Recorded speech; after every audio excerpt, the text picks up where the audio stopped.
number of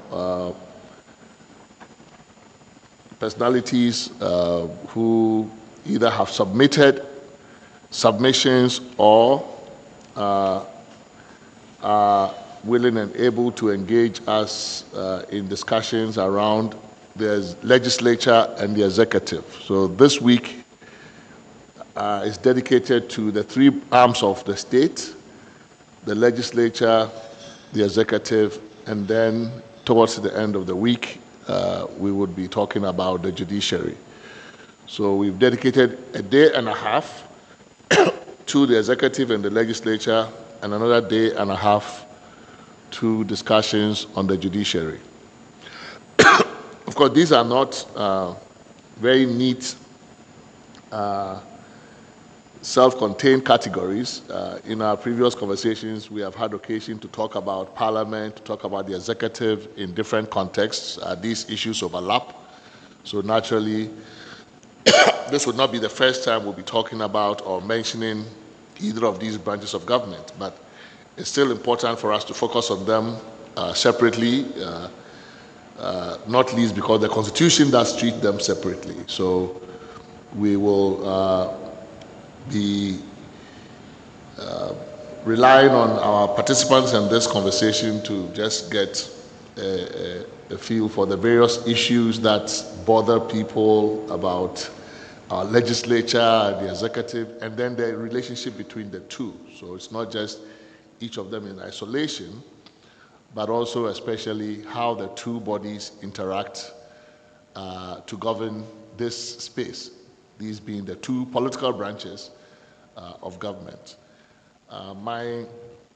We expect to be joined in the course of the day by other participants, but I think we can go ahead and start. And I understand that the Honorable Inusa Fuseni has gladly agreed to kick off the conversation. He's always been available to meetings of this kind. We've engaged him at the civil society level on conversations around campaign finance and others. And so we are happy that you are once again accepting your post-retirement civic responsibility and honoring it in this beautiful way. So thank you for coming. I think others will be introduced as the conversation proceeds. Thank you.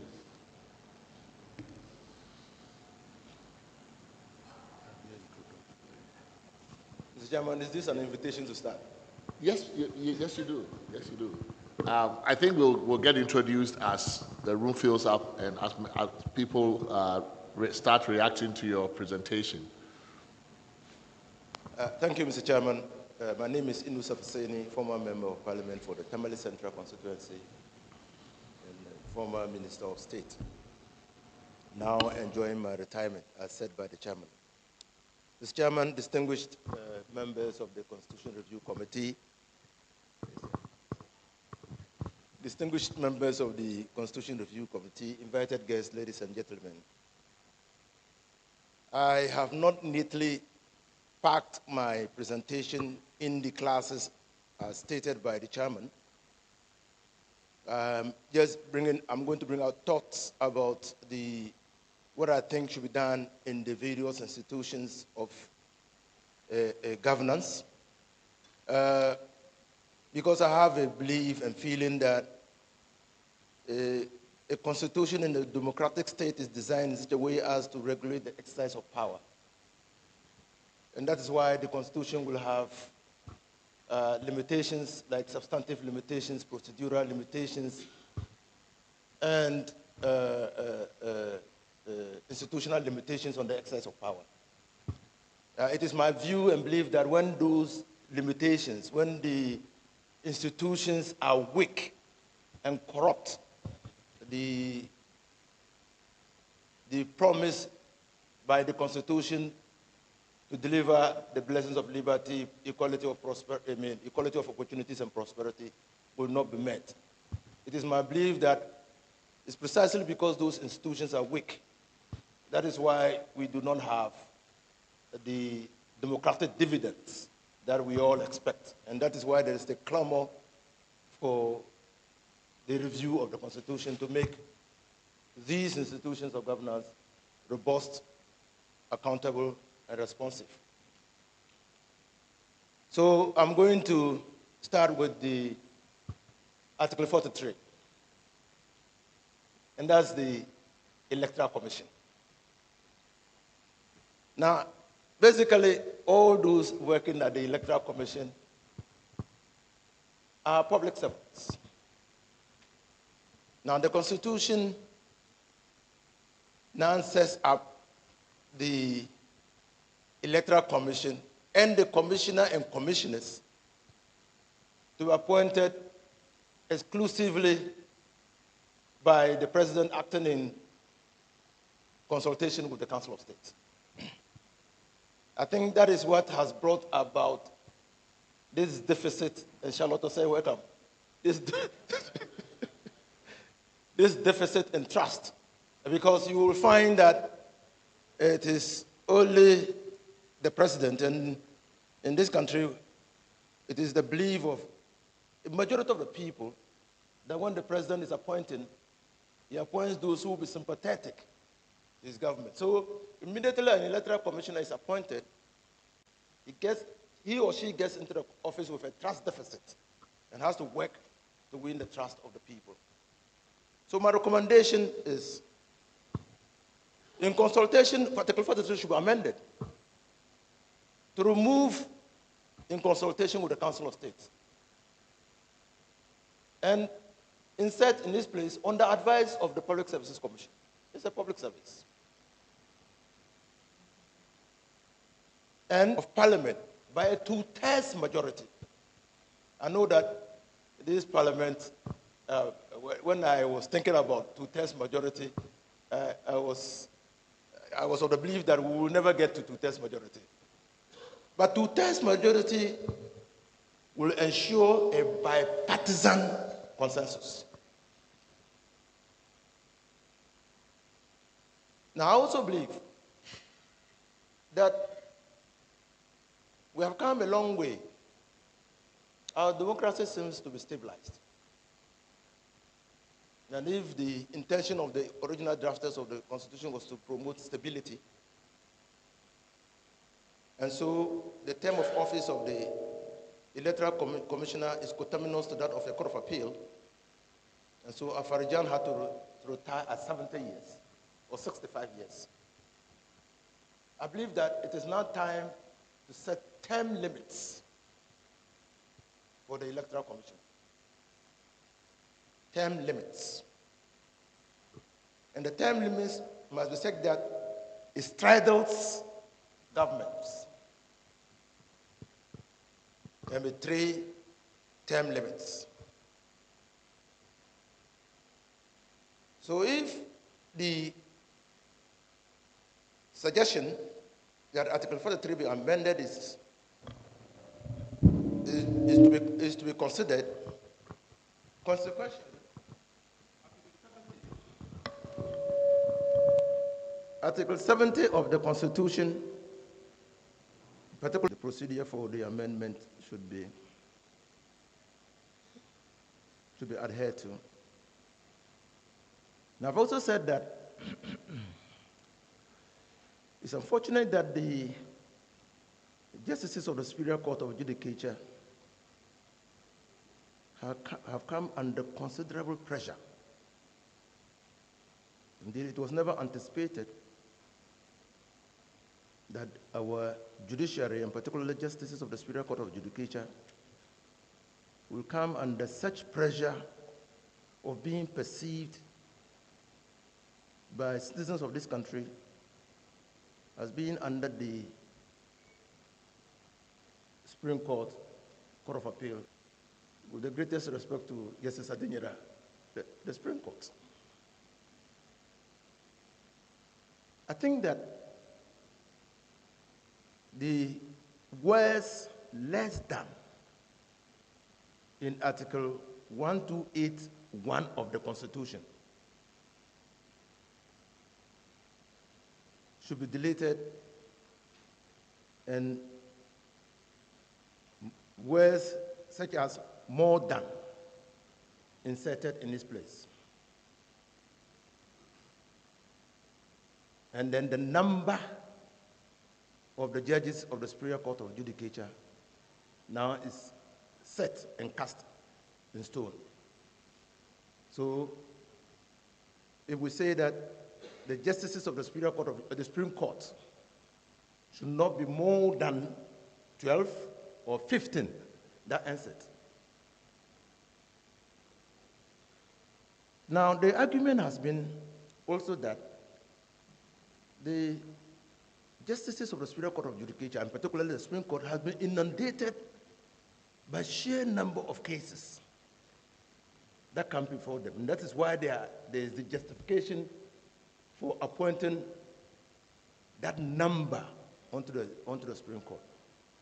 And this has come about because an appeal lies out of right from the High Court to the Court of Appeal, and then of right to the Supreme Court. I think that the Constitution Review Committee to take opportunity to insert a filter as practiced in other jurisdictions. A filter, one justice of the Superior Court of Judicature sitting to assess whether an appeal originating from the High Court has interesting legal issues to go to the Supreme Court. That might reduce the number of cases that go onto the Supreme Court.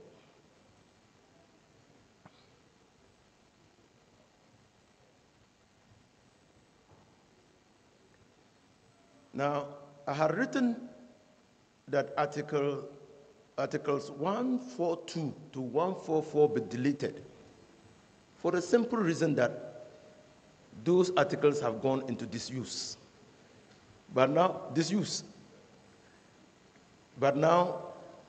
there's a conversation around bringing back regional tribunals. But when I wrote these views on the Constitution, the Article 142 to 144 was not in use. So if we intend to divorce regional tribunals from the regular system, court systems, then those provisions must be removed from our Constitution. And Article 145, if they are going to be removed, consequently, Article 145, which is an entrenched position, must be amended. The elephant in the room is Article 78(1). Now, because of and you all know, distinguished members of the Constitution Review Committee, you all know that the only reason why Article 78(1) was inserted in the 1992 Constitution was because under our experiment in the 1979 Constitution, the then president failed to get his budget passed in Parliament. And so it was thought that, and again fits into the argument of stability, it was thought that to be able to engender the level of stability for the fourth democratic experience for this country, we needed to fuse the two systems of government, the presidential and the parliamentary. And Article 78(1) is the fulcrum for the fusion, where it provides that the president can appoint members of parliament. Now that has worked to weaken Parliament. Weaken it on all fronts, and made Parliament a corrupt institution. We have to go back to, if we intend only to amend, We have to go back to the strict presidential system of government. Let those who want a career in Parliament pursue that career. And those who want a career in the executive also pursue their career. My experience in Parliament is that even where members of Parliament of the ruling party have objections to a policy of government, they are afraid, they are apprehensive to voice their objection publicly of that policy. And look at what is happening currently. We now know that some members of Parliament were opposed to the e-levy, but none of the members of Parliament then from the ruling party publicly voiced their objection. Why? Because in any discussion at all on the floor of the Parliament, members of Parliament are eyeing the president to see whether the president will catch, the eye of the president will catch them in the next reshuffle. So they are very careful not to be seen to be on the wrong side of the executive. When Apio Ofori, again, when we were in Parliament, when Apio Ofori objected to the sale of government shares in Vodafone, he stayed in Parliament until he retired. He even never got the chairmanship of a committee under President Kufuor. So I think that to improve the performance of Parliament and ensure effective oversight and accountability, the Article 78(1) should be amended. Again, Article 78(2) is at large. It's at large. The president can appoint any number of ministers. It's at large. Now, it's been demonstrated that you can work with fewer ministers. Let's compel our presidents to work even with fewer ministers.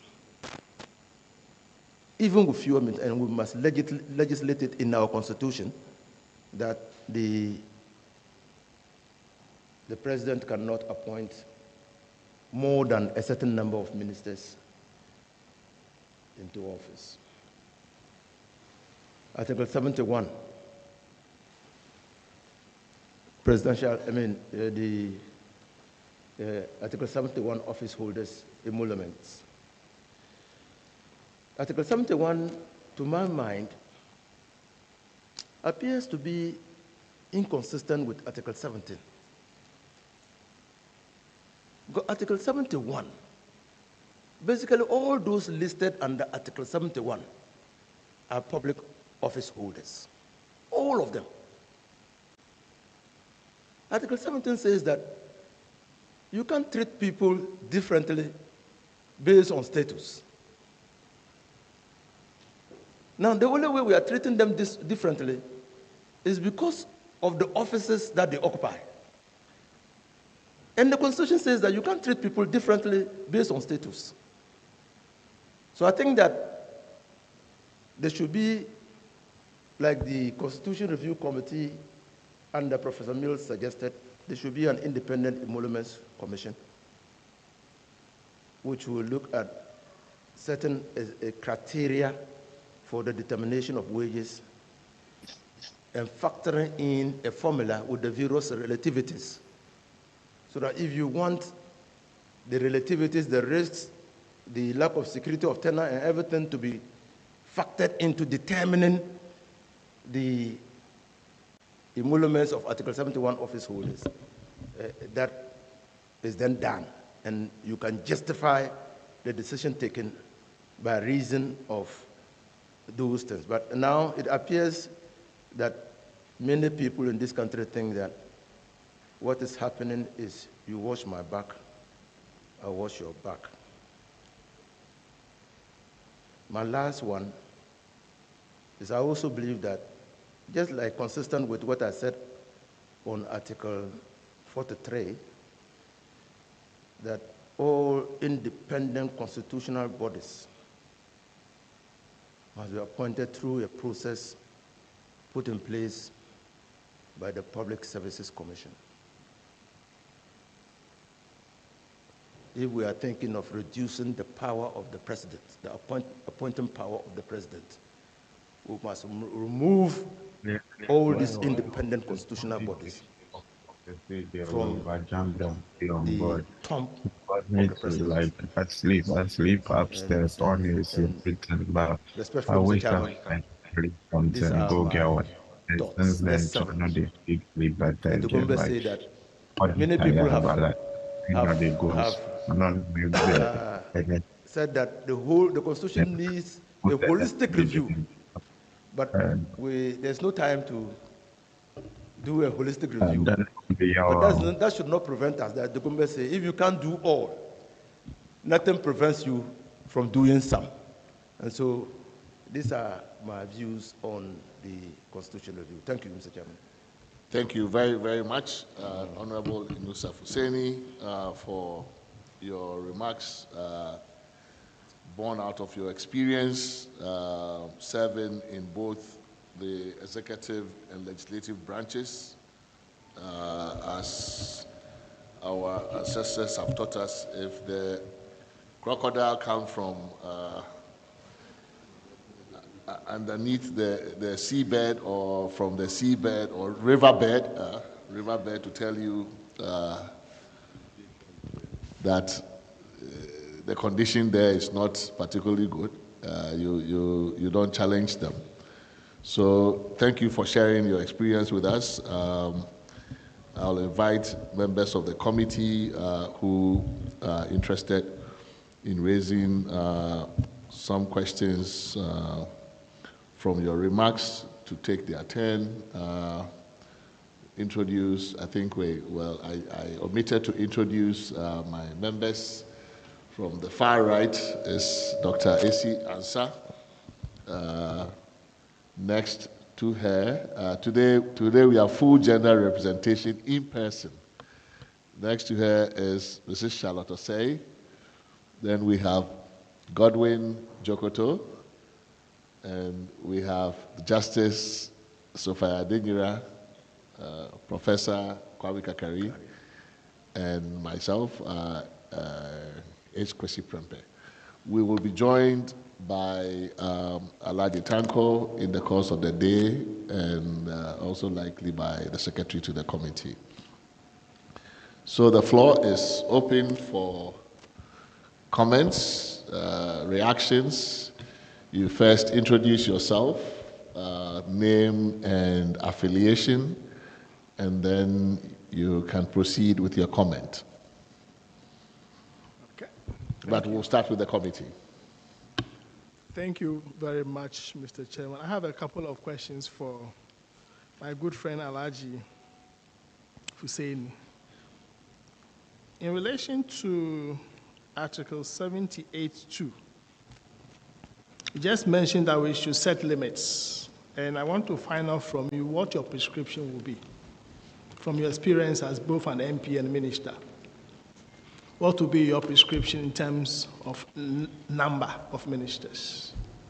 That is the first question. Then secondly, I want to find out from you whether you think we should keep the age limit of becoming a president. Currently it's 40 years. There are some suggestions that it should be 35 or even lower than that number. And I want to have your take on this particular point. Then we have the issue of the payment of taxation by the president.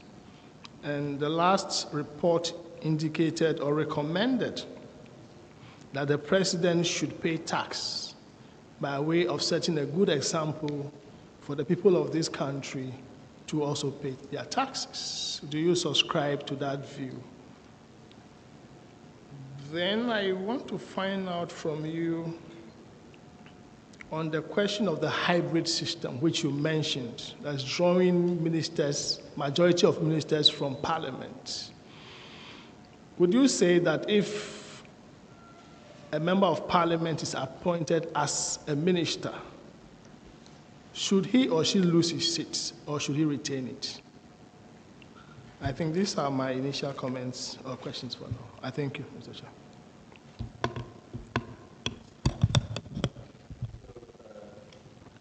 Mr. Chairman, do we go around and, okay.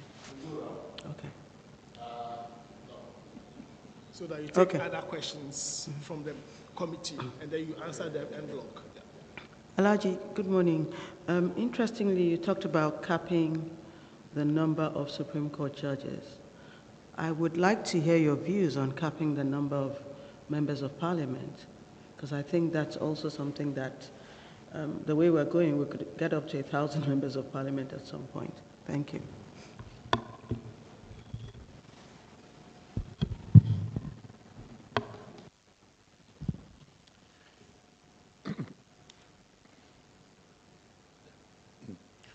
Alhaji, thank you very, very much.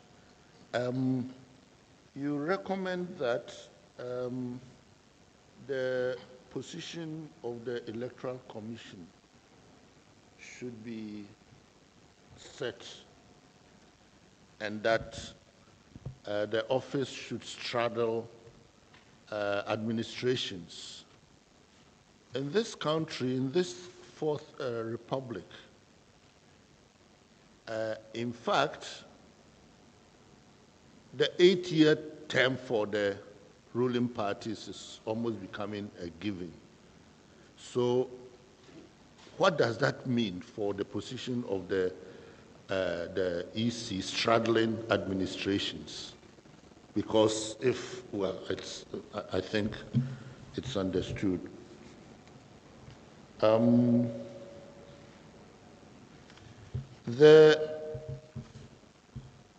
There's something about how our democracy is functioning in relation to the Constitution, which, to my mind, cannot be set or defined in the Constitution. And that is the nature of the human beings who run these. You made mention of the inability or the fear of MPs taking a position contrary to what their executive has brought to Parliament. But in so many other realms also, the Public Services Commission that you mentioned, for instance, we've heard from them the difficulties of doing their work effectively. But in my mind, a lot of such complaints are due to fear or the individuals in several positions not having the courage, if I may use that word, to do exactly what their appointments are defined for them to do. How does the amendment of a constitution, how do we address that factor? Because yes, in so many realms, that's what happens. You put people in charge of various institutions and they don't deliver for many, many reasons. Then they complain. How does a constitution cure such a social, political, psychological problem? Okay, thank you. Alhaji, I have just a series of questions. I think we can save your remark on the judiciary for when we get to the judiciary, because there's a lot, I think, that we have received on the mode of appointment of judges, and we will have a whole session, a day and a half devoted to that. But the other questions you raised, I think, fall squarely within this discussion around legislature and the executive.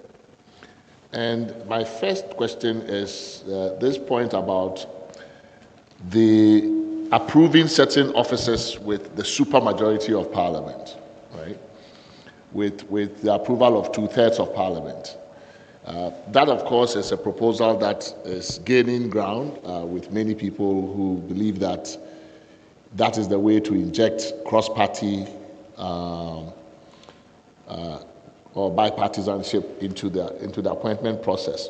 My first question is, what if you don't get the 2/3, right? Because the approval by supermajority always has this problem of a deadlock that you can't break. If you don't get the 2/3, then what? Right? You keep the position vacant until you get 2/3, or how does it work? So what's the default in case you don't get the 2/3? And then Article 78(1), this fusion issue. Again, that's a very popular proposal to decouple the two. I think I've had occasion to mention or have conversation once with some of the framers of the 1992 Constitution, that I think there was an implicit assumption in that proposal that the president would always have a party majority in Parliament, right? Which is, of course, not something to be taken for granted. What if the president has a minority in Parliament, and the rival party controls the majority of seats in Parliament?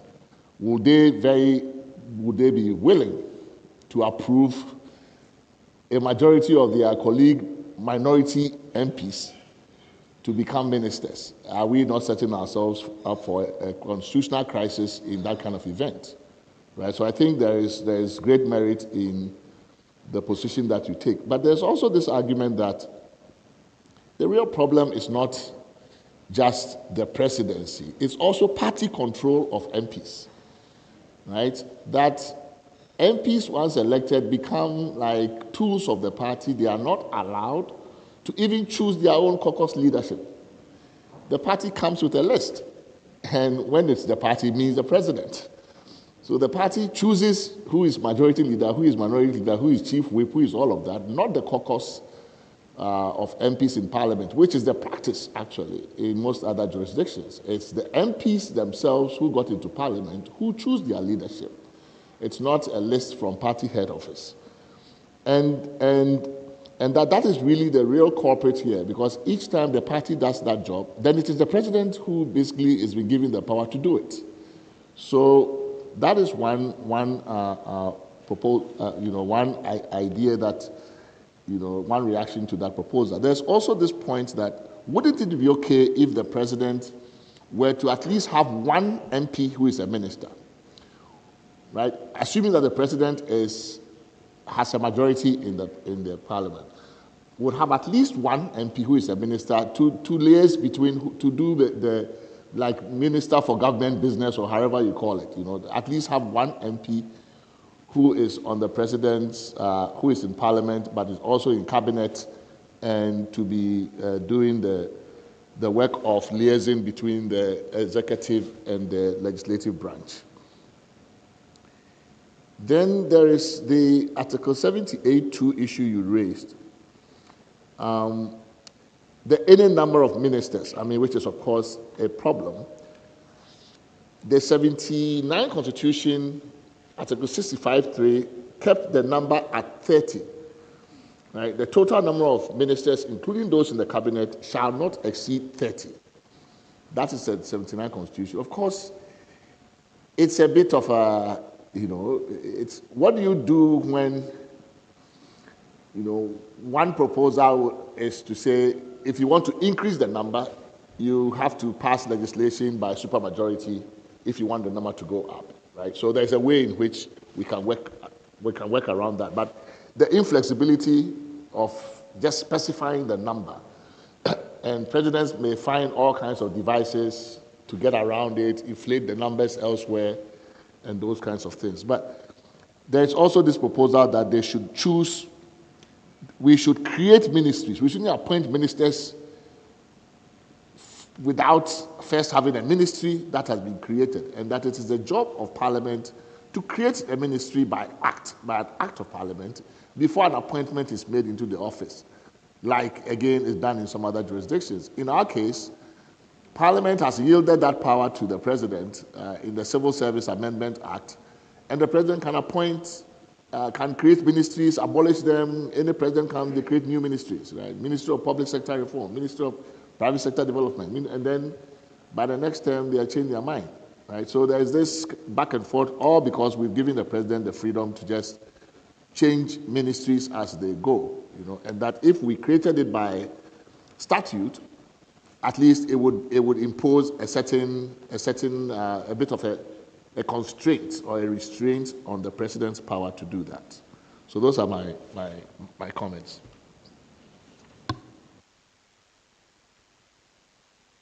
Next round, and then we open it to the floor.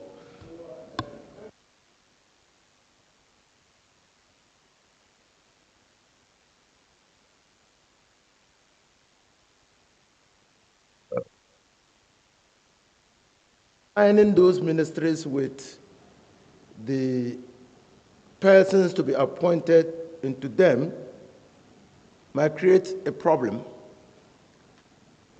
in the sense that the world is evolving and changing. And so when we cast the number and names of the ministries in law, you will need to go back to Parliament to amend the law to be able to create more ministries if the situation desires that there should be a minister for a particular matter. Climate change, for instance. If now climate change is the in thing.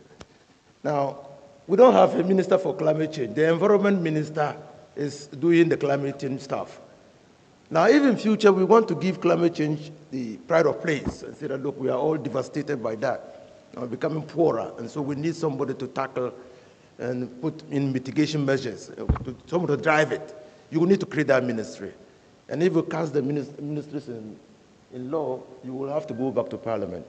But how difficult is that? I mean, so you go back to Parliament, you make a policy case for why we do the ministry, you go, it's not that difficult to get a simple majority passed, right? So I think that's exactly the point, that instead of just getting up, no policy document, nothing, no debate, and the President says, climate change, this ministry, that ministry. At least require that you get to do this by simple legislation. Present the policy case for it, state it in the memo, cabinet, all those things, you go through it, and you get your thing passed, not by super majority, but, just simple majority. Yeah, right? So at least to force a certain thinking and a certain intentionality about it, right? I mean, I don't think it's such a big. So I'm just drawing your attention to the procedure, and so because now, it will come down to cost. Passing a law to establish a ministry involves cost, so you have to balance the cost implications of that with the need or purpose of that ministry. And so, yes, it can be done, but it can be done. We have to balance. I see your point. So your point is that having a minister, just naming a minister for climate change, right, is not as costly as creating a ministry. You create a ministry by legislation. But when you have a minister, shouldn't the minister oversee a ministry? Yes. That has some staff. Yes. That has some laws to enforce. My idea of a ministry is that you have some bureaucrats who are advising you, some technocrats who are advising you. You have laws that you must enforce because you are an implementing body. But if you just get up and create a ministry, there are no laws to enforce. There is no staff. How is that possible? I don't know if that works. Is that possible? No, so when you create a ministry, what happens is that the civil service will now be cranked into operation, and then they will have to, because the minister is the political appointee, and he is to be assisted by civil servants. So the head of civil service will now post people, will realign the civil service and get people to support the minister to deliver on his mandate. Now, Article 78, yes, it's a large, any number of ministers. I take the view that there's a guide in the Constitution. the cabinet of the president must not be more than 19. Why did the Constitution put 19? Is it that the Constitution was speaking to us in terms of the nature of government that should be established? Was it discretionary? Why did the Constitution establish 19? I believe that we should take inspiration from the Constitution, that 19 ministers at most must sit in cabinet. And the cabinet ministers are those who go before Parliament. Any other minister cannot go to champion policy because they don't sit in cabinet. So that number could be 30, but number definitely have to be less than 60 because we have now been told that 60 can work. So we should force the presidents to do more.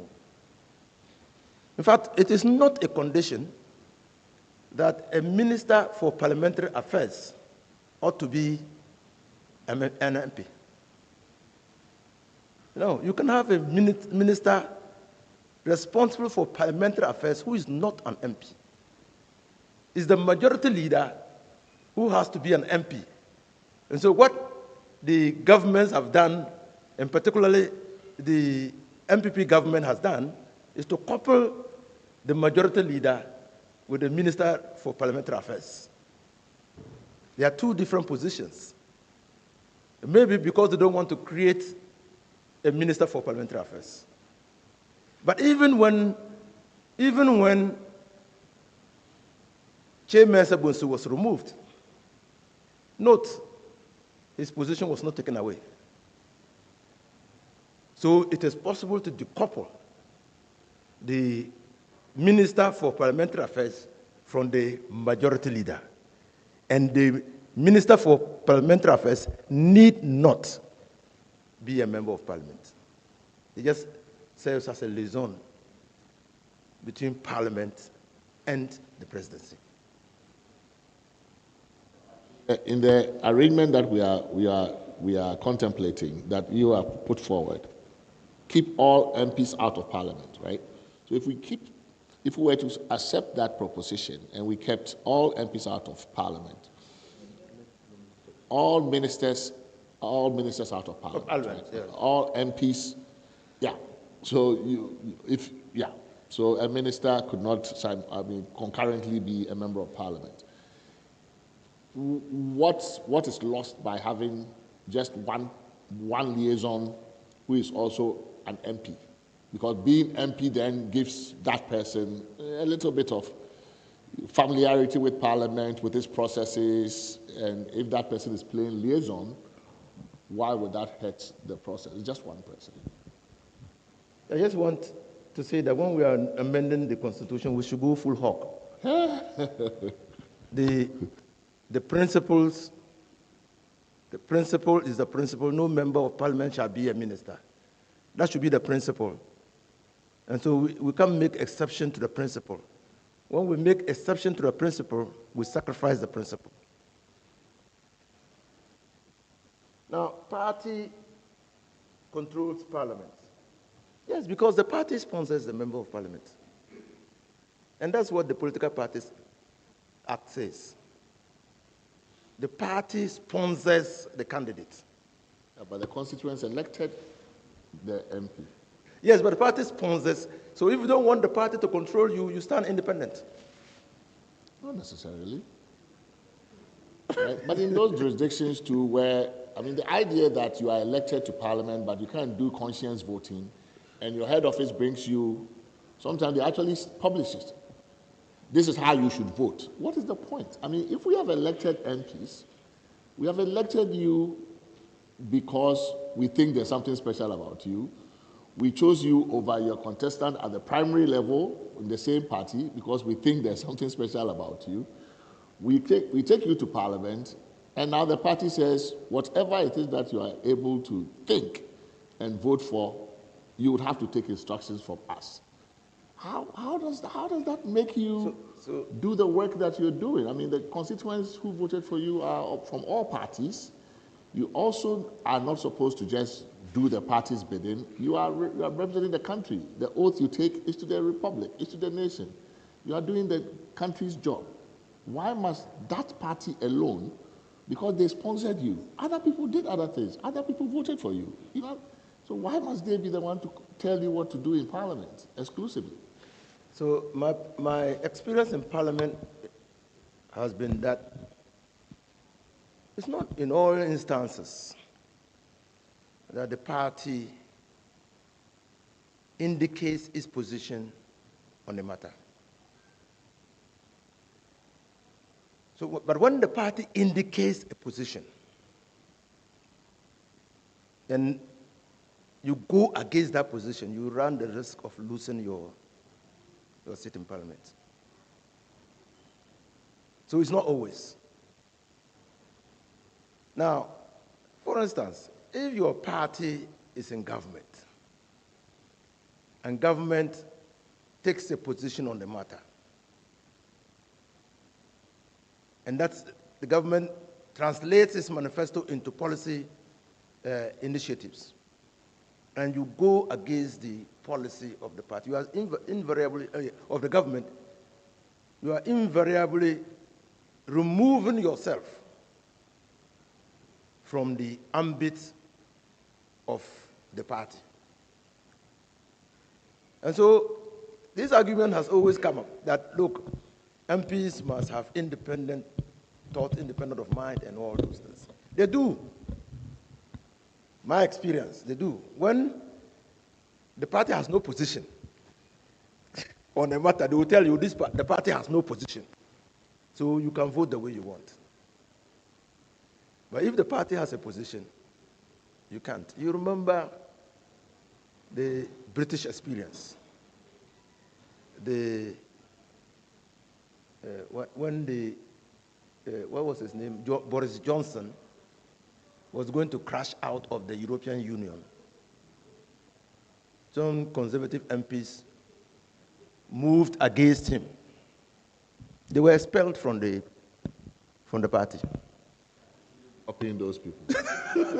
No, it's certainly bad practice. No, but I think, why can't internal party democracy resolve the problem you're talking about, right? No, I'm just giving. Because you began by saying that the party's legislature is weak and all of that. That's why the president is so powerful, and all that, and gave the instance of the 79 Constitution, and why in that experience of the majority blocking a budget was used as an excuse to do this thing.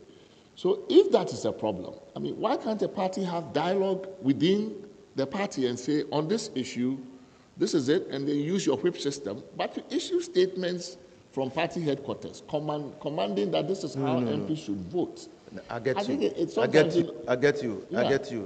I get you. You can, through dialogue, explain to your members. Through dialogue. Yeah. Through meetings with the party or the party leadership. So probably what you are suggesting is that the party or government must do things in consultation with the members of parliament. So, or the members of parliament must do things in consultation with the party. So, for instance... But why? Why should we put that in law, that we have a legislature, we have elected members, they have a caucus, they have chosen this leadership. It is to be assumed that they would have consulted their party privately. But we are not going to write the party into the Constitution and say that we should consult the party. I think, this idea of the party, because each time you say the party, really you mean the president, or whoever it is that is the chief patron of the party who is calling the shots. So if you don't want presidential power, then you must not like this idea that parties are the ones choosing majority leader and minority leader, because invariably it means the president. Even the speaker has become a choice of the president, right? And that is the problem, right? So why shouldn't we find ways to keep the party, for the party to leave the MPs alone, officially at least, to do what it is that they think is in their best interest as a party caucus in Parliament. And then if they have any problems with them, you do that behind you have a party delegation meeting, whatever you call it, NEC meeting, whatever, you sort it out, and not to bring it in the open so that all of us see that, okay, on this one, the party has forced the people to vote this way.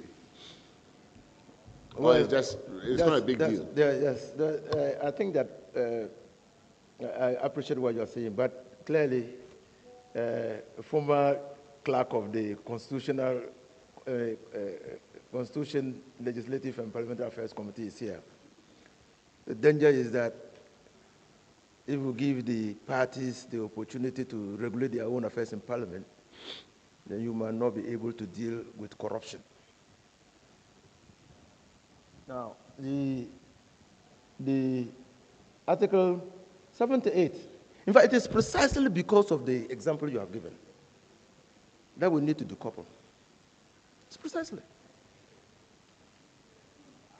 Because you see, even with 137, look at what happened in Parliament. Because 137 had to interface with the requirement of appointing majority of ministers from Parliament. That operated to deplete the representation of the majority party in Parliament. And so Parliament was virtually controlled by the minority. A minority here is the party with the largest number of people not in government. And so the minority was controlling. Can you imagine what will happen if the president has no majority at all? Can you imagine what will happen? He will take, first of all its people. And then, if it intends that it needs to add, if it believes that it needs to add, then it goes to look at the minority. And then you will have a situation where Parliament will not be able to work at all. So the example you have given actually buttresses the point that we need to separate. And so we don't create a situation where we will entrench the predatory nature of our politics. People will now be looking at how to catch the eye of the president for their own selfish interests. Yes, sir.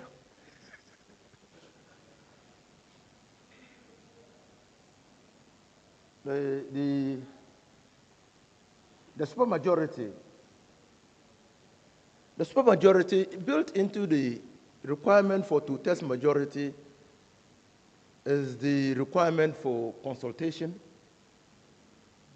for negotiation, for backdoor discussions, if you want, for engagement. Now you know that it requires two-thirds majority. And you are not going to get the two-thirds majority if you don't engage the other side. And so there will now be an opportunity for consensus building. An opportunity for consensus building. That is how I see it. That you don't have it, but you need to have it. And you have a person you want to put in that position. You need to build consensus around that person. And bipartisan consensus will engender acceptability. For instance, if committee member Charlotte Osei were approved by two-thirds majority, clearly, her acceptability as electoral commissioner would have been enhanced.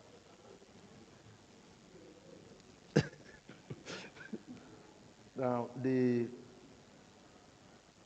Professor Karekare, term limits, I'm just thinking of three terms.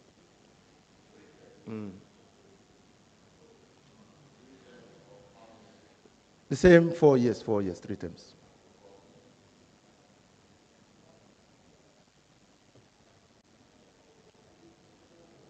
Yes, Madam Charlotte, capping Parliament has come up seriously. And in fact, in an earlier discussion I had with the committee set up by Chairman Sabonso, we had discussed that. Indeed, even before that committee, while in Parliament, we had taken inspiration, I think, from Germany or so, that had realigned constituencies in that country and reduced the number. We were thinking that the cost of running Parliament, and particularly 276 MPs, is too huge, and that we could realign members of Parliament, one, to get a lower number. But if we cannot get a lower number, then we must lock the 276 in. If we can't get a lower number, we must lock the 276 in. Mr. Jokoto, I think that the 40 years, even though reasonable, to take account of the demographic change. Is it in Norway or so, where the Prime Minister is about 30 years, that lady? Is it in Norway or Denmark, one of them, 30 years? If we take account of the demographic change, we could reduce the number, the years, to 30 or 35. But otherwise, 40 is reasonable. Life begins at 40, not so. The upper limit. I mean, now in addition to term limits, this whole idea of age limits is also gaining currency in some, in the literature at least. And some places they tried it. I think they tried it in Uganda. Museveni later removed it. But there are age limits for presidents elsewhere. Yes, because of the provision in the Constitution that requires, as one of the conditions for the removal of a president, mental infirmity, an ability or infirmity of body and mind, it becomes difficult for you to put an age limit. What about if that person is 90 years and he's still strong?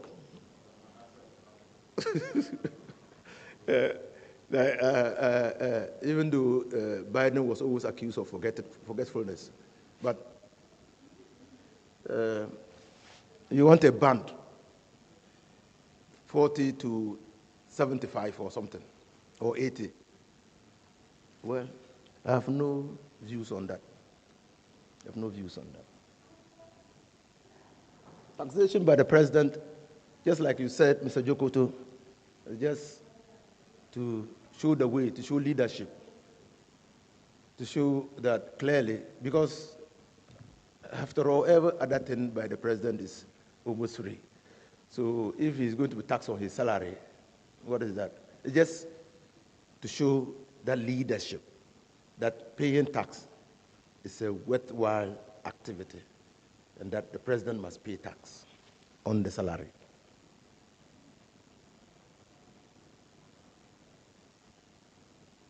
He said the hybrid system.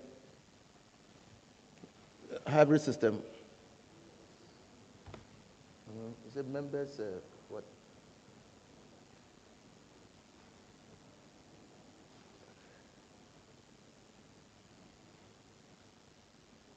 The question, I didn't get the question down well. Members appointed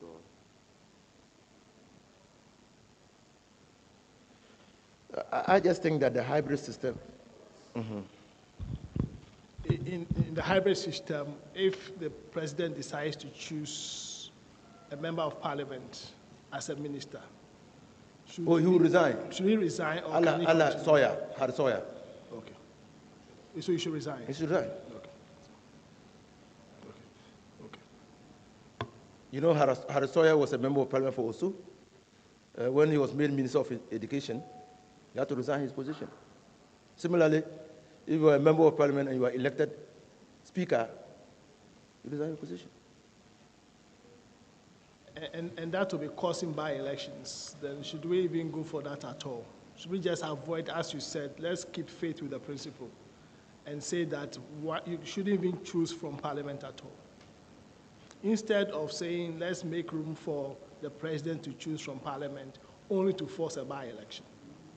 Then why don't we just say, don't choose from Parliament at all, so that we stay true to principle?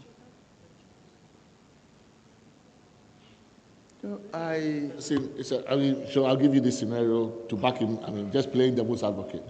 So a party knows going into elections, or their presidential candidates has an idea who he or she would like to appoint as ministers. And because they also want to make sure they win as many seats as possible, they field their strongest people in the election for MP. And then they are all elected. And then they are all appointed as ministers to create vacancies for the next year who they didn't choose to run the election to come and basically win the seat. You could have that result, right? In fact, just in the US, Trump is hesitating to appoint somebody because they fear they'll lose the seat. He's hesitating to appoint a member of Congress to his cabinet because the by-election might cause them to lose the seat. But you can conceive of a situation where if members of parliament could be appointed ministers and then they would resign their seat and create an opportunity for a by-election, you could game the system and just put your strongest people there to win the seat, and the moment you come into power, say, just come into my cabinet and then let's run all these elections. It's not coming from your pocket. We have to pay for them again. Let's say 20 elections to fill vacancies, right? Is it possible to say that maybe we don't have to run a by-election? If, say, right, we don't have to have a by-election. It's in the Constitution that we should, but assuming that we said, yeah, in that case, if your party won by X percentage of votes, they just nominate somebody to take your seat. We save money. I mean, there are ways we could do it differently, right? There are ways. So in California and other places, with the governor, somebody resigns, sometimes they don't do a by-election. The senator resigns. The governor appoints somebody for the duration of their term until the term expires, and then there's an election. So there are ways we could do that. We don't have to have a by-election if it's too costly. We just had an election. Why do we have a by-election? Right? So there are ways we could do it, but I'm saying this is possible. What Dr. Jokoto is saying is really possible, that you can get a president just picking all these people into cabinet, creating all these by-election opportunities, which will cost us a whole lot of money. Right? Yes, that's possible. That's possible. But I like your second suggestion. Yes, I've read somewhere of alternate MPs. Maybe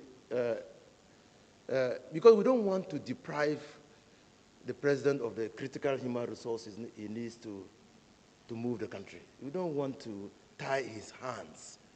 So if he thinks that there's a critical human resource in Parliament, Professor Premper is in Parliament. He contested elections because he believes that he can contribute to the development of this country through the legislative process. But the president has other ideas after winning elections, that he could be a very fine attorney general or something. And so he wants to take him from Parliament into that office. Should we tie the hands of the president? Or you are saying that the president should look at the second best option? Is that what we are suggesting? Okay. Because you didn't go to Parliament. You see, the problem we have today is that many people go into Parliament as a route into the executive. And that's what we're trying to cure. That's the mischief you are trying to cure.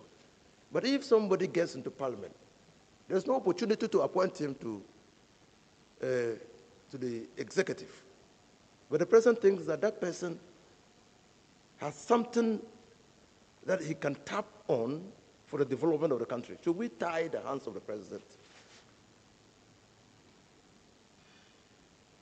So maybe we have to look at, or you have to look at ways of trying to balance the need for the president to have access to the critical human resource he needs to develop the country against bastardizing the political system. The example you have given is just an example of bastardization. I mean, you do and then move. And so I think that that's what we should be looking at.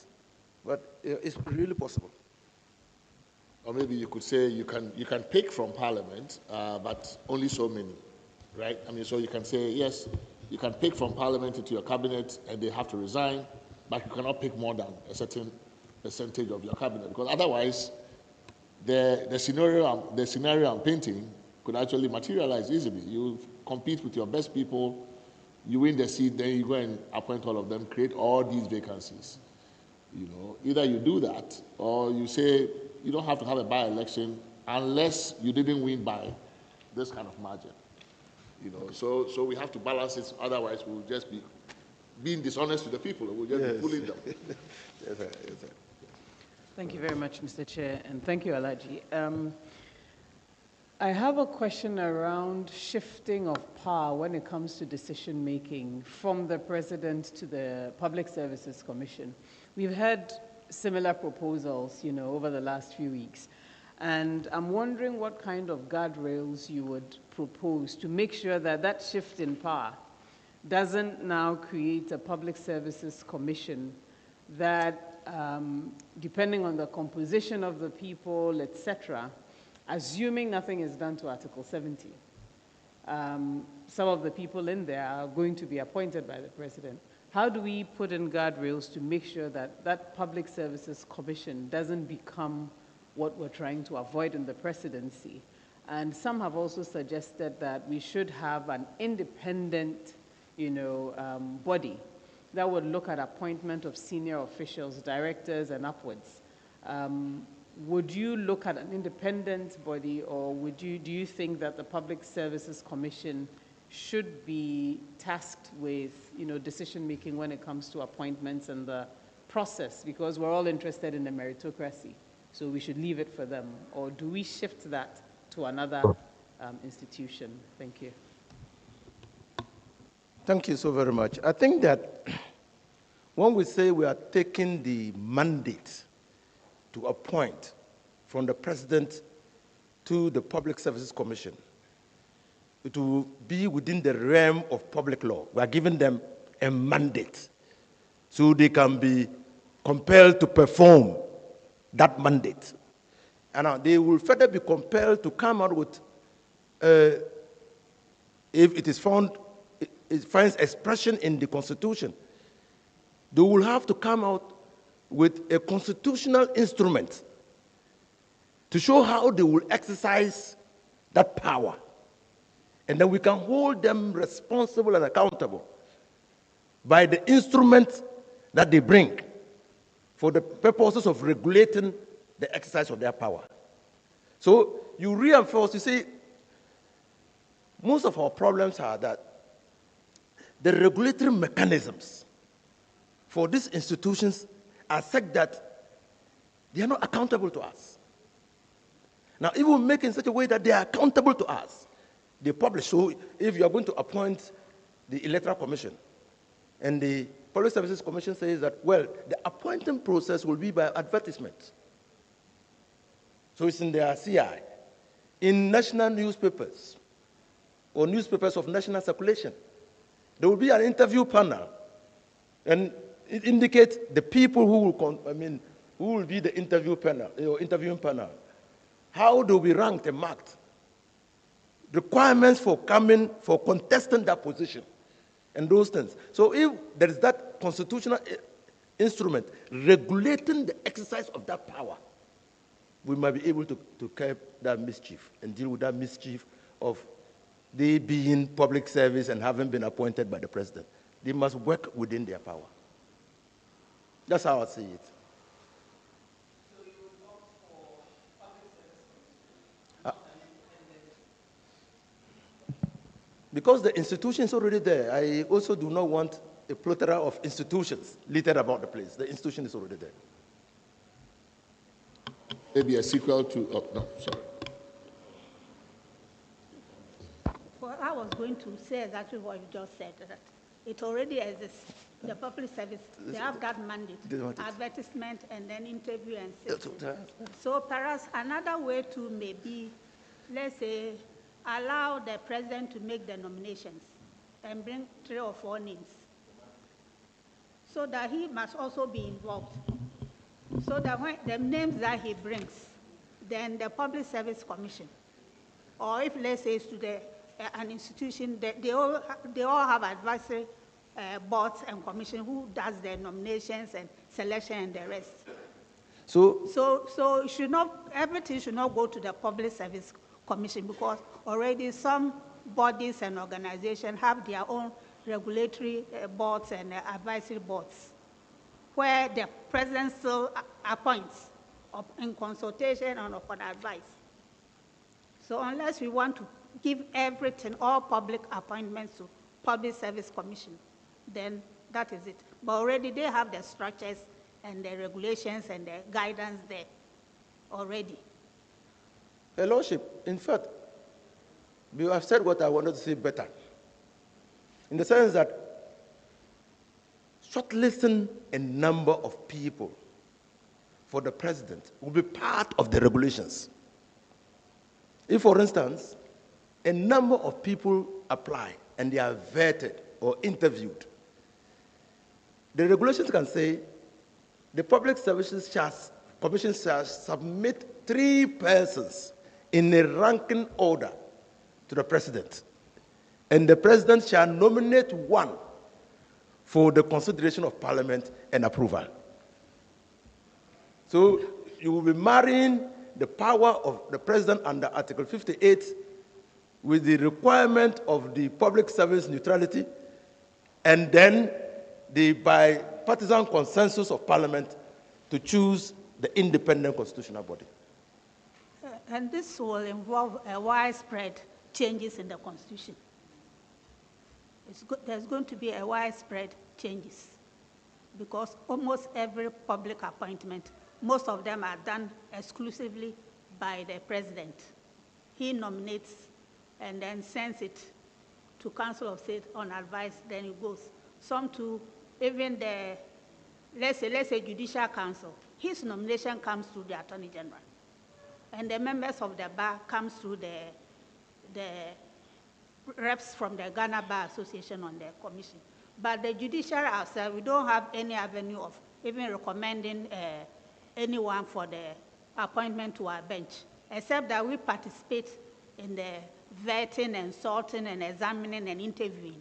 That's the only role the judges play. We don't play any role in selection and nomination.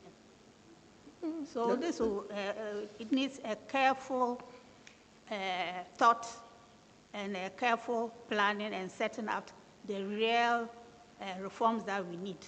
Because taking everything from the president may not solve our issue, because it is the institutions that we have and those people manning the institution who has to be properly oriented to take up their mandate and exercise it without any fear or favor. Always it's judges that are expected to execute whatever it is without fear or favor. We all swear the oath of allegiance and oath of office to execute our mandate without fear or favor. And the public expects the judiciary to do that, but not the 2 other arms of government, the executive and the legislature. Nobody expects them to do that. Nobody holds them up to it. My other comment is involved with the judiciary, so when we come to that, I'll ask you. And then what about the immunity of the president from civil and criminal prosecution? What about that? What is your take on that? While in office. Whilst in office and whilst when he leaves? When he leaves, he's not immune. It's just that there's a time period within which you can bring the action. But in some countries, whilst in office, he can be prosecuted, like in Israel. No, while in office, he can be investigated. I've always said that when you read the Constitution carefully, there is no provision that says that the president cannot be investigated while in office. But when you investigate the president while in office, you don't prosecute him until he leaves office, because time doesn't run against the commission of a crime.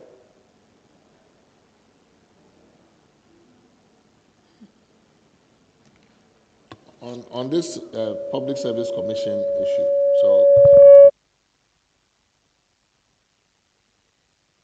this idea of the constitutional instrument, yeah, I think the Public Services Commission was here, and it appears that they do have the power to exercise their mandate through constitutional instruments. They have never exercised it.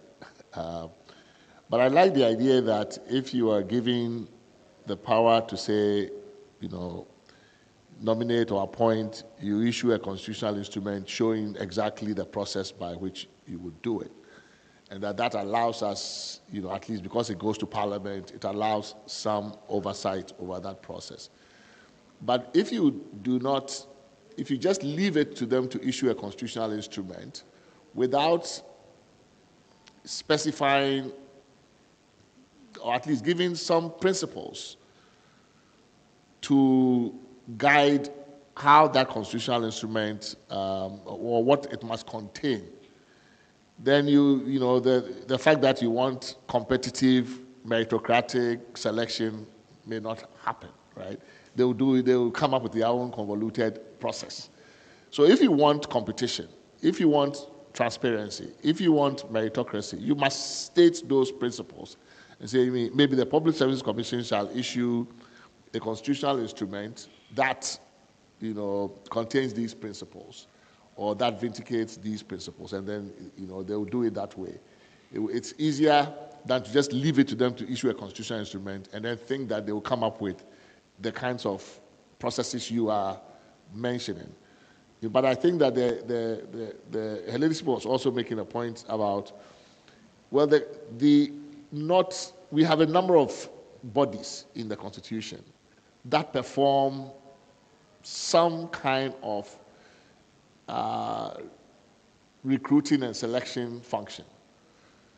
But you're talking about a universal, like this omnibus Public Service Commission doing this kind of HR job for the whole system, right? And the point is that, what about the Judicial Council? Why can't we say the Judicial Council, similar to the Public Service Commission in the case of the Judiciary, will also maybe take care of that function or some part of it in conjunction with the Council of State or whatever, so that it doesn't become this, it's too much power to give to one body for the whole system, everybody who is recruited in the system to go through the Public Services Commission, which also has independence problems, right? So maybe we have to also look at the Public Service Commission. It's how it is appointed, its own independence is in question, right? So without fixing it, how do you give it this big job to then do this big human HR job for the whole of the state? So maybe, I think my suggestion was heads of independent constitutional bodies, not the entire public service. Service job too, right? They are the ones currently supposed to be doing recruitment for public service. But the power, that in the previous regime, the president even appointed the public relations officer for Ghana Gas directly because of Article 195. So this is what we are saying. So you appoint the PRO, Public Services Commission, you also appoint the CEO, then they all derive their power from the same man. How do you expect the PRO to respect the CEO? How will it happen? So that's a recipe for disaster. And we must look to streamline all these things.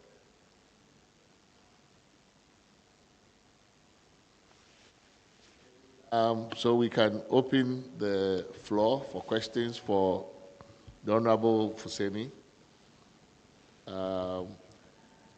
We see that the Honorable Aikotu, who is the de facto 9th member of the committee, because he's with us, he's been with us from day one and has not missed a session. So we thank him for his support and endorsement. But I think it gives, since he's also been MP, Member of Parliament before, and also Attorney General, I think he could give some perspectives on what you have also shared. Well, thank you. I was a non-voting member.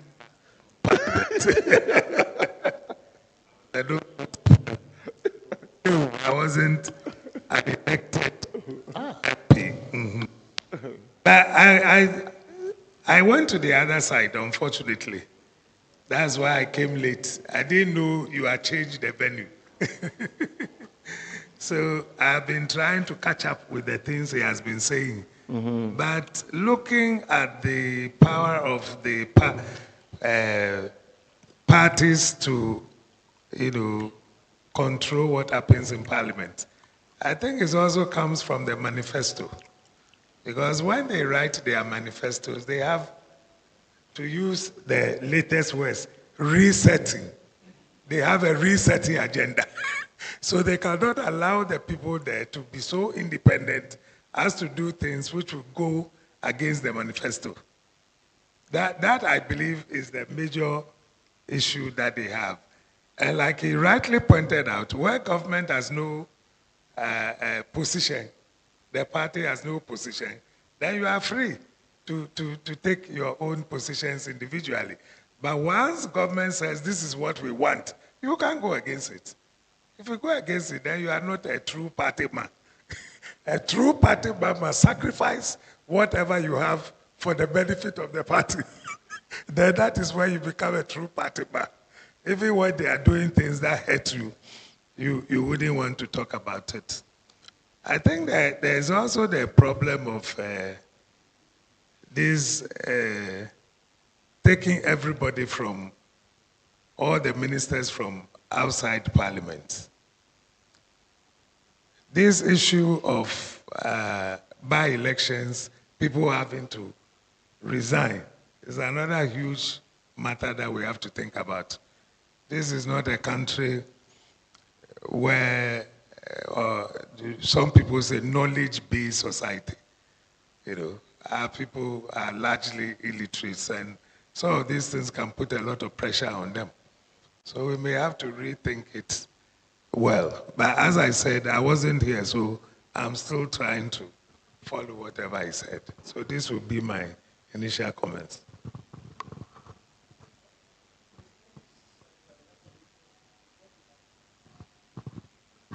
Well, I haven't really talked through it, but I'm looking at the difficulty where the people have to resign and then we have to run for a by-election. Wouldn't they get tired? Every time you are asking us to go and vote, for what? They don't even understand the process of why they should go and vote. So we've got to think about it clearly if that's what we want. Voting, we can, in that case, go with the nomination idea. There's also another problem. People who go to Parliament are elected, and you are telling us you can appoint them. The people won't understand. Why are you making them a special class of MPs? Because the rest go through elections. Well, it will be that you are stepping into the shoes of an elected person. But they didn't vote him. The constituency didn't vote for him. They voted for a particular individual. So if he also wants, he should come and stand elections. They will have difficulty with it. Then the perpetual cycle will continue. What if you do it? Yeah, I think that's an interesting. I mean, what if you elect MPs, but there's always an alternate that is publicly known, right? So, I mean, we're all trying to find ways to make, an idea work within the context we are operating in, right? So if you like the idea of choosing all your ministers from outside Parliament, but accepting that some ministers could be chosen from Parliament, but they will have to resign their seats. Then the question is, how do we do that so that it doesn't, one, burden voters, it's not dishonest to voters, because you don't play a trick with them, bring this person and then change, when you're elected, and it doesn't burden the treasury, right? And so the nomination was one idea, you shut it down. I mean, we could say that for every MP, you have to have an alternate, so that people know that if you are appointed as minister, this is the person who steps in. We know in advance, right? It's a novelty, but who says we should follow anybody's model, right? Yeah, but you made a good point earlier on that presidents during campaigns know those who they are earmarking for positions. Sure. So if you know them, why do you ask them to go and contest election? You know them, you can appoint them outside Parliament. Let those who you don't want to become your Okay. I mean, it's ministers it's go a good and point. contest. So you let them do the campaign work, do everything, help the party to come to power. But because of constitutional provision, you don't want them to contest the election. But you know you are going to make them ministers by all means. It's even annoying that some people can go and write hold a position as members or chairs of constitution, manifesto drafting committees, where almost every chairperson there is earmarked for something. At the end of the day, somebody like me was sent outside. I was in charge of governance, you remember? And You were people also were saying, made oh, that's Attorney General. Attorney General. And then all of a sudden, I'm sent outside. Then somebody who did not play any part comes to take it over. So you should know. You know those who want to make your person. But it answers your question, right? So if you were to pick, so it's interesting. I mean, so you are running a campaign, you have an idea what you want your cabinet to look like, and you tell them, stay out because of this rule. I don't want to pick you from Parliament. Yes. And then you send, so for the constituency that they could have contested, you send somebody else. And the constituency says, well, this person, we want a minister, right? Every constituency wants a minister. You don't want the MPs over there. Ghanaians want ministers, right? So they want a minister, but they pick a second best or third best person because the best person has been advised to stay out so that they get appointed as a minister.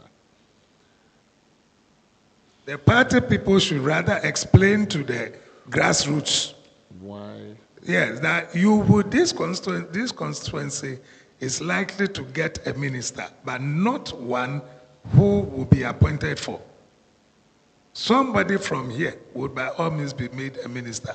So you deal with the person you have now. I understand. You see, when you go to Parliament and you are never made a minister, your constituencies don't really benefit that much. It is when you become a minister that you even understand the policies of the government. It's like a deputy minister. You don't go to cabinet. And you too, you go about saying things. So then, are you in favor of So I was thinking that. Godwin's point Sorry. that we should just say you can't choose from Parliament? Yeah, if that is what we want, then we should be clear and explain to the people that we no longer want to choose from Parliament. Because we have worked with it for some time when we are seeing the difficulties. I was a minister, they say, oh, you have no voting power, but you can go to Parliament anytime. You were appointed a minister because you were qualified to be an MP. Yeah. So you can go. They bring all the papers. I had no time to go there. They were begging me to come. Please come, show your face. I can't find the time. So much work to do at the Attorney General's department. And you say I should go and sit there. So like he pointed out, that all the ministers, at the end of the day, leave Parliament, leaving out those who are not ministers. And they only bring them to come and frighten the opposition when they want a major vote. You see all of them. So immediately you see the numbers, you know you have lost. And imagine, and that's another difficulty we have to look at. A minister, an MP who has been appointed a regional minister in Upper something. You see, how does he attend Parliament? He cannot do it. To commute regularly? No. So that also we have to look at. Regional ministers, MPs, they are far, far, far away removed from Accra. So you see them on a crucial vote, they all come and show their faces in black suits. Interesting. Wait.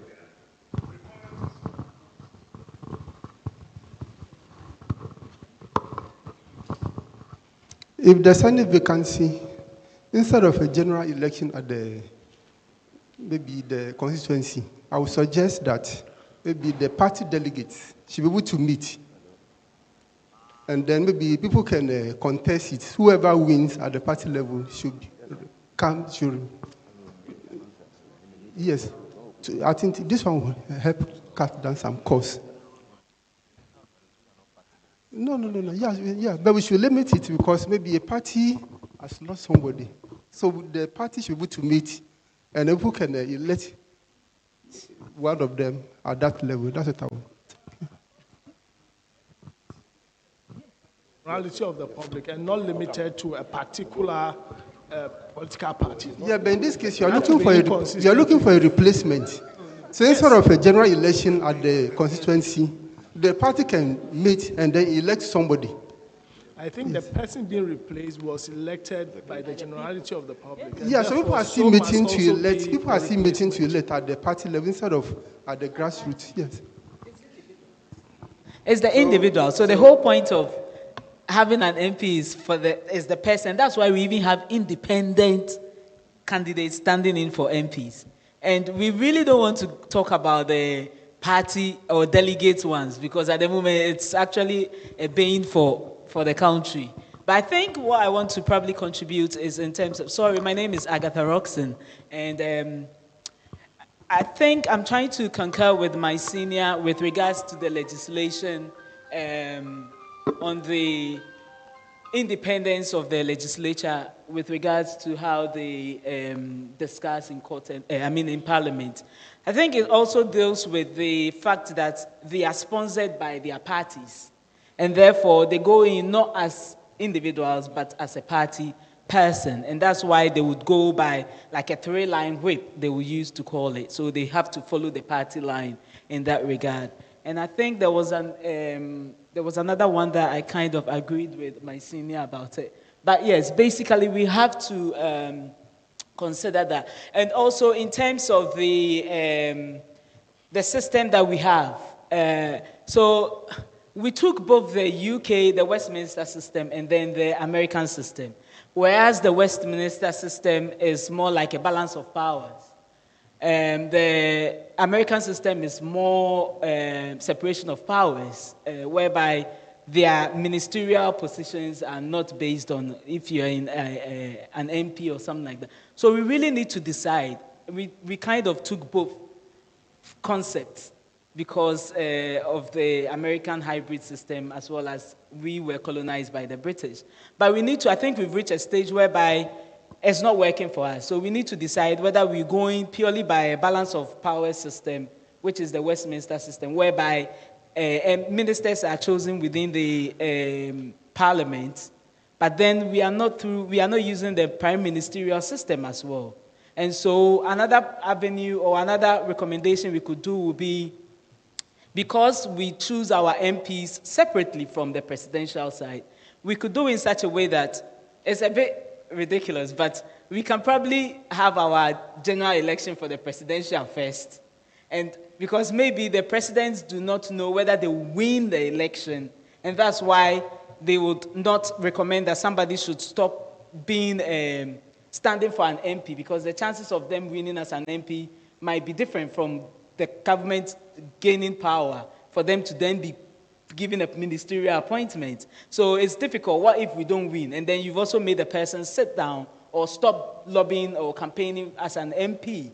So we could probably do, another consideration would be, do the presidential election first before, on a separate day, before the parliamentary one. You can do it that way.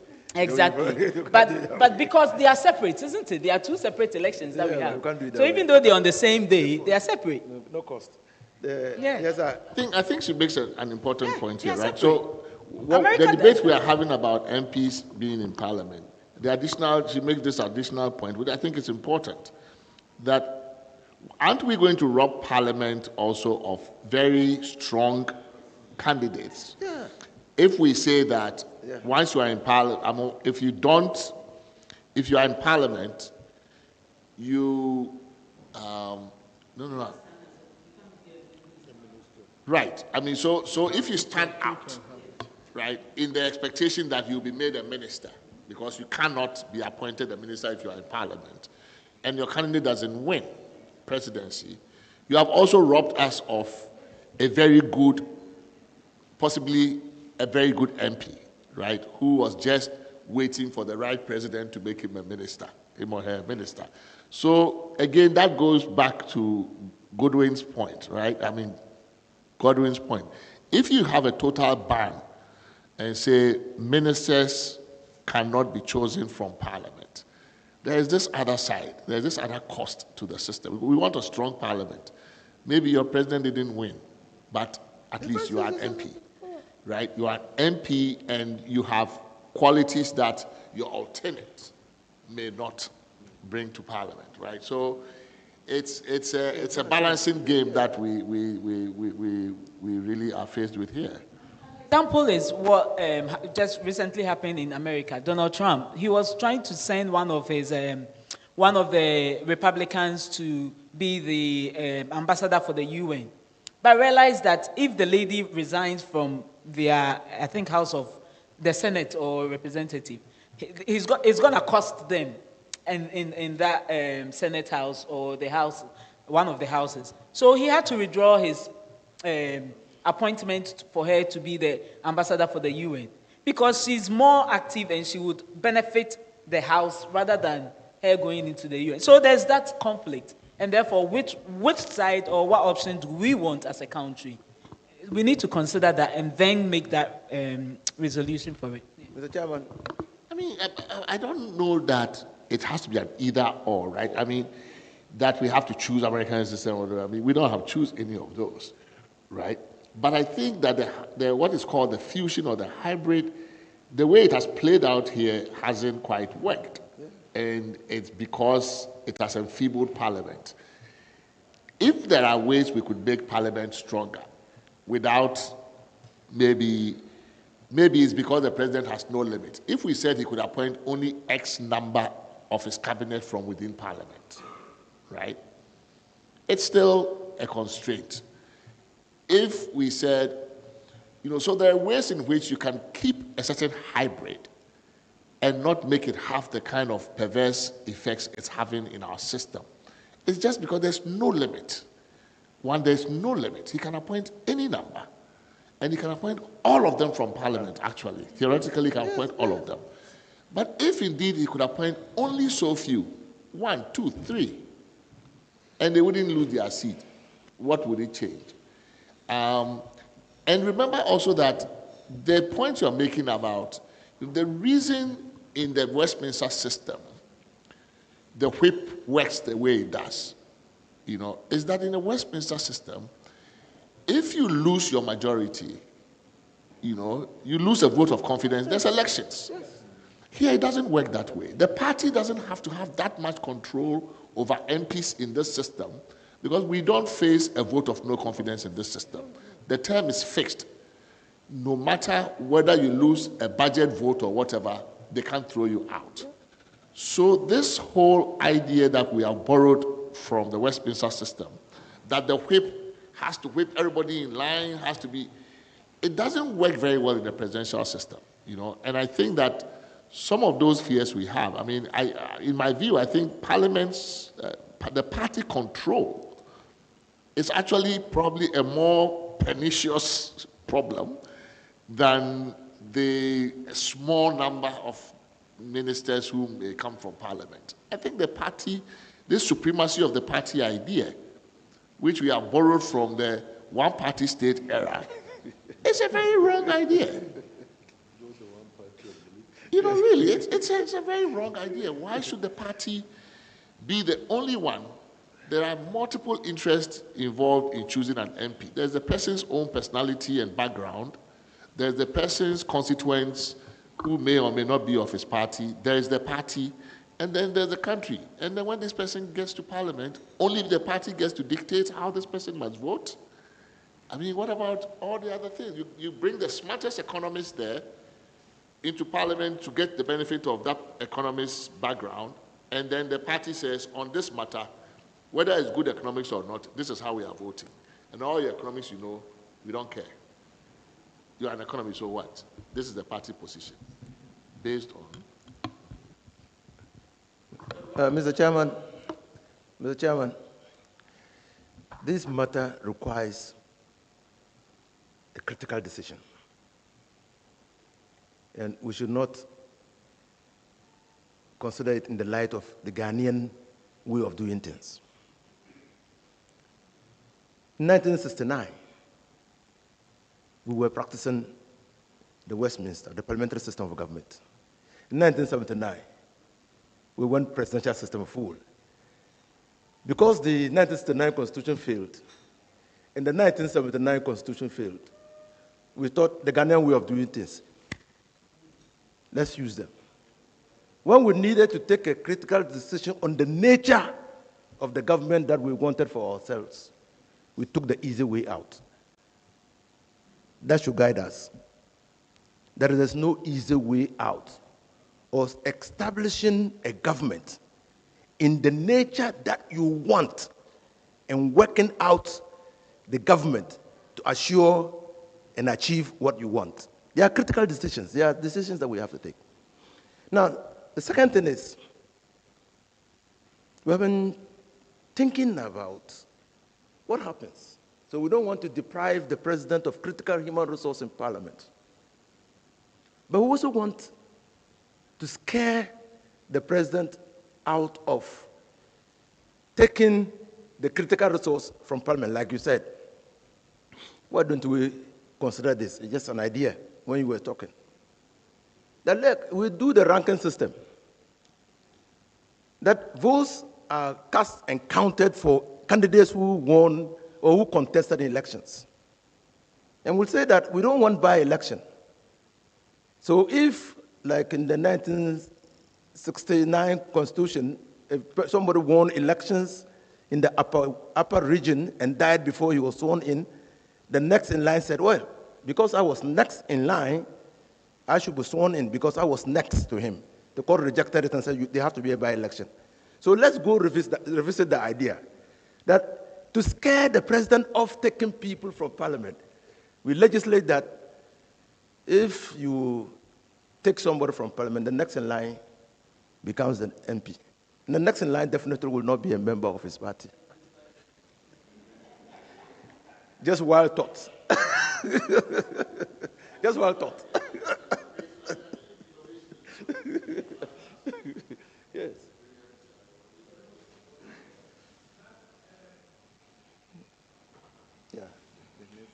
Yeah, I've been advised that we are close to our lunch break, coffee break, and it's 12. It's almost 10 after 12. We can break for coffee and come back. I thought they did their own standing orders recently. In Parliament. In Parliament. Yeah. And didn't they allow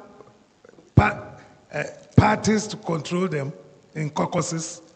Yeah. Your standing orders. More or less. No, what they did you put them there? There was a coup against the parties.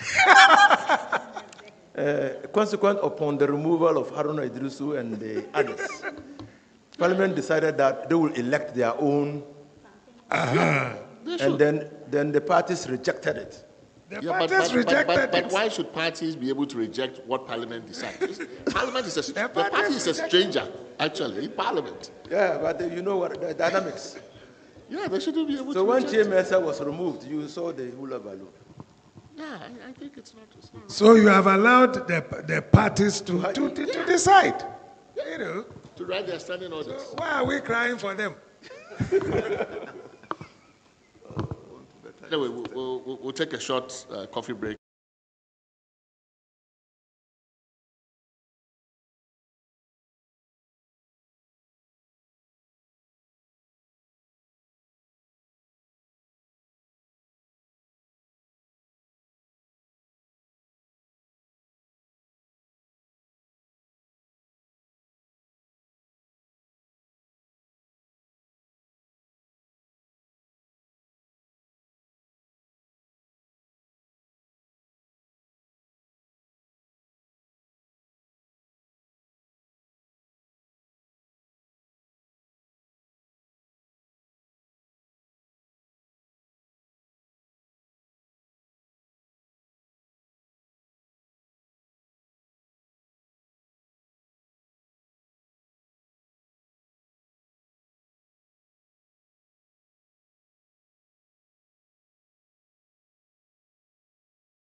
floor questions before we left.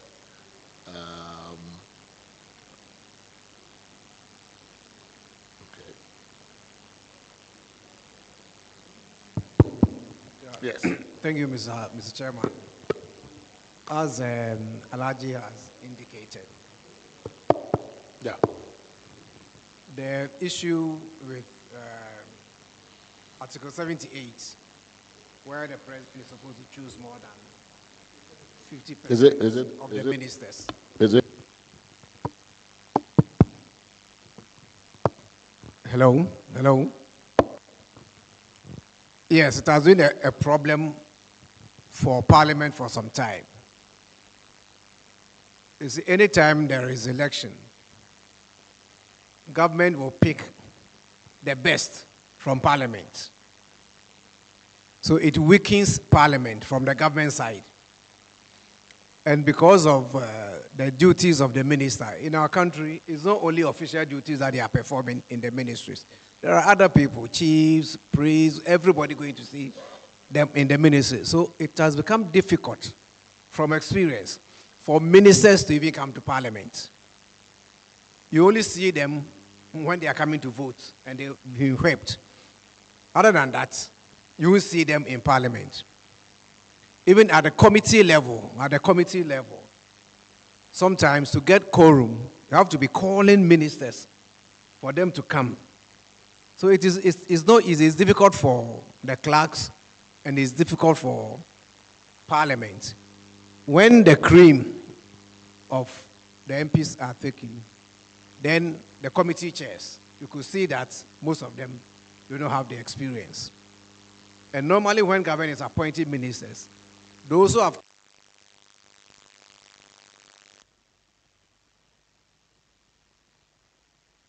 leave the new ones in the system, which makes it very difficult for work to be done smoothly in Parliament. Most of the times at the committee level, you see that it's the opposition members or the minority members who are doing the work. The government members are not, especially those ministers, are not in Parliament. Alaji can testify. When it comes to amendments and all those, even committee work, the minority are the people who are working. So I think that it's a choice that one makes. Somebody will choose a career to be a parliamentarian. Somebody also wants to be a minister. So I think we should not allow presidents to be appointing ministers from Parliament. Otherwise, we're also going to have so many by-elections. We are going to, if the president decides to take 20 by-elections, then we know the acrimony that's come with primaries and all those with by-elections. So I think that it's a choice for somebody to make a career in Parliament. We've been talking about Chimenza, Honorable Chimenza. He stayed in Parliament throughout the time that he was an MP, even though he was a Minister for Parliamentary Affairs, but virtually everything was done in Parliament. And when he talks, so many people think that he's even a lawyer, but he's not a lawyer. But he has learned the rules and he has learned the concept and everything. So I think we should also get people who will make Parliament as a career so that they will have the experience instead of going to the executive to be ministers and after 2-3 times, you don't even see them again because they are okay. The other issue has to do with appointment of MPs as members of boards. Alaji, when we met with the Public Service Commission, they raised that issue that MPs should not be made members of the corporations because they think that that is part of executive work and Parliament is supposed to do oversight. So if we're a member, how are you going to do the oversight? So I want to take your mind on that one too. So I think I will support a system where MPs are MPs, ministers are ministers. If the party wins and the ministers are appointed from Parliament, they can come to Parliament every time to take part in debate. Anytime they want to come. So you will still get your cream to come and debate if you want. So I think that we should take a decision because if we leave it, even with 50%, if we just leave it open, that the president may appoint ministers, except that some may come from parliament, and we don't put any number there, there's also going to be a problem. So I think we should take a decision. Either you become an MP and you build your career in parliament, or you join the executive and then you take that as your career. Thank you. So the last point you make is what the 2011 commission proposed, right? They had this interesting proposal, recommendation, that we should just remove the must appoint a majority of ministers from within parliament and just say the president may appoint his ministers from within or without parliament, right? And that appears to solve the problem, but I think the way it's going to work is that you end up actually getting the same result, because political pressure on the president will then force the president's hand to appoint probably even more than currently is done, most of his ministers from within parliament. If you just allow the president to say, okay, you can, I think the problem is that if you don't specify it, you don't also give the president the tools to ward off pressure, right? When you say it in the text that you cannot do this, then the president can tell the people who are putting pressure, look, I would have appointed you a minister, but I can't do it. But if you say he can appoint you as a minister, they will all come to him and say, look, I'm an MP. You can appoint me as a minister. The Constitution doesn't stop you. You can appoint outside, inside, all of us. Every one of the MPs will put pressure on that president to appoint them. So even though initially I found that proposal quite interesting, I think in practice, it's going to change very little. Yeah, thank you, Mr. Chair. I would say that if we feel that this whole thing of MP7 as ministers is creating problems, and we've discussed that at length, then let's go for the roots and not play around it like what was advised, suggested in 2011. So we are specific about ministers must not be appointed from parliament or should not be MPs. We are specific that, MPs must not be members of boards of state enterprises. We must also be specific about the allocation of funds to MPs.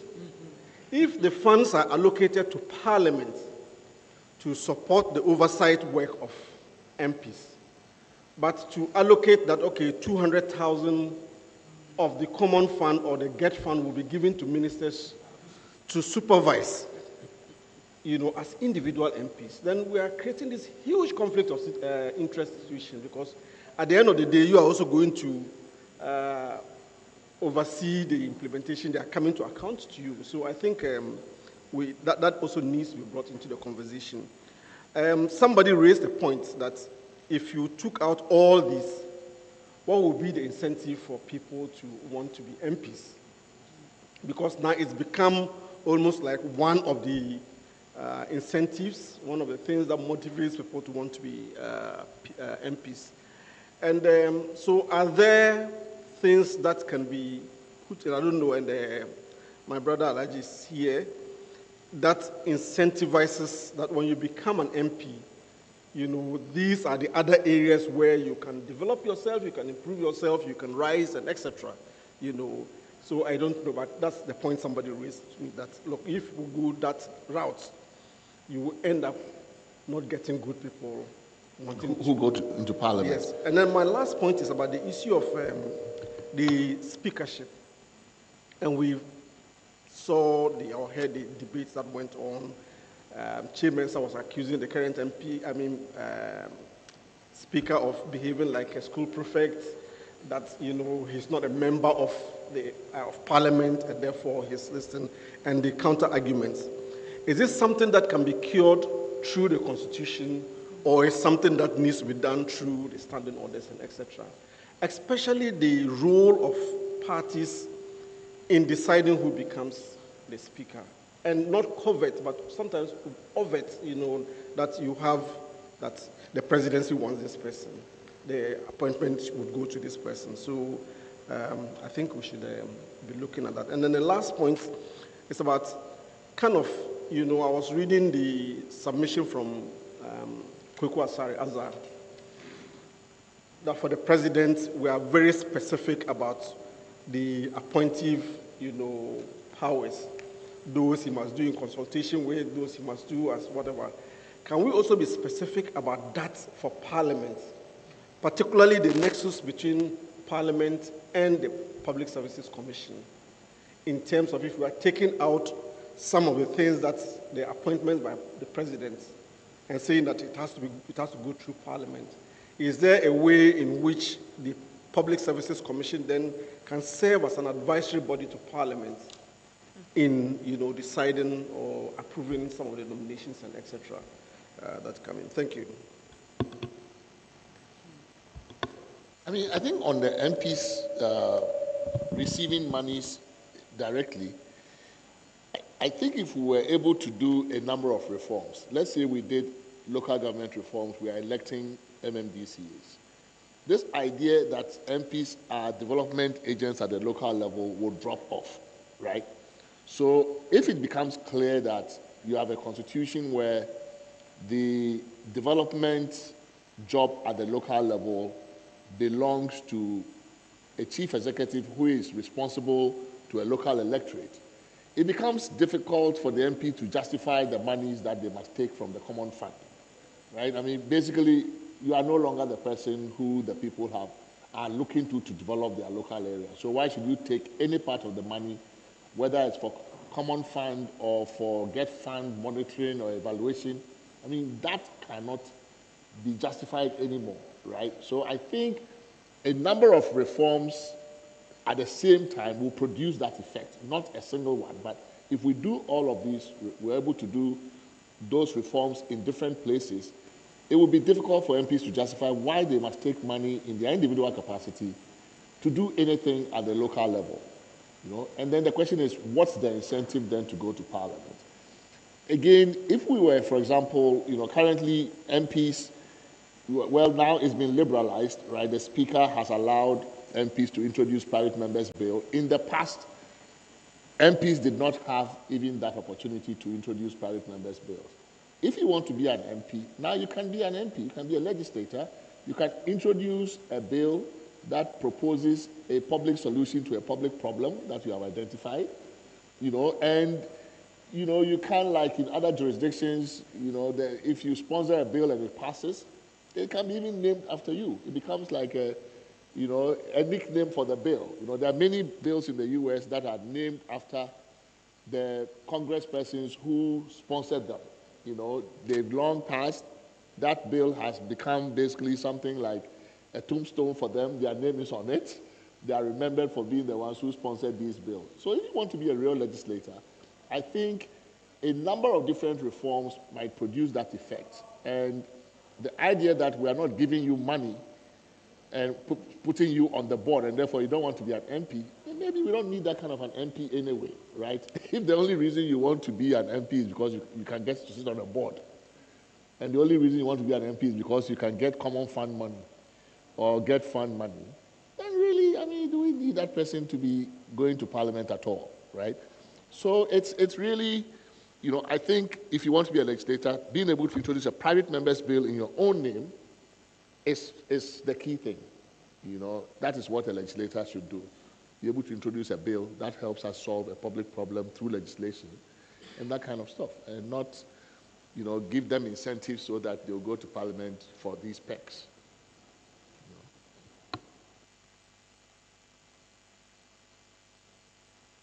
We have social responsibilities. Apart from that one,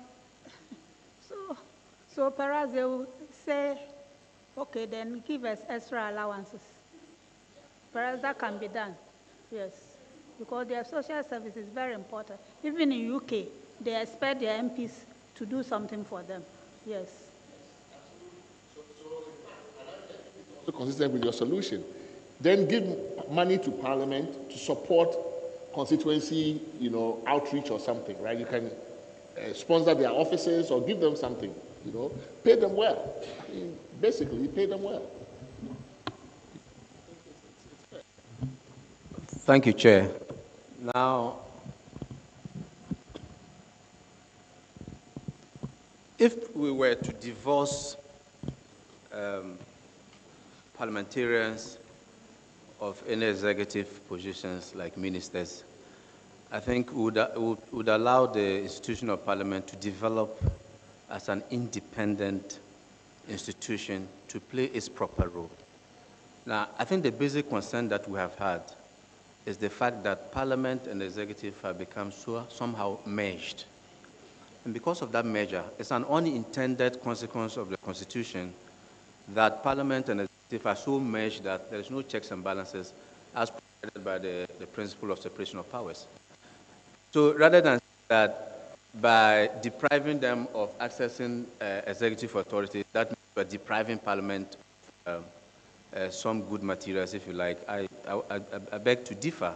It will rather allow Parliament to attract the caliber of persons who really intend to do legislative and debate in Parliament and to pass laws. Now, our experience, and Honorable would know, that who are these people who end up as the party's reps and who compete in general elections to go to Parliament? Usually, it's a resource question. The more you are resourced, the more you are able to primaries within the party and you go to Parliament. So we cannot ignore that the larger question that makes most of them go to Parliament is because they're well resourced and they use the leverage of resources to and deprive otherwise, more well-meaning other citizens who might have, and there are people who don't even compete in the primaries because of the resource question. That's what has been happening as well. Because now, if you don't have 2 million or 3 million or 5 million, don't go to primaries. How many people are going to, and if you already not access executive authority, you'll notice that over the past, if you like, 10 or 15 years, and I won't mention names, you have a young politician who makes entry into the politics by being a deputy CEO or a CEO. He becomes very resourceful. The next electoral cycle for parliamentarians, then he goes to the constituency and no one can compete with him and he becomes an MP. The reason he goes to Parliament in that scenario is so he can leverage a ministerial appointment. Then he knows the Constitution says that ministers must come for Parliament. So within the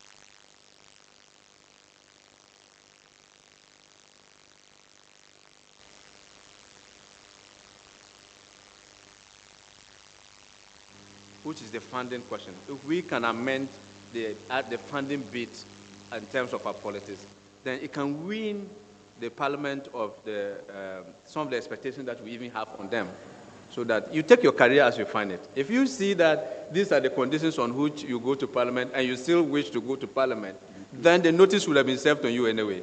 And so let's do that. Let's provide very clear notice to everyone who wants to go to Parliament that this is what you get when you go to Parliament. So then afterwards, you choose your career appropriately. Thank you.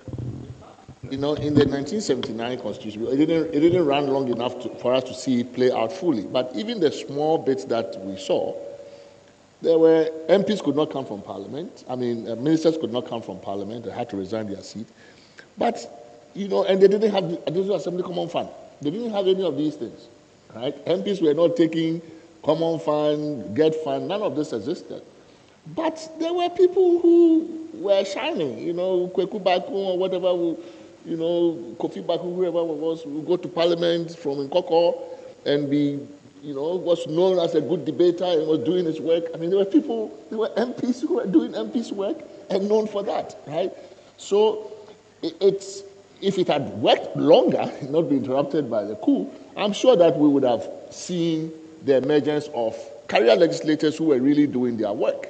So you don't need these attractions from the public purse in order for you to go into Parliament. And I think, unfortunately, we didn't have that experience. But the little that we saw, there were some really good legislators in the Third Republican Parliament. where you couldn't be a member of parliament and be a minister at the same time. And they were really shining. The chairman, I think that is a mischief. So what are we trying to correct?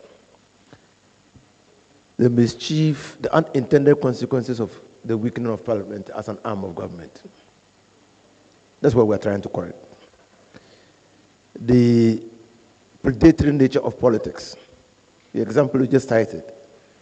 People get into politics to pursue their self-interest.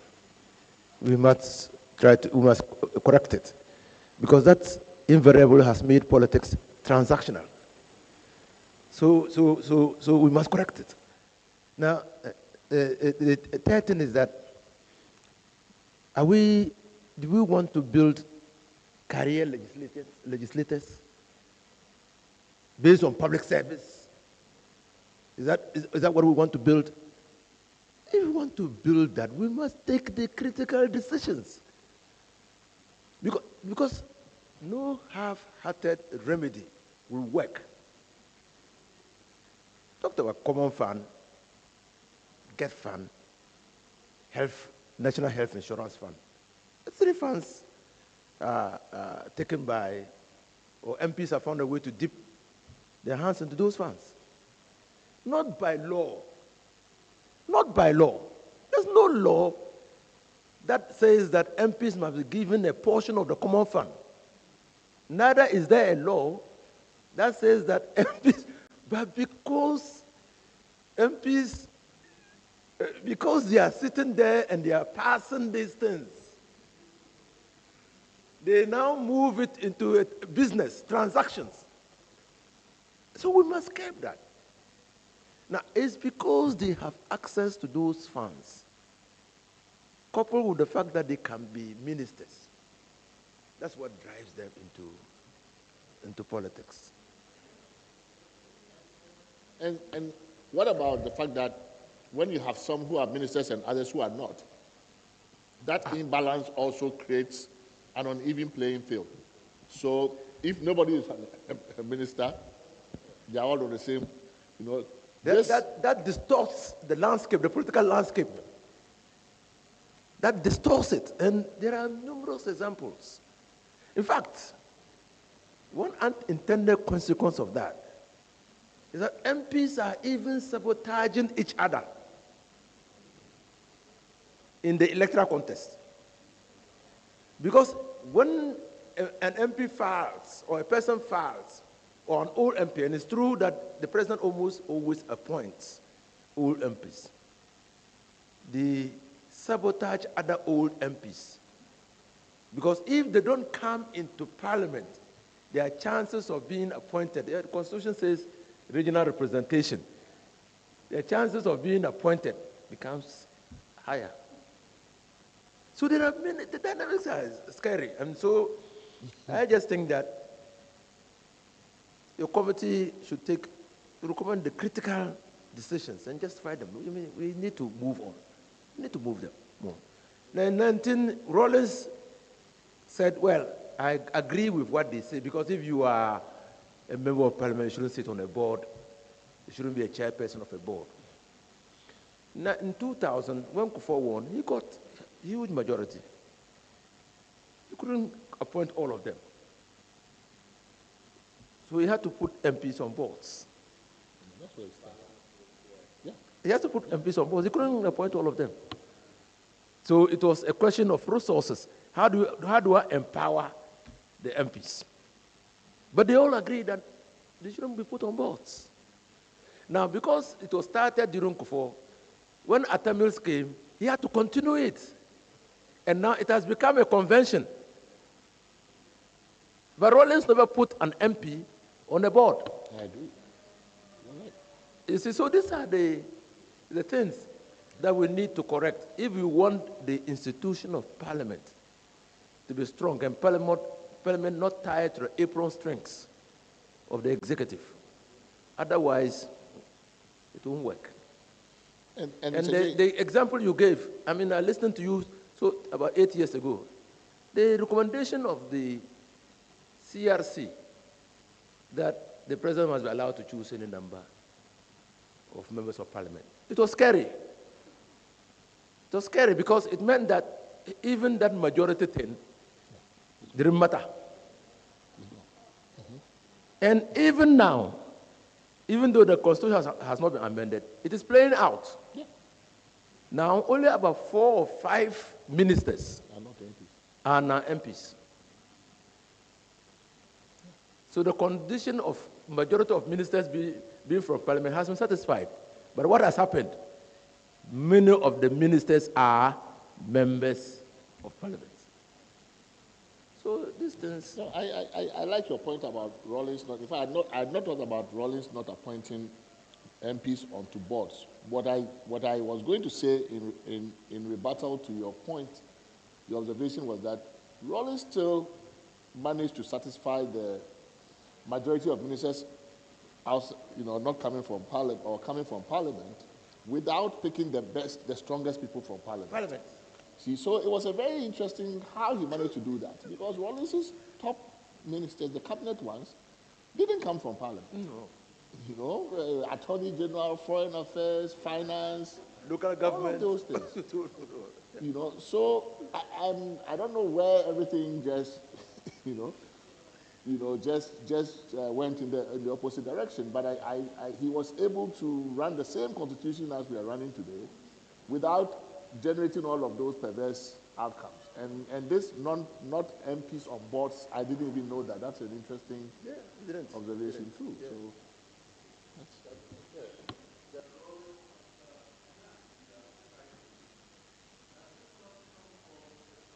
two.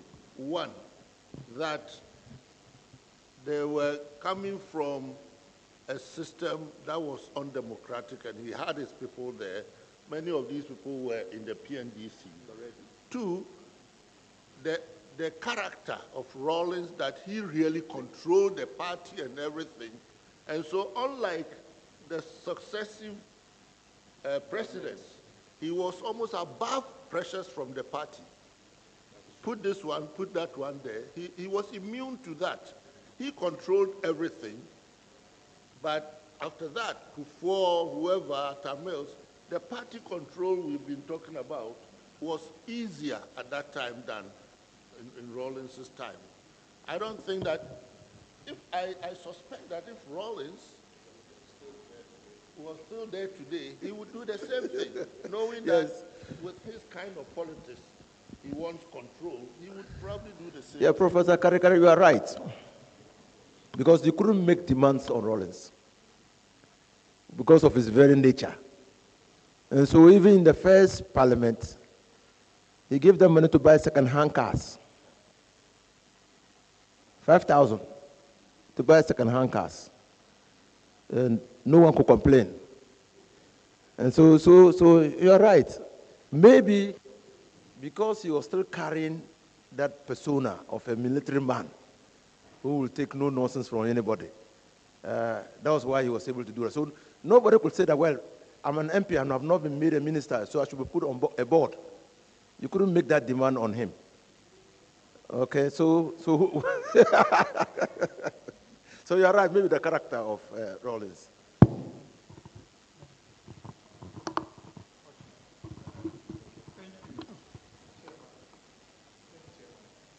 So I think, based on what I've heard so far, my issue is with the fact that we have recognized a serious developmental issue looking at the relationship between the executive and then parliament, and we are trying to resolve that. Now, in my mind, I'm thinking of the fact that if you are a president, you are very interested in what is going on in parliament, because the president is basically the chief spender when it comes to the funds of the state. So you are very interested because when your budget comes to parliament, when you want to move anything that involves the use of state's finance, you need people in parliament to do it for you.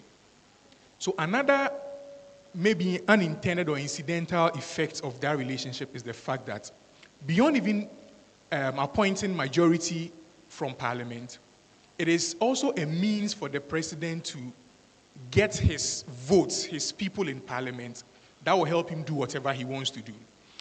So it is not, separating the two is not really just about allowing parliament to do its work and then the executive doing its work. It's allowing the rules of development to go on smoothly with proper checks. So that if the president now presents a budget, I know I will never be a minister if I'm in parliament. So I don't owe the president any obligation to allow his budget or his proposal to run through. Now I have a core demography that I respond to.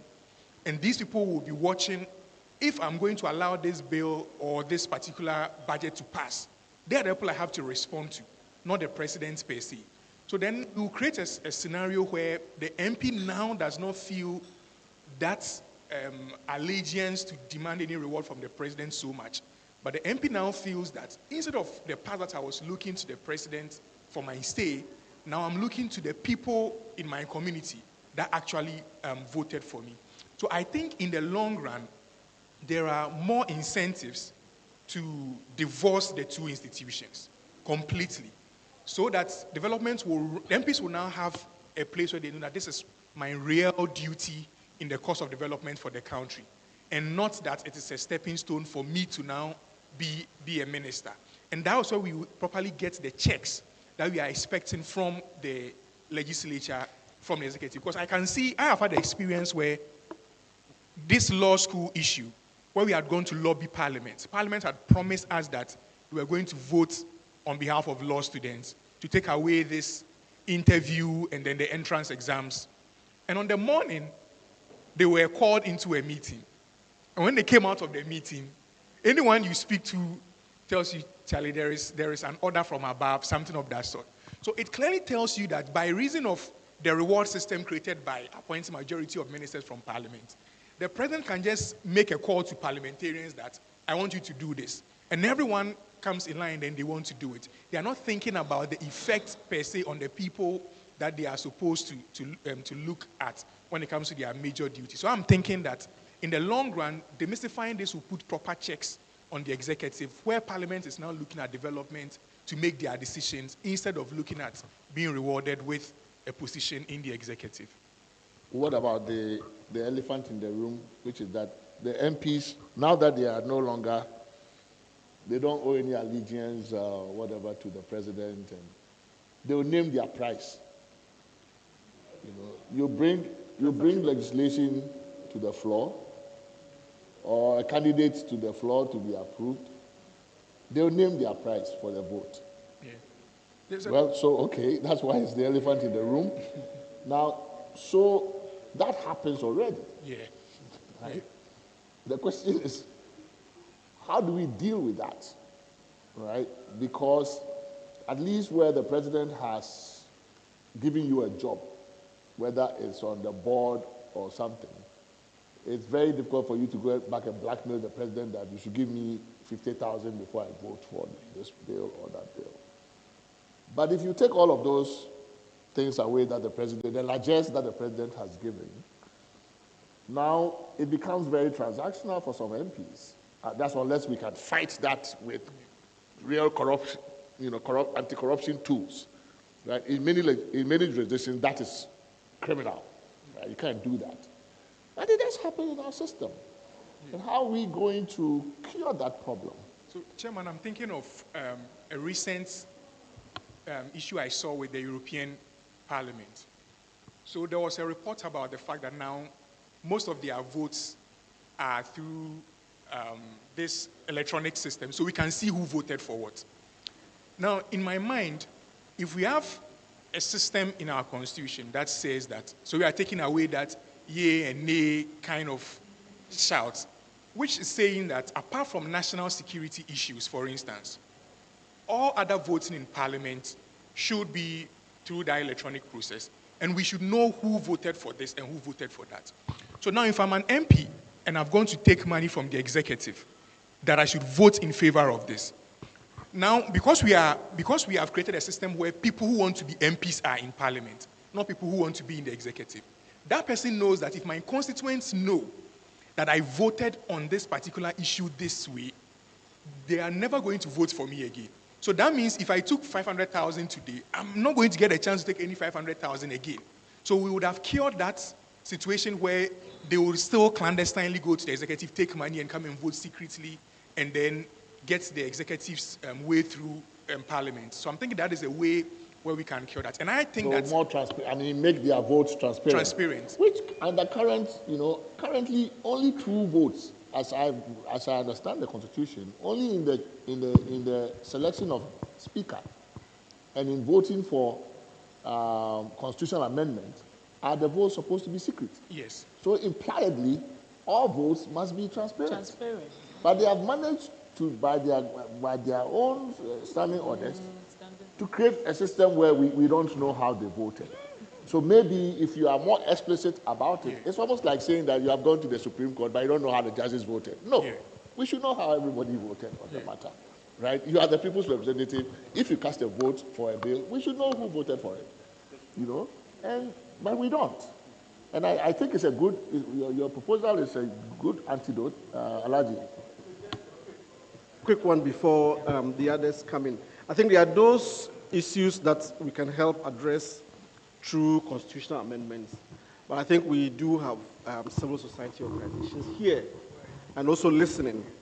And to say that a lot of the very radical reforms would need a mobilization to counter the vested interests that would not be in favor of these kinds of reforms. So to assume that by the CRC recommending it, it's a done deal, and 2/3 of Parliament would vote for us to take away the access to get fund, and the Ministerial would just be living a dream world. So I don't know, perhaps accompanying our reports should be some of these suggestions that would look at what are the conditions necessary to move this forward. Who are the champions within Parliament that can be, targeted, but the important role of civil society and civil society organizations in driving these things. Also in monitoring, because in America they have what they call the pork barrel projects. The president likes you, he puts in the budget, they put a lot of projects going to your constituency or whatever, and etc. So I think this whole thing about the mobilization, but also just realizing that a lot of things, I think it was Professor Kwashiga who talked about the issue of values. Not everything can be legislated, but how we get people to begin to look beyond this partisan distance is also quite important. Thank you. There's a comment here.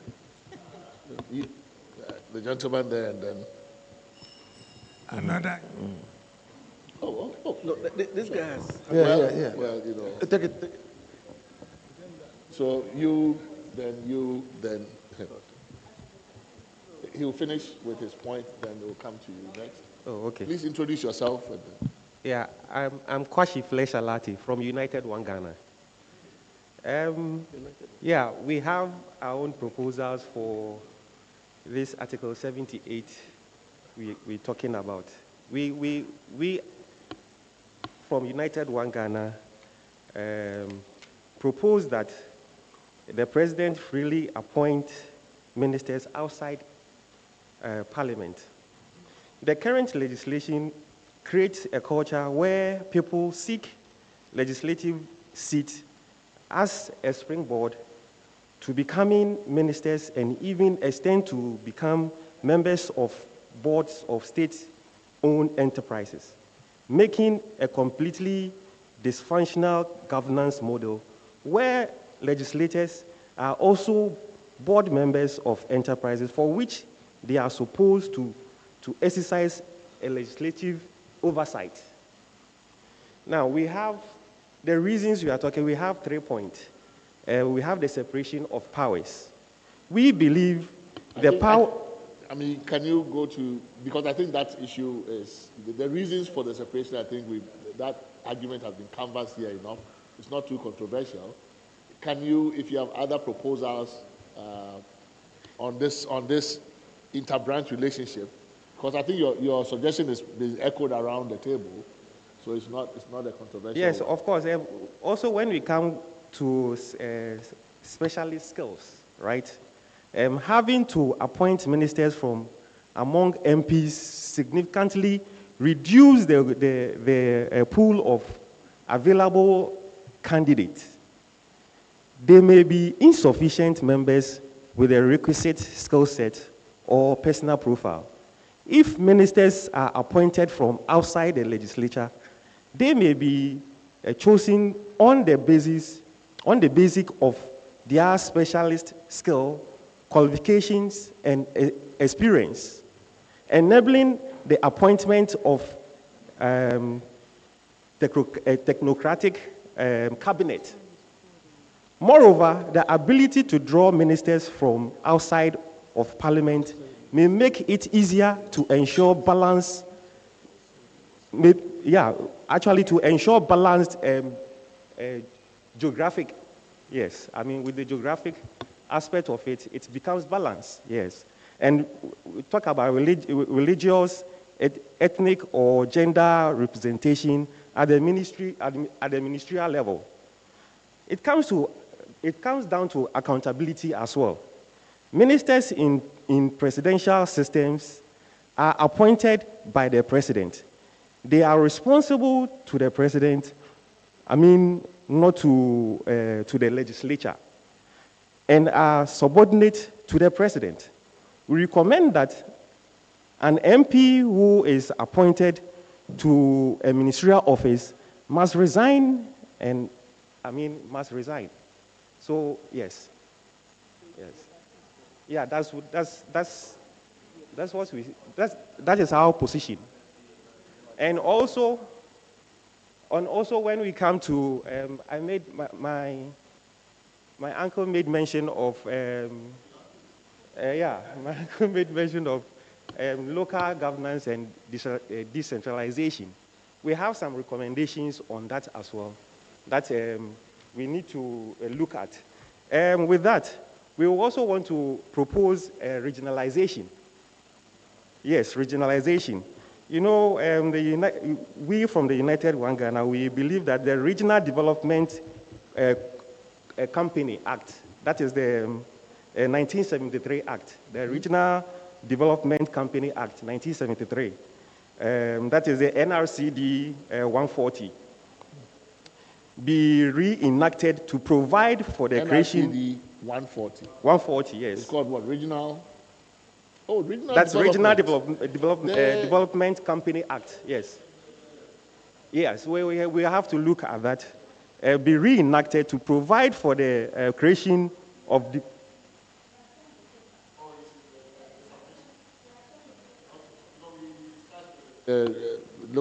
Local government and decentralization about 2 weeks ago. So if we have your paper, it's in your paper that you submitted. I think that's fine. Yes, but I think he raised the issue, so we could also... Well, since we usually do these thematically, so if you take us back, then we'll be discussing local government. But if it's in your paper, then it's taken care of. We will take it on board, right? Okay. But if you have currently, we are talking about Executive-Legislature. So if you have something specific to that, that's fine. Otherwise, it's all taken care of already, right? So you shouldn't worry about it. That's why I was asking you the law, NRCD 140, Regional Development Corporations. Yeah, but how did you know about this? You're a young man. Okay. No, we've done extensive. We've gone extensively on this. Our party is mainly to make sure we have a good constitution, and then we move. Yeah. So if anyway you can allow me to, because probably it's the same panel which were instituted to listen to those who were to talk about this issue, and then we find it. It's a privilege for us to be here. You were in the local government. No, we're not part of that section. So. They came for the parties one. But yeah, that was the last week, Thursday. Okay, you should be coming like Honorable Aiko too. You should be coming to all of them because all these issues are raised. But it's a very interesting proposal because we discussed the RCC, for example, and why we need the RCC, and if the Regional Development Corporation idea is a better idea. It's a many of us saw that in operation, so I think it was an interesting proposal. Okay, so I think we can go to the next. Okay, thank you very much. My name is Gifty Adika. I'm from the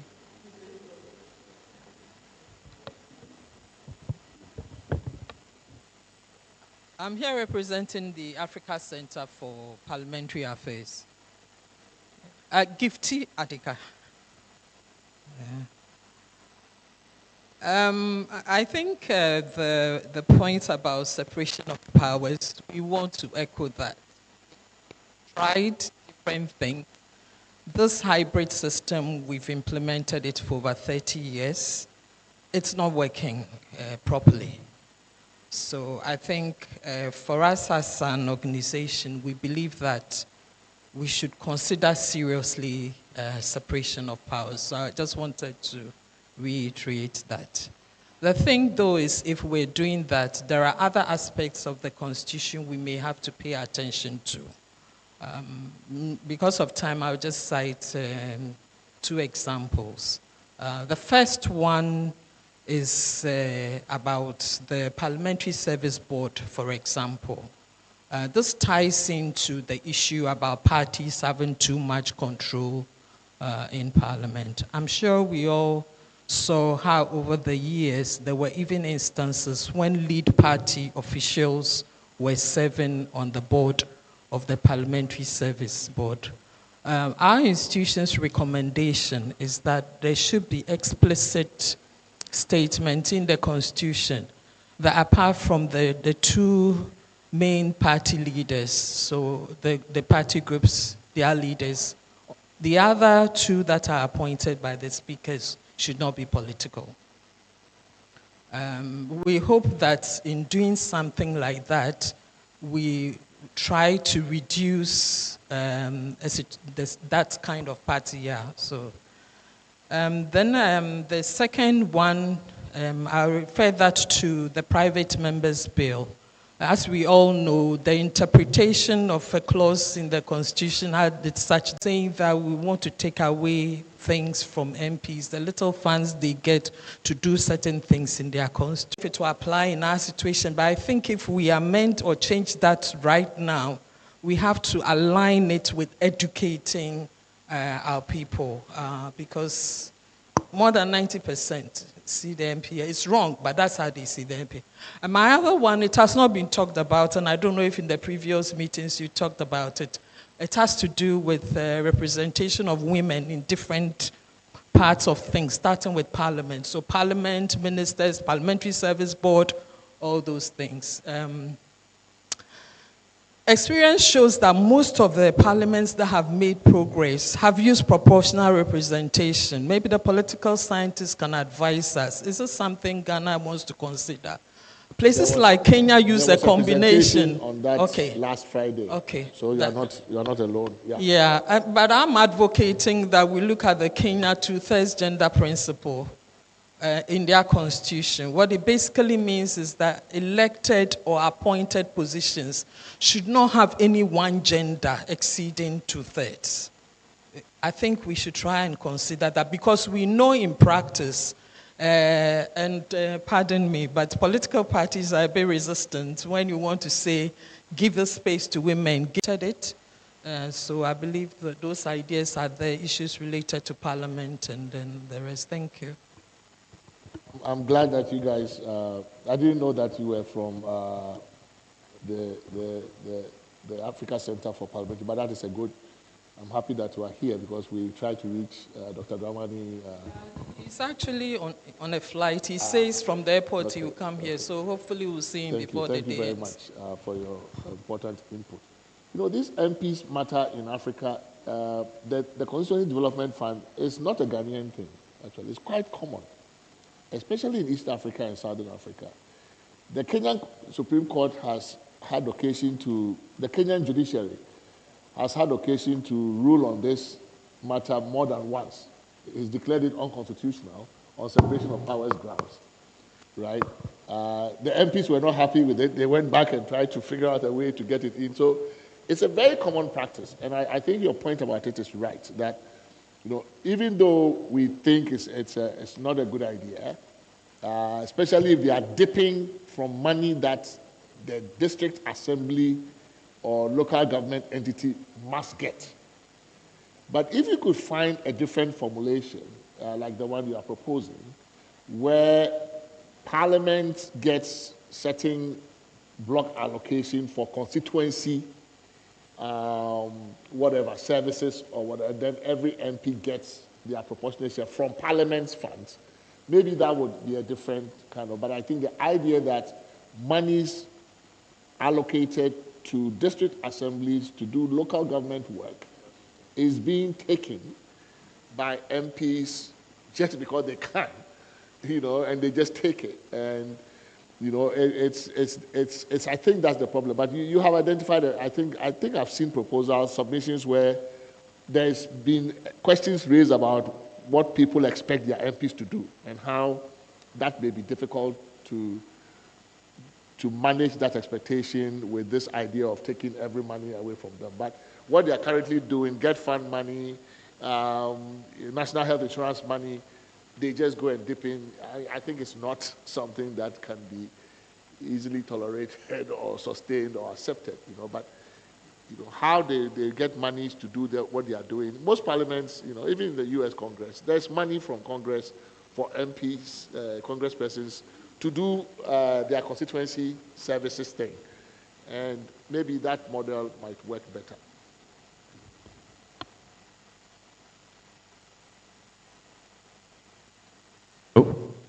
Yes, okay, so my name is Richard Amar, and I'm from the PPP.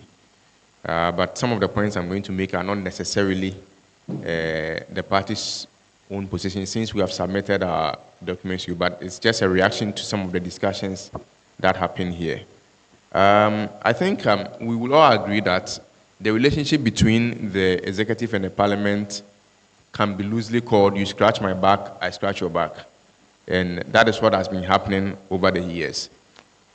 But certain things are missing, which is making it easy for them to do what they are doing. So, for example, if Parliament passes an Appropriation Act and decides that X amount of money should be spent by a ministry, and the ministry spends beyond that amount, what are the consequences? Nobody is prosecuted, nobody goes to jail, nothing happens to anyone. The Constitution allows the executive to spend and then come back to Parliament for ratification, which I think should be scrapped, because it is a recipe to allow the executive, which has been powerful throughout all of our history, to continue to perpetrate their powerfulness, if I may use that word, and continue to dissipate our resources. Again, on this issue of Parliament just dipping its hands into funds belonging to Get Fund, NHIA, District Assembly, and so on and so forth, I believe that a number of interventions, including what I've spoken about, could nip it in the back.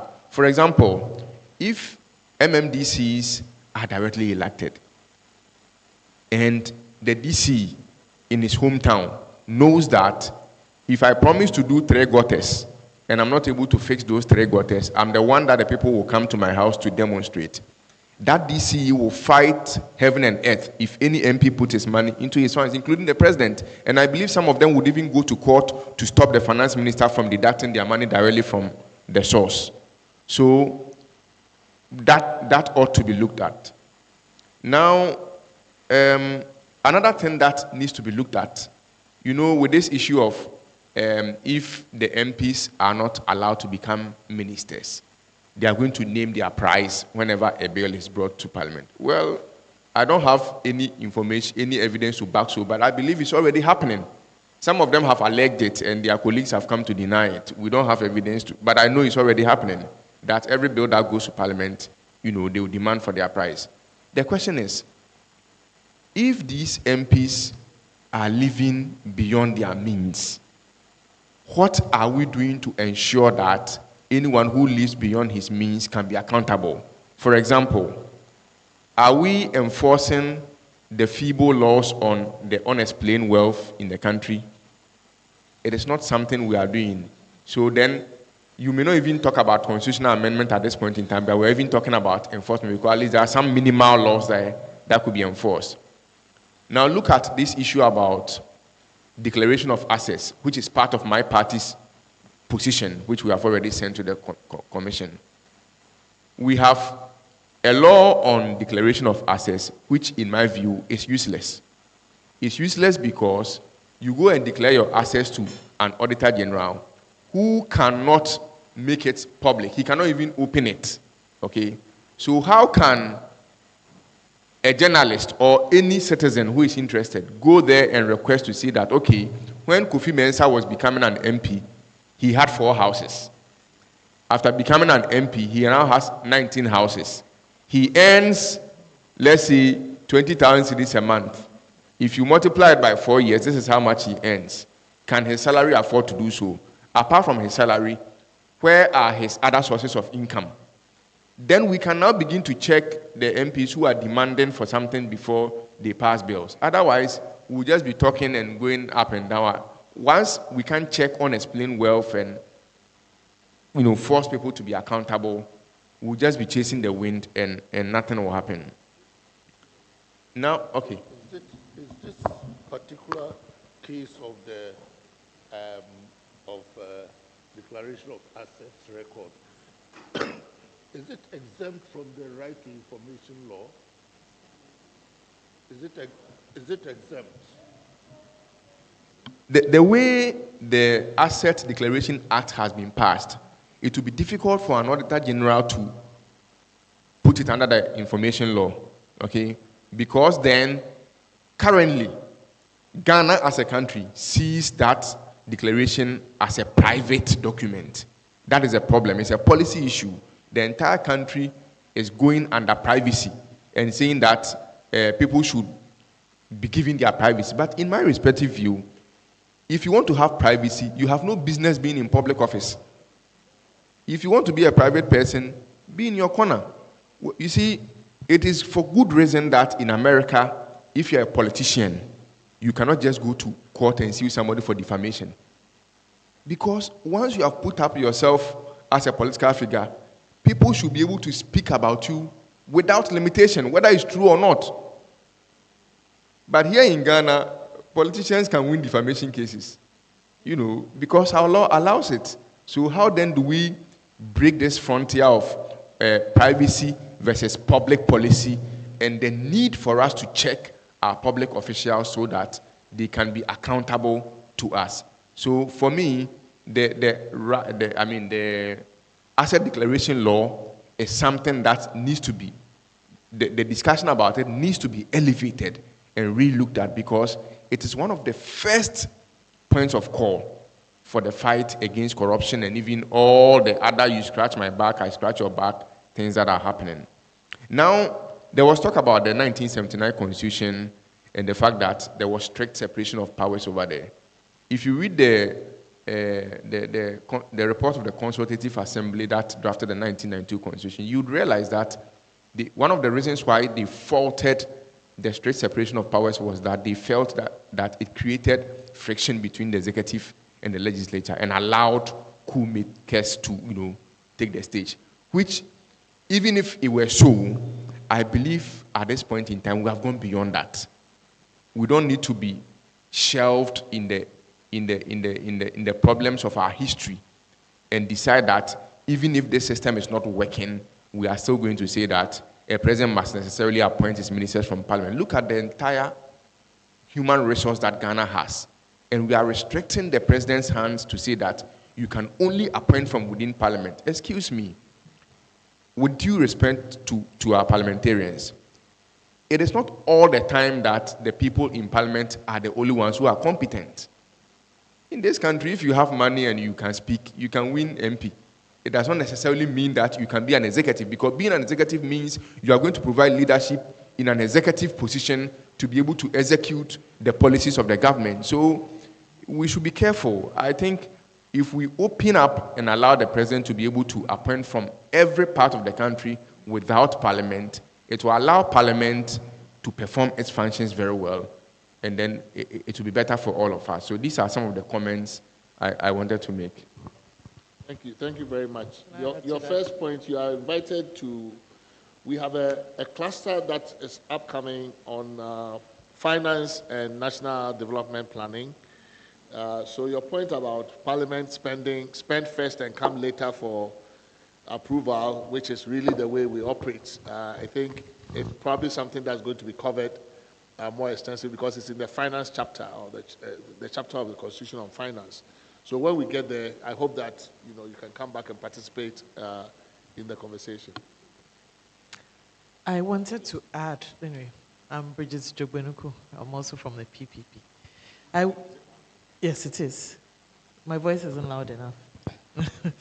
So I wanted to add to the public declaration of assets. I think that we also looked at that, well, I say we, when we had those sittings with the CDD, with campaign finance, campaign funding and financing. And I don't know if you've spoken about that here yet, but that is also the elephant, for lack of a better word, in the room.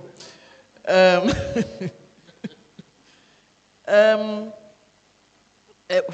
the MPs seem to want the funds for constituency social engagements or services, and also indeed to recoup the amount of money they have spent, the huge sums of money they have spent on their campaigns.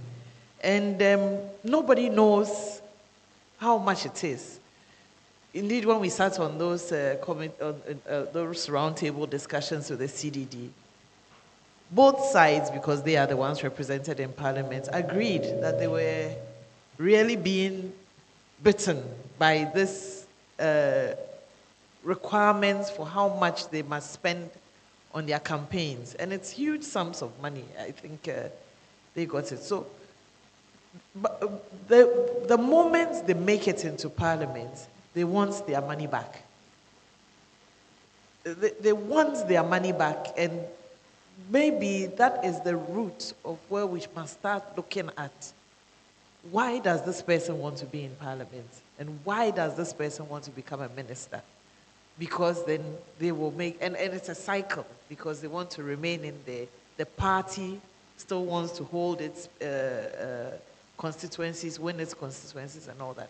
So maybe we should look at the parts, I don't know what it is, but the parts that looks at campaign. Take the marital unit is considered an economic unit, right? So your assets and liabilities are, shared between you. But I think culturally it may be a difficult push in our system. It makes sense to me, but if you are trying to make incremental progress, you can't even get beyond the public officer accepting that we should look into their finances. The notion that you can extend it to spouse and maybe adult children and others, it's fine in theory. How do you get that? Right? I mean, I think it's also how do we maneuver these changes? How do we navigate these kinds of changes? But it could be a cultural issue, that may be a bit difficult.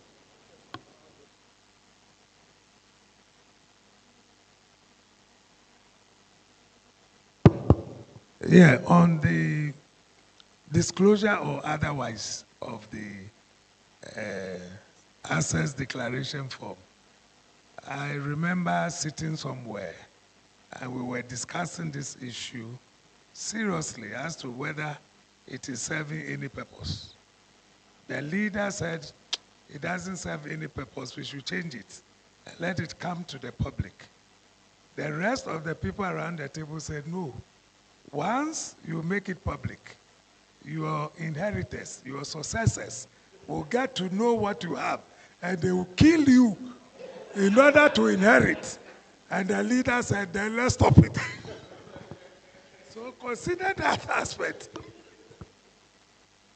I've also heard another theory, which is that if we disclosed it, some people, actually posture to be worth a lot more. And that once people see their real substance, they will lose face. because if you have to disclose, then because it's verifiable, people can come. If you say you own 10 houses, when in fact you own 2. And actually, the truth is that they are not going to understate their assets from the beginning. What usually is the practice is that you anticipate that. I think that what I don't know how the Constitution Review Committee is going to do it, but it's just attitudinal. It's not legislative. And the declaration is not immune or is not exempted from the Right to Information Act, except that there must be a trigger. There must be a trigger. So the acquisition must be in dispute to trigger the opening of the declaration. It's not immune. So I think, and again, even acquisition in the name of spouses, I mean, that attitude is solved by the greatest respect, by equity, rules of equity, tracking, tracing.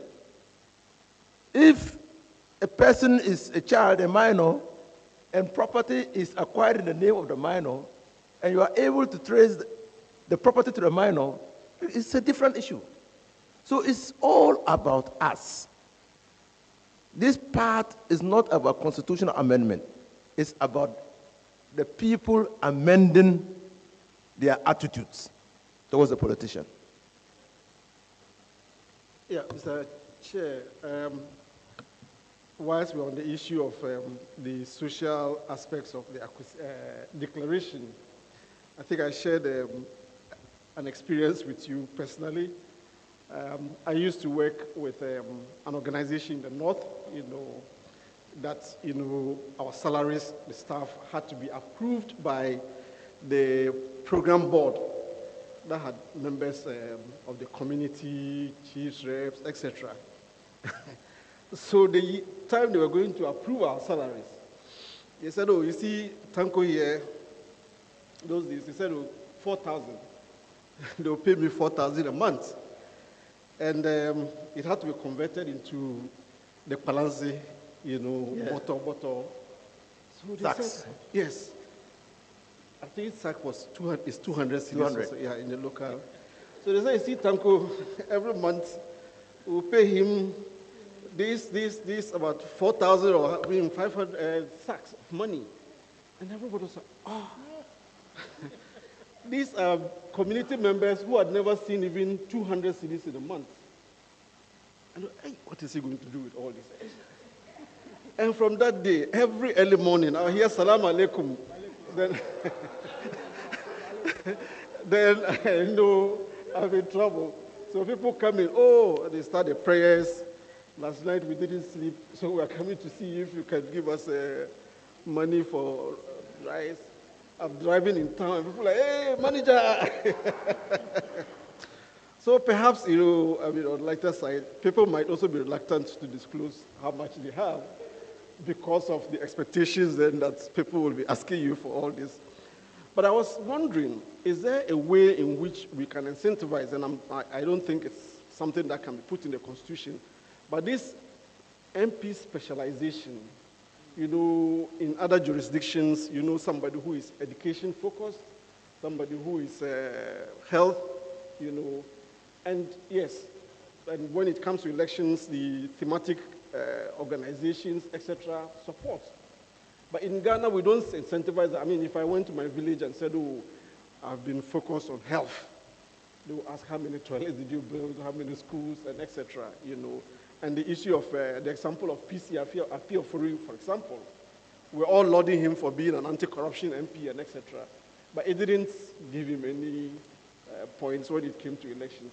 So again, I think beyond what we can put in the Constitution, how do we incentivize this kind of specialization that then an MP does? I can't be a minister, I can't be a board member, but at least I can stand out as a specialist. I remember Senator Kennedy and the issue of healthcare. And he said he was the go-to person if it came to healthcare in the US. And when he died, the landmark bill was named after him. So again, what do we do? How can we incentivize this and make it possible for these reforms to go through but also to survive. Thank you. Kweku and then the United Ghana. Thank you, Mr. Chairman. I think the concerns being expressed about MPs not being able to show what they are doing within their constituencies is because as things stand now, they campaign on, I will do this, I will lobby for this and that. So they campaign on being development agents. But if, as Mr. Chairman said earlier, we're going to elect MMDCs who will show up as the people responsible for local development, then the campaign message of a potential MP will be completely different. And so people will see him as, or her as, going to be a legislator, going to have oversight over the executive and all the things that legislators are actually meant to be doing. So that's, psyche will change. As Madam had said, maybe 90% currently believe that MPs are development agents. But when we get to that point where we know we are electing MMDCs and the district assembly is the center of development, I think that psyche will change. And so if we look at it separately, we may miss the point, but if we look at it in terms of the overall review that the committee is considering, then it shouldn't be such a big concern at all. Thank you.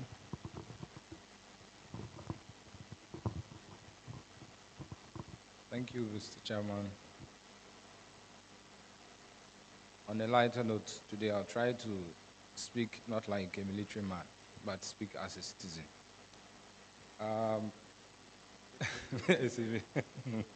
Okay, thanks for the correction. Actually, my uncle here earlier on spoke about the tenure of the Electoral Commissioner, and then the Chief Justice.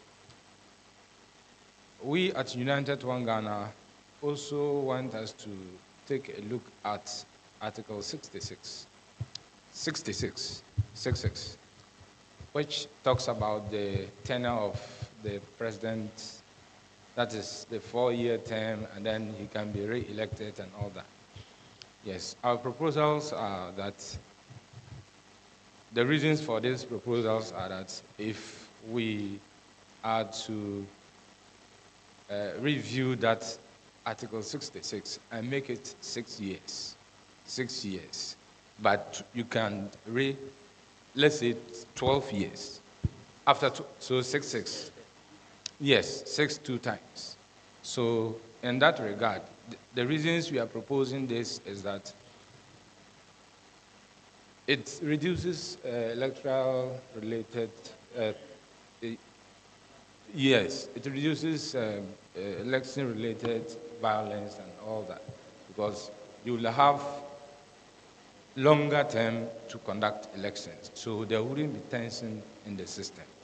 The other reason is that it promotes stability, because if it promotes stability and then a continuity, because if you are in government, you probably have your policies, and because you are going to use 12 years, you'll be 6 years. But then, if you are able to, assuming that it's automatic 12 years. Yes. Wow. So if you are re-elected again, it gives you the opportunity to continue with your policies, and then the continuity of whatever you started in the last 6 years. So that is the rationale behind that, and it also enhances accountability, because after your 6-year or your 12-year term, at least the people of Ghana will be able to hold you accountable as what you have done over the last 6 years or 12 years. Yes, and so basically you like 3 terms, but you think 3 terms will be too many elections. So instead of 2 elections, you want 1. Yes. So it's basically to cut down election cost. Yes. But you like 3 terms. Yes.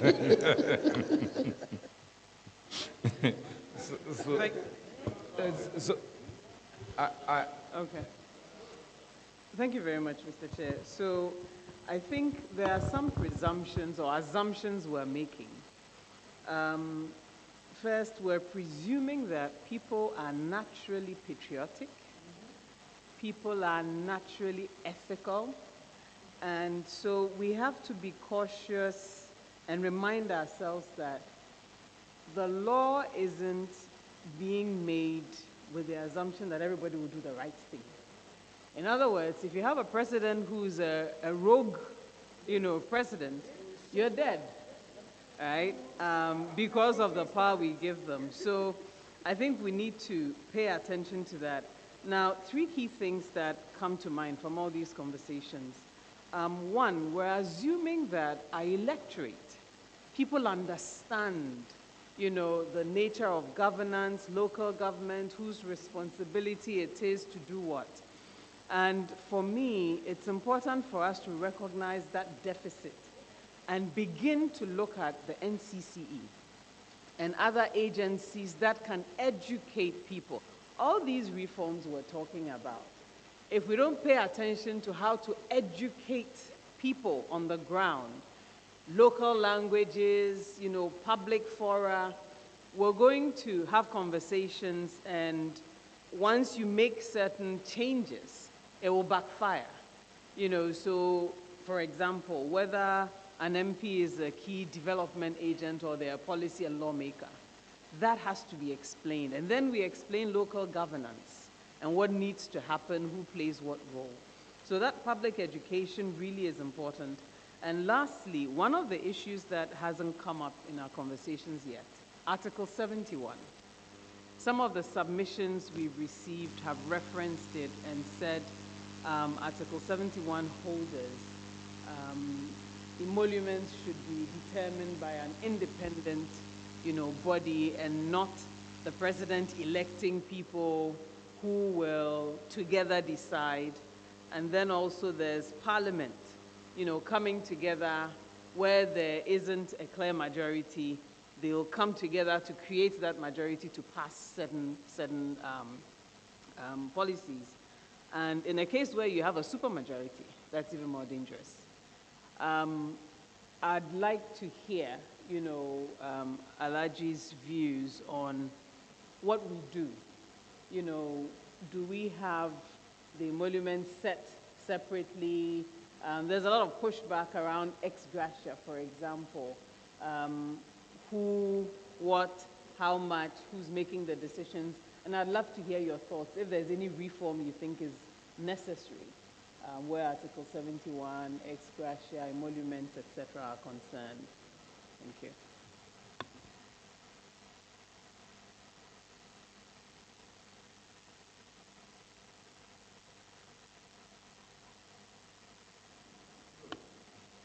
How many more proposals do you have on the executive and legislature?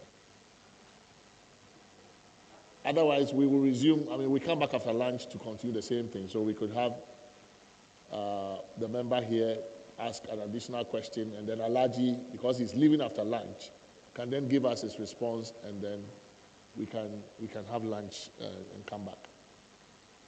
Right? Thank you very much, Chair. Just two questions, one for Alaji before he takes leave of us, and then the other one will go to the One Ghana movement. Alaji, in a previous discussion we had with Professor Koshiga, he made a point about values.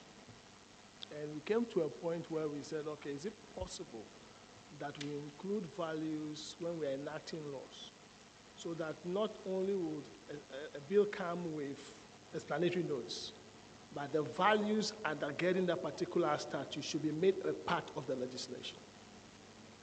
It's just to reflect that every provision or every statute must have some values. And I've said, if you look at Article 71 and read it together with Article 17, which is Article 17, which is non-discrimination, and the fact that all officers, public officers, are public officers simpliciter, and that it appears to me that to set aside a group of public officers and treat them differently in terms of status appears to be inconsistent with Article 17. And that it is important that we set up an independent emolument committee, and then they can look at the relativities and adjust the salary as and when is necessary. Article 106 answers your question. No bill can be introduced in Parliament if that bill is not accompanied by an explanatory memorandum. So if you want to champion some values, those values will be part of the explanatory memoranda. So it's answered. It's already answered. And you take the guide from the Constitution. The values that we subscribe to as a country are reflected in the preamble of our Constitution. So you can take it from that. So what we actually mean is that we are aware of the explanatory notes, but we are saying that should we include the values as part of the statute of the bill? No, but the values are not substantive law. Values are not substantive law. So you can, how can you legislate on values? You can only explain why you are doing what you are doing in the explanatory memorandum as the values, and then bring substantive law to solidify or give effect to those values. The values cannot be substantive law. If you look at the directive principles of state policy, they are values, but they are in the Constitution, and we've been told that they are enforceable. Right. No, they are, okay, no, it will take values in an expanded meaning. Yeah. Yes. But the directive principles of state policies are actually guiding principles. That these principles must guide us in all decisions that we take, whether the court is interpreting a judgment, whether the president is bringing a policy, whether Parliament is passing legislation. These are the principles that should guide and inform the passage of law. So if in the wider sense, yes, they can be values. But if we follow Justice Databaya's decision, it says that they are justiciable. Even though they are values, they are justiciable. And I'm asking the question, can we include such values in the statutes? It will be, in my view, it will be difficult.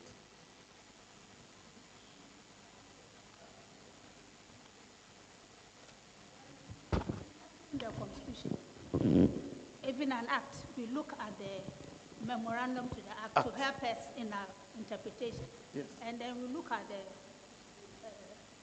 Article 35 and so, and also to help us to give a purposive meaning.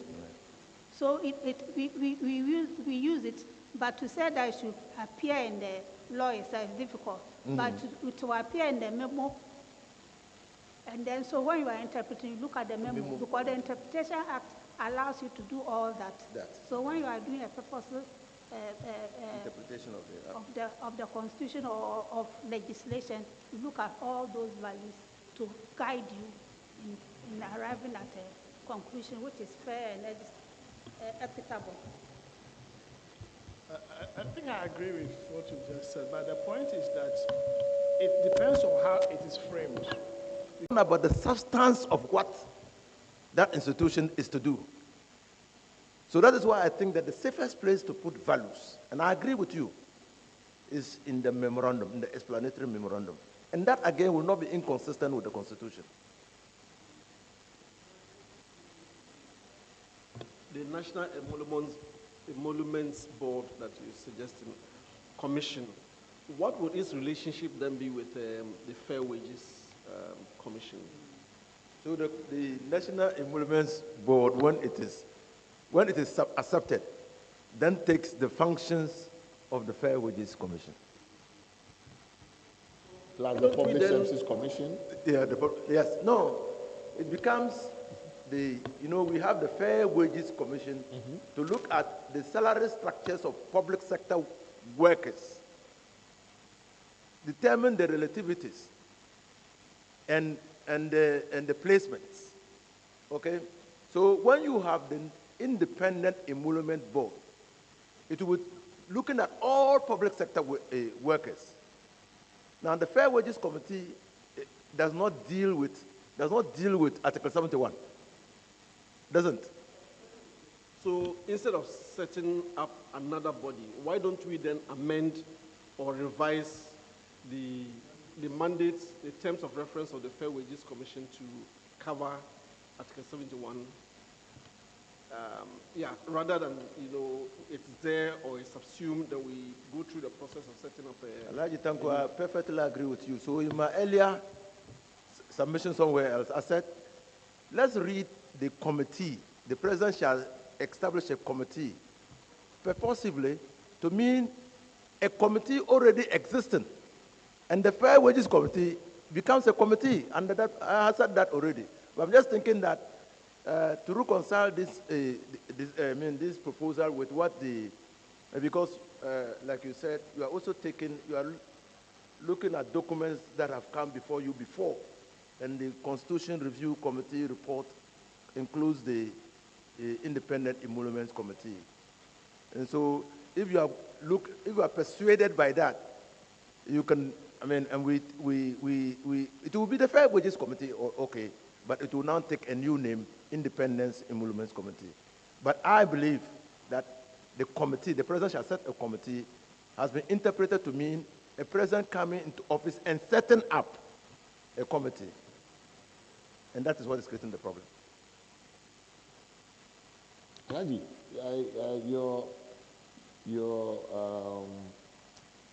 the experience you narrated, about this public disclosure of your compensation.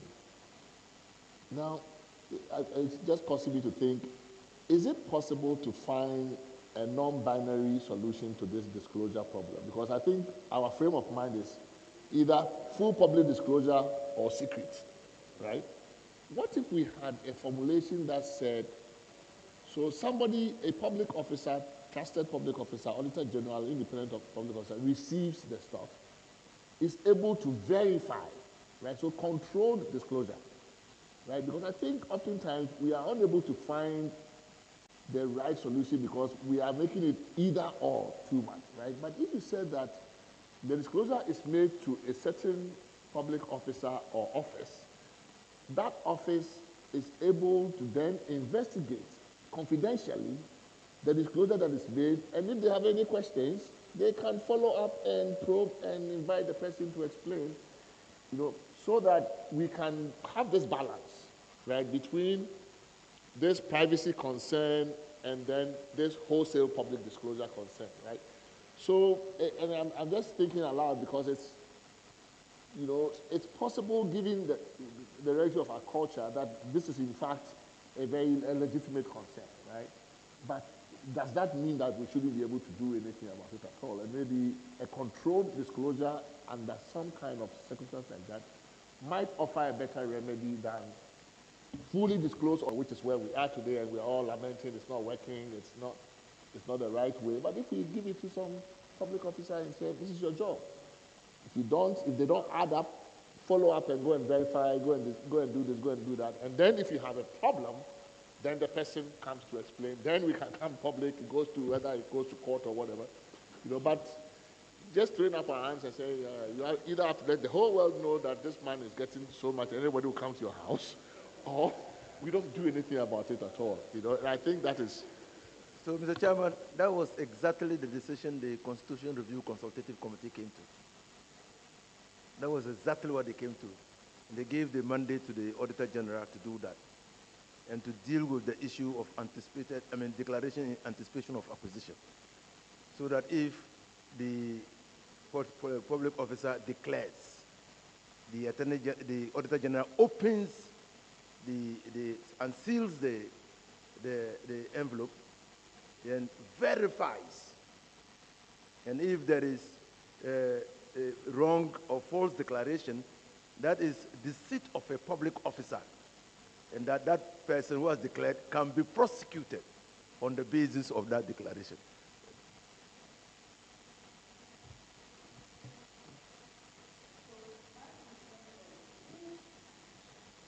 concern is who will trigger that. So on the prima facie level, the Auditor General will do the investigation. But in our culture, people tend to have properties, and as we said earlier on, some people will have it in other people's names, their families, like external families or even friends.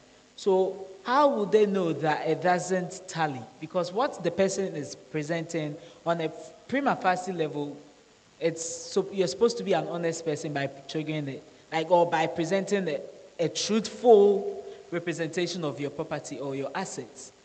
So how would the Auditor General, unless we allow whistleblowers to come in, so there should be an element in the Constitution that says because political opponents sometimes do that. They will whistleblow because they obviously want somebody to be out for their political gains. But we should have a situation whereby even mere ordinary citizens can still go forward, have a system where they can actually do that whistleblowing, even if it's online or and it can be anonymous whistle, so that people can be open to not snitch, but tell what is happening but the point is, how will you even know? How will the ordinary people know that this person, this is what they've declared, and therefore it doesn't tally with what is actually on the ground or in reality? So that's also another problem if it's not out in the public. Just to answer her briefly, we are talking about, Chairman raised an issue of the binary nature of the activity. We declare, we disclose or not disclose, and that what is the middle ground? That is what I was seeking to answer. Now, that's what the Constitution Review Consultative Committee came to, that it's not binary as we see it. That if a person declares, he might be declaring in his name, but declaring in anticipation of acquisition. So he puts everything in the envelope. We must empower the Auditor General to open the envelope and then verify all the declarations. And that if there is a false declaration, that will be an offense, that will be a criminal offense. So that's one side. What you are talking about is acquiring in the name of somebody. That is not covered under what we are considering now. That should also be covered. And also, is it the practice at the moment? Let's get it clear. Is it the practice at the moment that the Auditor General is not obliged to open the envelope when it's... Yes, that's a practice. It shouldn't only be a public, not simply a public declaration, but a published PC. And I was telling him how it's like public servants in the UK, you have to even go through certain security checks. And I think my senior was even confirming that ambassadors have to even declare certain things. So I believe legislators are also public servants, and therefore, or appointees should be able to actually have that declaration, and for the Auditor General to be able to verify it. So we shouldn't just put it in an envelope and close and put it there with the notion that they are being truthful. It's declared. No, it has to be verified. But if Parliament was also doing a better job of due diligence, right? You appoint these officers, they come for vetting. I mean, minimally, you should actually be able to also check, do some background check, right? I think in the formulation that, this non-binary formulation, you could have a situation where, upon being appointed also, the committee can have a conversation with the Auditor General and say, okay, I mean, this person has been appointed to this office. What does their asset declaration reveal? Because we want to know what they are coming into office with and all of those things. So we can create a certain practice. But I think, to move from this current position of zero disclosure to put it in the graphic, I mean, that's that may be before the end of the world, that's where we might be. But now making incremental progress, that might be difficult to get. So some baby steps, maybe we'll move in that direction eventually, but doing something that's reasonable. I was going to say you should make a baby step by advocating for verification by the Auditor General. Yes. Because when you present your forms, the officer who will see this from practical experience, when I was retired, you will open the form and look at it, whether you have filled it properly. So I remember my portions, some places I put verification. As for that, I think we should say verification. But for publication, at the moment, no. Due to our environment, it will be too much for the public officer. And because of that, some public officers may not even accept appointments because of the embarrassment they will cause. And then putting properties in the names of others. After the first DCs who came during this constitution, most of them put the properties in the names of their brothers and their wives and relatives. And then when they were out of government, they couldn't claim the properties back. So now a lot of politicians and public servants have learned that it's dangerous to put it in the names of other people. And even in the names of your wives too or your spouses, it's dangerous because if there's a separation, the husband will claim that that's his property. Even now, even where you acquire property during the marriage and there's a divorce, we say you are entitled to. When it comes to women claiming, everybody is happy. But when it comes to the man claiming the woman's property, everybody is sad and start complaining. So that's how it is. So that's the deterrent that people are afraid to put it in the name of others. Or even their children, because there are some children who will claim that the property is in my name, so give it to me. Yeah, so it's also, so verification is okay. But then there should be I think the current act enables the court to make an order for the thing to be open. I think under Article 286(3) of the Constitution, it says there are 3 instances whereby it can be opened or they can look at it. And the one is before a court of competent jurisdiction, before a commission of inquiry appointed under Article 278 of the Constitution, or before an investigator appointed by the Commissioner for Human Rights and Administrative. So I think we could probably amend it and add the verification bit to the... Let me just add to that. If you look at that list, there are more process than principle. So we could say that where it is in the public interest to publish. So that then public interest is more encompassing. I would probably, rope in other scenarios that may not be anticipated by the list that we have there. That list is too restrictive. And so if it's in the public interest, exactly. But you see that those processes, there are more processes than the principle of publication. Also, it says shall, so shall on demand. So again, we all know in the legal context, shall is like on demand. So if it's not on demand, then these institutions do not have the prerogative to obviously do that. So we need to probably look at that, the Article 286(3) as well, in terms of the text, the wording. Be concluding shortly, so for lunch. Question is whether our concern about the public being interested in actually these declaration of assets is really founded. Do people, if it is required that a public official must have his assets published, well, I may be naive, but really go through to say, oh, so this is what he has, and or this is the action we are going to take. I don't know. I think the old reaction, it's so there are 2 issues here. Either the public would see that somebody is coming into the office and is already wealthy, right?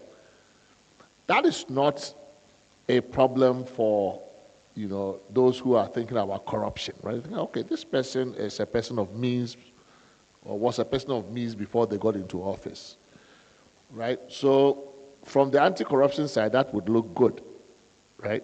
But that is where the other cultural stuff comes in. Then they're like, oh, this guy got plenty of money. So I didn't know that my uncle had all these assets. That has nothing to do with fighting corruption. But yet, immediately, it puts you out there as somebody who can be milked, right? Oh, there's plenty poverty here, so you know that one, there's plenty poverty here, so you can. Then there's the other side, which is that somebody who doesn't actually already have assets of that, which is what maybe the main concern is. Somebody who really is coming into office to acquire the assets, right? Comes in and just makes a certain, projection. I own this, maybe they don't. Exactly. So the concern, I think the first case is where Alaji's point is coming in, right? Which is that apart from this concern about people anticipating acquiring these things, there are also those who would probably make an honest disclosure and then become vulnerable to being milked by, family or, and that those concerns are also legitimate. And I'm saying, well, then we have to find a middle of the roadway to deal with those, because yes, we want to encourage those people to come to public office and not to shy away from public office, because you would expose them to all kinds of people who are trying to milk them. But so I was for a long time a very full publication kind of person, but I think I'm hearing Alaji's point too. I understand where he's coming from, and that is a concern we must take on board. And try and find a balance. In all of this, please help me here.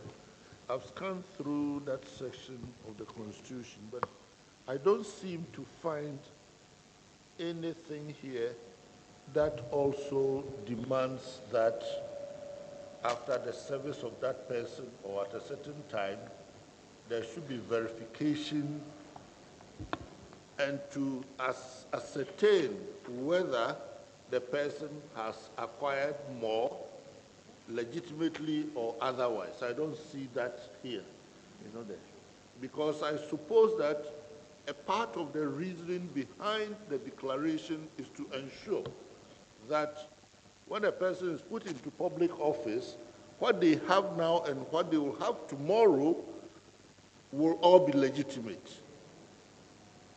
I think 2861, right? 2861, the requirement is, first requirement is within 3 months, right, after the coming into force of this Constitution. So basically, the moment you enter office, right, that's time T1. Yeah. Then 2861B, every 4 years, time you T2. Declare. Yes. And at the end of the term of office of the person, so time T3. You declare again. That's correct. Okay. And then 2864 then says any property or asset acquired by a public officer after the initial declaration required by clause 1 of this article, and which is not reasonably attributable to income, gift, loan, inheritance, or any other reasonable income, shall be deemed to have been acquired in contravention of this Constitution. Okay. So during those incremental periods, if your net worth grows, but we cannot match it with your known income or a gift or an inheritance, then we assume that you acquired it unlawfully. But what mechanism? So the question is, how do you verify? That is the problem, right? So that's the problem we are trying to solve here, that it is, how do you really do this unexplained wealth business here? Because 286.3 doesn't quite give you the tools to do this kind of unexplained wealth. But if we empower the Auditor General to then open the thing and probe, first when you come, incrementally, maybe every 4 years, but why not every year? Why do every 4 years? It could be every 2 years. Yeah, because it's not every public officer. Yes, who will stay for the next 4 years. That's exactly, right? So You know, so it's yeah. It should be possible. 20,000 cities house at Sukula, and they go and they see there's rather a $20 million mansion there. Yes, so that's the. No, not that has or become. even has become. Because if you are saying 20,000, as at, let's say, a new minister who has just declared in 2025 that owns such a house there, and they go, it is a marble a block of house there, definitely it cannot be 20,000 Ghana cedis. Before he became MP. You're like, No, because you are DC. declaring the date you signed the thing, that means as at that date. That is the value at the time of your declaration. So when you are declaring, let's say about 4 years ago, you have already declared one, that you own a house at Sukula which is 20,000. But then you have modified it, and it's now about 50,000. You can put it there. That was the price then. But now you have modified it, so it's worth this. So it's easily, they are auditors. They are auditors, so they know how to verify things, yes. The valuation and the rest, yes, it can be independently done. So it can be done. And with that alone, people will put the correct value of the property. I think we can break for lunch. Lunch is usually at 2 o'clock. It's now 2:30. Yeah.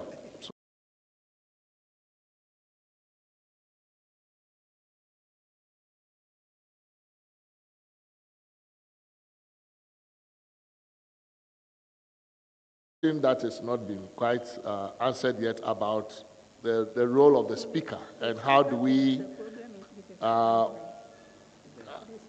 basically how do we prevent this capture of the speaker by the executive, because that is really the entry point into controlling parliament. Once you capture speaker, well, the deal is done.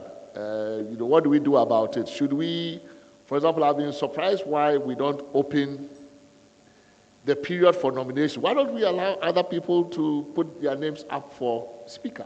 It's almost like the period is very short. Is there a nomination? No, there's no process for putting your name up for speaker. Alaji would make a good speaker, but somehow the period, there's no process. There's no process at all. There's no process at all about the speaker. Next thing you know, this person has been elected speaker, and the we are president done. himself makes the nomination.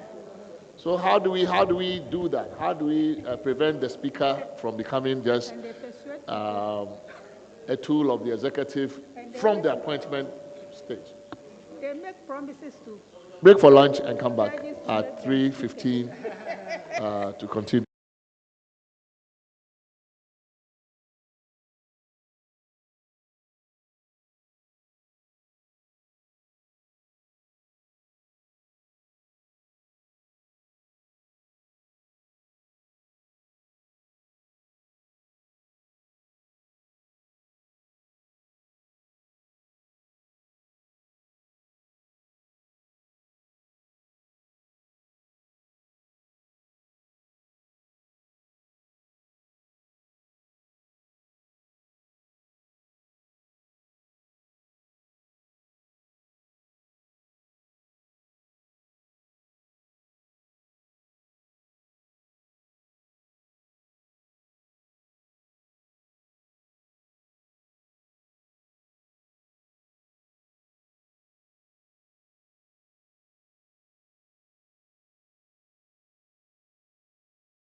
joined us, but they already had a rep in the morning.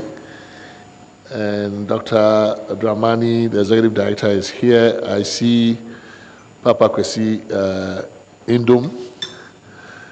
Dr. Kwesi Indum is also joined us. His party represented him well in his absence, but he's here to speak for himself and the party. We also have our One Ghana movement nephews, since you call us uncle. One Ghana movement nephews are also still here. It's not a party, it's a movement. United One Ghana Party. Oh, the party is also part of the name. Oh, United One Ghana Party. Oh. But it's United One Ghana. Okay. All right, so I think we'll continue the conversation. What we've been discussing in the morning, since the morning, is the interaction between these two political branches, the executive and the legislative branches. There's been a lot of conversation around Parliament, how to strengthen it in its relationship to the other, its political sibling, the executive.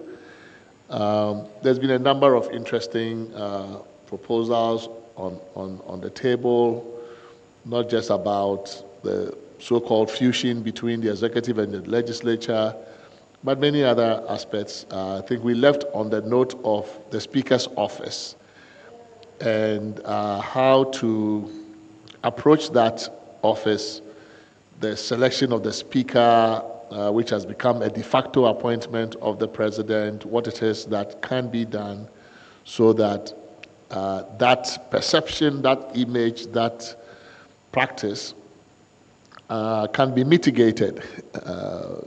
Politicians will always have an interest. Presidents will always have an interest in who the Speaker is, whether or not they have a choice in the matter. I mean, Trump wants a Speaker who will do his bidding. I mean, that's to be expected. So those kinds of things are to be expected as a matter of influence and political calculation. But where you have a system that is almost like totally permissive, allows the Speaker's office to become an extension of the executive, I mean, that must give cause for concern. And so that's where we left off. But those of you who are just new to the conversation, you are, of course, invited to share your perspectives on other aspects of the party, of the Parliament-executive relationship. So Dr. Dramani, you were well represented by, the name escapes me, by Gifty, but if you have some perspectives you want to share on it, that you are most welcome to do so. And Dr. Indom, you two were very well represented by your lieutenants, but since you are here, you can also speak for yourself. Last week, we tackled political parties specifically as a thematic area. It was a very robust conversation. There were a number of useful points. I think PPP was in the meeting too last week, right? PPP was not here. Oh, it was GCPP. So GCPP, United Ghana was there, right? And Economic League, Economic Fighters League, CPP was there as well. Only the two big parties were not. But yeah, we have had some conversations around political parties. We have had conversations around natural resources, governance, local government and decentralization, the public services and public enterprises, independent constitutional bodies and the Council of State. And then we ended last week with a discussion on political parties. A very robust conversation. We've started this week with legislature and executive, and we hope to end Friday on the judiciary. So if either or both gentlemen would like to say something, okay.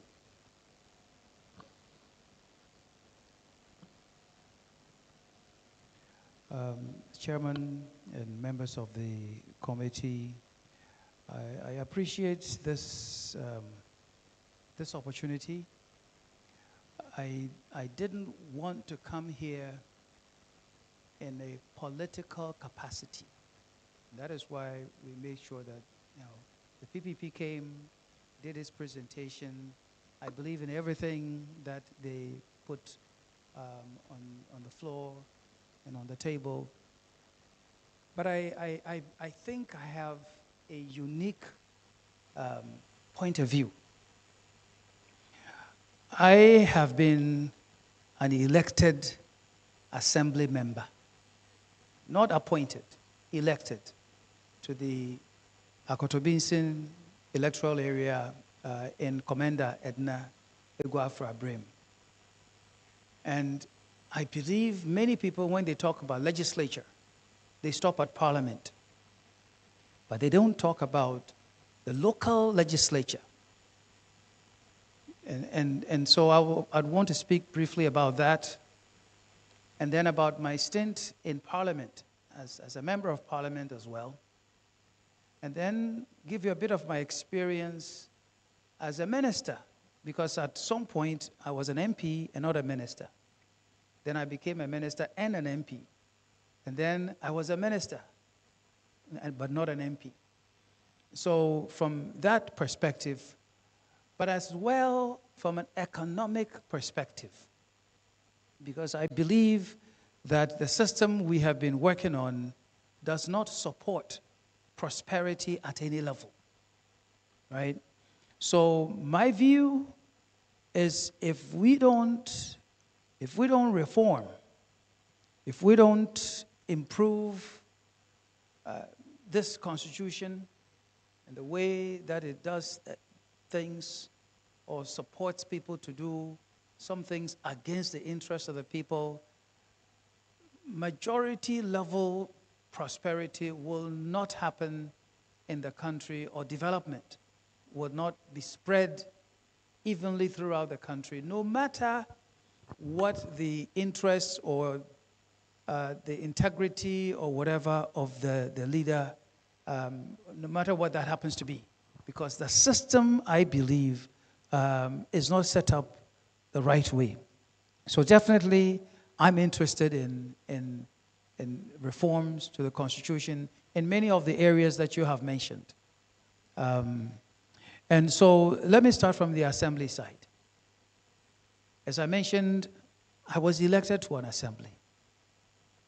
But one of the current two major political parties tried to make sure that I wouldn't get there, even at that level.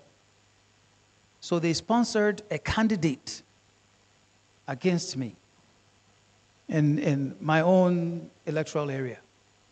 And the electoral area where today I could be a chief, okay?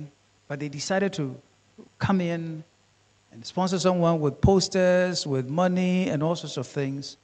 And I had to work, and work hard, and go door to door to campaign, and have people work with me as if we were doing some big political campaign.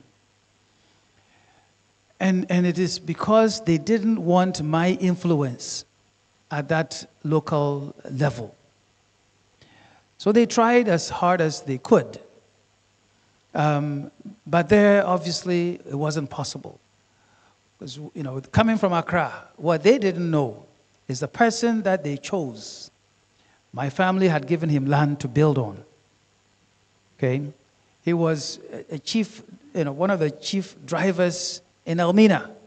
So if you wanted to go from Elmina to Accra, it's his minivan that you would travel in. The point is that I won the election handily and went to the assembly. But when I got to the assembly, I realized that we had sitting there government appointees. So many people, when they talk about election of assembly members, they don't consider those ones appointed by government. Because that's where the barrier, one of the critical barriers, that's where it is that no matter what I wanted to do, those appointed by government banded together to say they've been told that this man can't go here, can't go there, right? So even though I became a member of the executive committee, they made sure that I wouldn't be on certain committees like works and so on and so forth, where they thought the influence should be. And then the so-called election of a presiding member. That too, those people that are appointed by the executive from Accra also became a barrier. So I'm saying if we're talking separating the executive from the legislature, then let's separate them at the local level as well, so that somebody doesn't sit in Accra again and say, these people are my people. Those ones are not my people. Okay, they must all be elected, is the point I'm trying to make. I'm not sure how many people have made this point, but that everybody sitting there should be elected. Even the chiefs that are put there. What is the chief doing at the assembly? What are they doing there? What are they bringing to it? The chief should be a chief in his territory or her territory, not in the people's assembly. Not in the people's assembly. We want to respect our chiefs, but I can't sit across, from a chief at the local assembly and engage in some rather vigorous, conversations and arguments. So I'm saying that's where that should end. But also, I'll tell you, as an assembly member, yes, I was working in Accra, but if the gutters were flooded, if the lights were out, I would be the first person they would call. They would say, hey, assembly member, bruh. So I would run there, and we'll fix whatever it is. And I will ask them, why don't you ask the district chief executive? And they will tell me, Onu Yantu Abaman. They didn't vote for him. So, you are the one we voted for. So, and it makes all the sense. So why bring somebody to become chief executive over an assembly who was not brought there by the people, who doesn't listen to the people, by the way? Look, I've made it a point to put businesses in my constituency, in my district. I'm telling you, as I sit here with you, not one district or municipal chief executive has ever come to any of my companies to find out how are you doing? What is going on here? What can we help you with? They rather send people to come and collect tax. Okay? Or when they are having some event, they want some people to give donations. But you and I know that if you go to other parts of the world, especially you go to the US, you would find that the mayor of a city, or even a council member, those who provide jobs, they are the ones they cater to. Okay? They are the ones they cater to, not just for funding political campaigns, but to make sure that they can go and sit somewhere and say, we have created jobs. We have brought jobs. So I'm saying to you that depending on who wields political power, I have a hotel in Elmina. Everybody comes to our hotel, whether they are queens or kings or whatever. But the political types, they'll rather take them to Elmina Beach because it was government owned, not private owned. So what's the point? What are we trying to encourage? Okay? It's all that sort of politics that comes from Accra to our municipalities or districts is what we should be looking to change. And again, the point is that if someone I'm going to give you the other example, still in my same area as an assembly member, that the roads leading to where the jobs are in Elmina, they are not the ones that have been fixed. They are not. And my chief executives, no matter which political party, they don't care. They see garbage left, garbage right, garbage left, garbage right. The road is terrible. That's where the tourists, pass by to go to the castle. Okay? That's where all the dignitaries that come from Accra, that's where they pass. So why isn't someone interested? So when I go there, and I frequently go to talk to them, and they tell me that, I have to wait for Accra. If something is not done from Accra, there's nothing we can do. Why Accra? Because all the power is in Accra. It's with the executive. All the money is with the executive. So if we're talking amending, changing matters in the Constitution, I'm moving to the Common Fund. Because the Common Fund is supposed to be the fund that you allocate to the districts and everywhere else for local development. But the Common Fund too is hijacked by the executive. So a Ministry of Local Government takes chunks of the Common Fund on behalf of the assemblies. So they decide, you will take Zoom Lion, you will take these wheelbarrows, you will take that, you will take that. And by the time it gets there, it's very little. And then we've now gone to the art, I say art, of giving parts of the Common Fund to the Member of Parliament. Why? They are supposed to be part of the legislature. So that's why they go and promise development at the local level with no money. So now they have striven and done all sorts of things to be given chunks of the Common Fund. So the Common Fund, it should be part of the decentralization agenda. So if we have elected somebody to be our chief executive, give him or her the funds and let the local people decide where the road should be, where the gutters should be, where electricity should be, where whatever else should be, just as it is done in other parts of the world.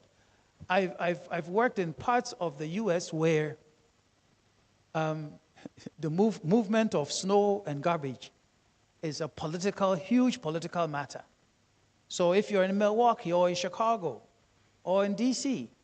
and it snows heavily and it sits there, nobody removes it, the mayor is in trouble.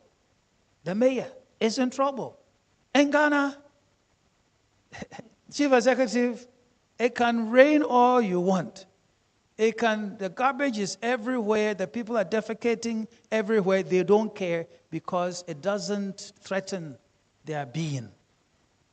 So I'm just saying to you that from a personal perspective, I have not just lived in these areas, but I've been at the assembly and had these arguments over and over and over and been overruled, not by the arguments, but by that he's not one of us.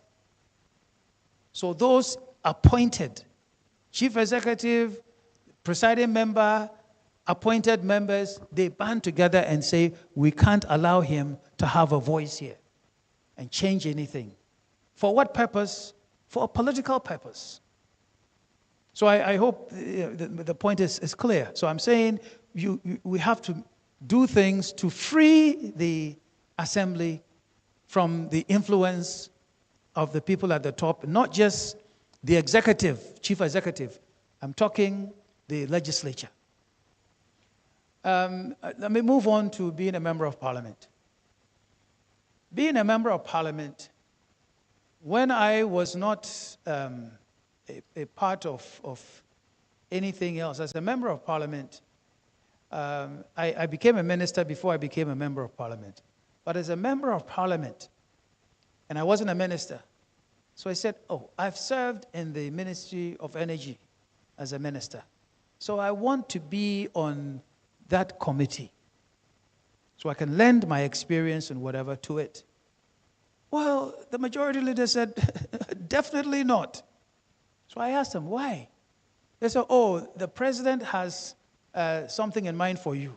I said, but I want to be, if I could be chairman or ranking member or whatever of the Energy Subcommittee of Parliament, I would be grateful, because that's where I think I can do the most good. I didn't get to be even a common floor member of that committee. Okay? So here, the powers of the president has come all the way to the sharing of parliamentary committees. Shouldn't be the case. And then, where we sit in Parliament, I don't know if this changed these days, but you would have the ministers come and they will sit in front. Then we, the parliamentarians, who own the House, or who should own the House, will sit back behind them. So if someone wants to catch the eye of the Speaker, well, who is going to catch the eye of the Speaker? It's a minister. So the ministers will come. Well, first we'll go to Cabinet, have a meeting there, agree on what we should present to Parliament for approval. Then we will descend from there to Parliament and go and argue with the parliamentarians over whether we should do it or not do it. Double powers, right? And so, why? You go to your constituency, they will tell you, now, when you're a minister, why? And you're corrector. About the incident one more why check post to no you see? So, oh yes, what check post? What check post one more be? And Ekofia, what's now? I can't one more baby.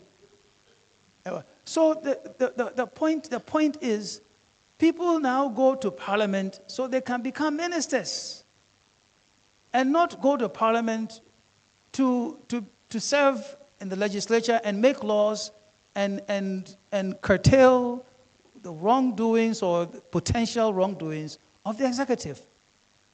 Now, if you've begged and begged and begged to become a minister, will you go and open your mouth wrongly in Parliament? Oh no. Why are minister? Okay. And then the other ones, they are waiting for somebody else to fail, so that when they fail, they would also become a minister. So would they argue with the executive? No. So I'm telling you from if you will, a personal experience standpoint. And so the time when I was an MP and not a minister, I walked around as if, oh, you take right, nobody minds you. You go left, nobody minds you. You go home, they look at you, hey, Abba. As Abba Zebe. That's it. That is it. So now let me talk about the executive. As a minister and an MP, who would I listen to? Is it the president or the speaker? Is it Parliament or the executive? So if I have a job to do, in the morning, where do I go? I go to the ministry to do ministerial work. So when I have a little bit of time, then I rush to Parliament. You go to Parliament, you sign in, you sit there for a little while, and then you go. Who should sit there and make sure that the executive is doing the right thing? And when laws are passed and we say they are bad laws, or when we go and borrow and we say it's bad debt, whose responsibility is it? Yeah, it's the president brought it, but who approved it? It's the legislature. So it is going to continue until we separate the two. But I'm also saying that as a human being, I found it difficult to be both an MP and a minister. So we shouldn't overburden people and make it possible for them to become both ministers and an MP. If you're an MP and the president says, come and become my minister, they should drop the MP part and let someone else goes. to go there, which means that that part of the Constitution that allows and even requires that X percentage of ministers must come from Parliament, it must go away. It must go away. So that the people who sit there, they know I am going to Parliament to make laws, to check the executive, to make sure that the branches of government, they all work, not to go and serve the interests of the executive. And then we'll have a little bit more peace in terms of what is it that we're doing. Okay. Now, and I'll end quickly. You sit there and you wonder, what made anybody think that we should combine the two? Okay, the legislature and the executive. And so, if you're in the legislature, we decide what the executive gets. Then the executive too, they also do a scratch your back, you scratch my back, whatever. And so ex gratia has come, which is another evil that should go away. It is just what the common person doesn't get, the other people shouldn't get. I was a leader when we're doing the single spine. I led single spine. And we know the things that we did and what we wanted to be there for the public sector workers. But we were stopped at some point that you shouldn't cross the line to come to this side. Okay, to where the parliamentarians are, where the executive is, and so on and so forth. So where's the equity? Where is the equity? Why should there be special group of people to sit and decide those, and then the rest, they have to follow a certain formula, okay, that you have to justify, okay? Maybe I'll end with a little bit of tidbit that many people don't want to hear. Look, because parliamentarians are almost always hungry. So if you take a bill or whatever to Parliament, they will ask you, well, what else? You want us to just read the paper, use our... And a parliamentarian is also there. If you have everything. So someone sits as a minister, as a president, and he has a minister who, all of us were in the financial sector.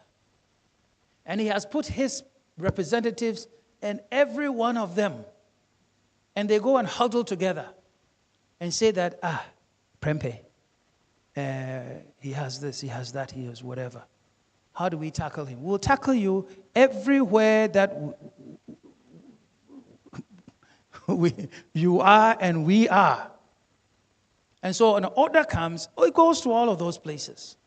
Still on a number of the points that you mentioned, we will get back to you after listening to Dr. Dramani, and then we'll then spend the balance of the day talking to you guys, doing Q&A from both this side and the audience. So, Dr. Dramani.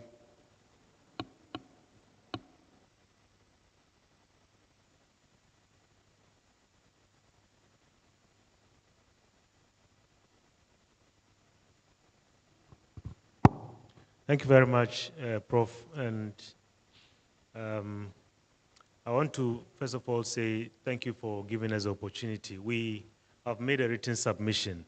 So at the risk of maybe repeating most of what has been said, I just want to highlight a few points.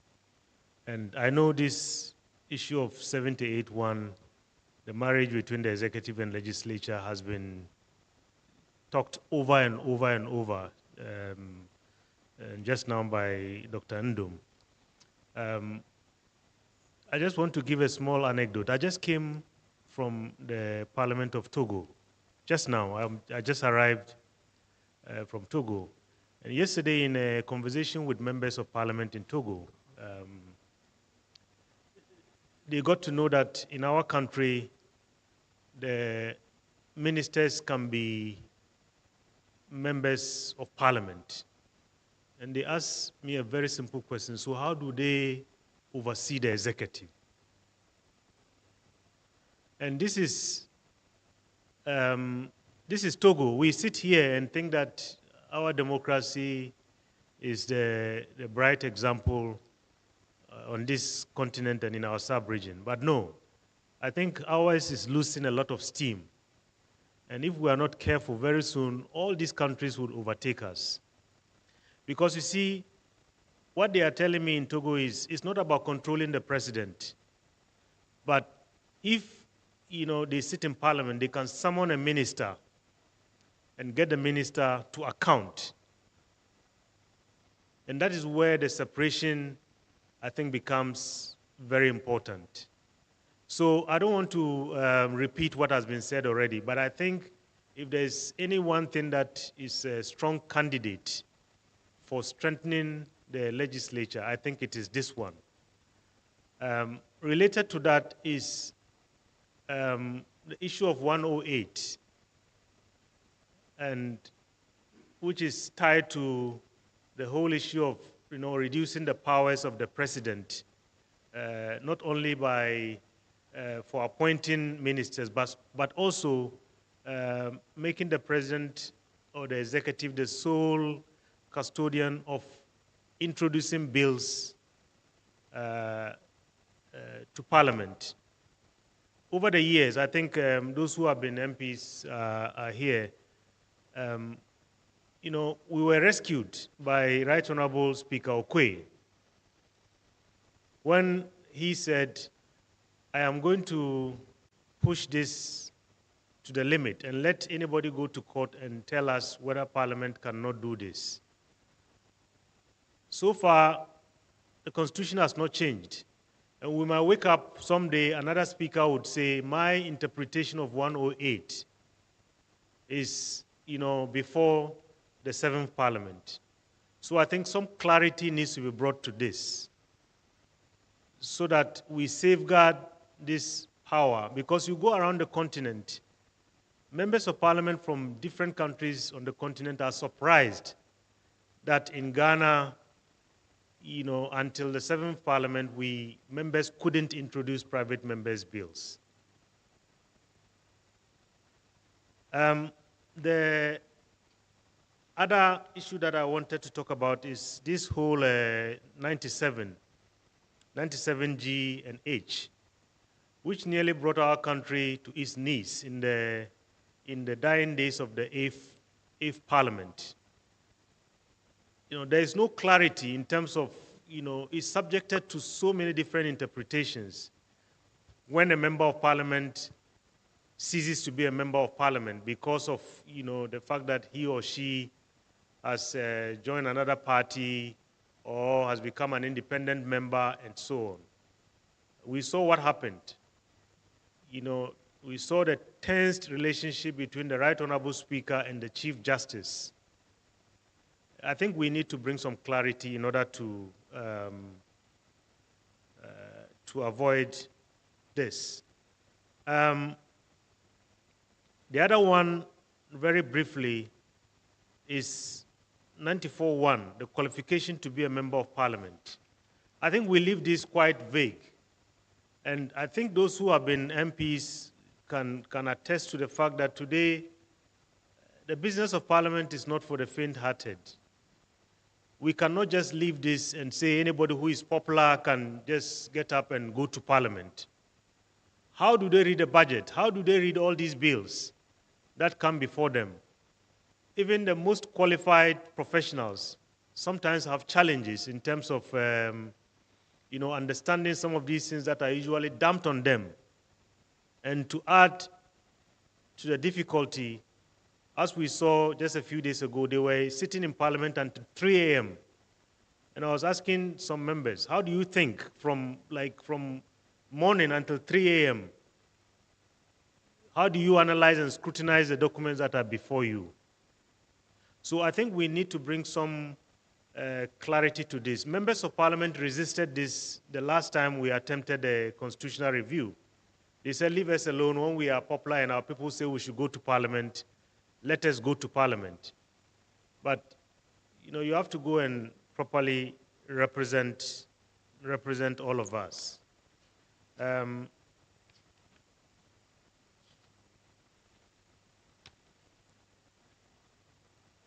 I think I will stop there, Prof. Most of what we have suggested are in the written submissions that we have made. And once again, thank you very much for the opportunity to interact. Thank you very much, Dr. Draman. Thanks for taking the time and coming straight to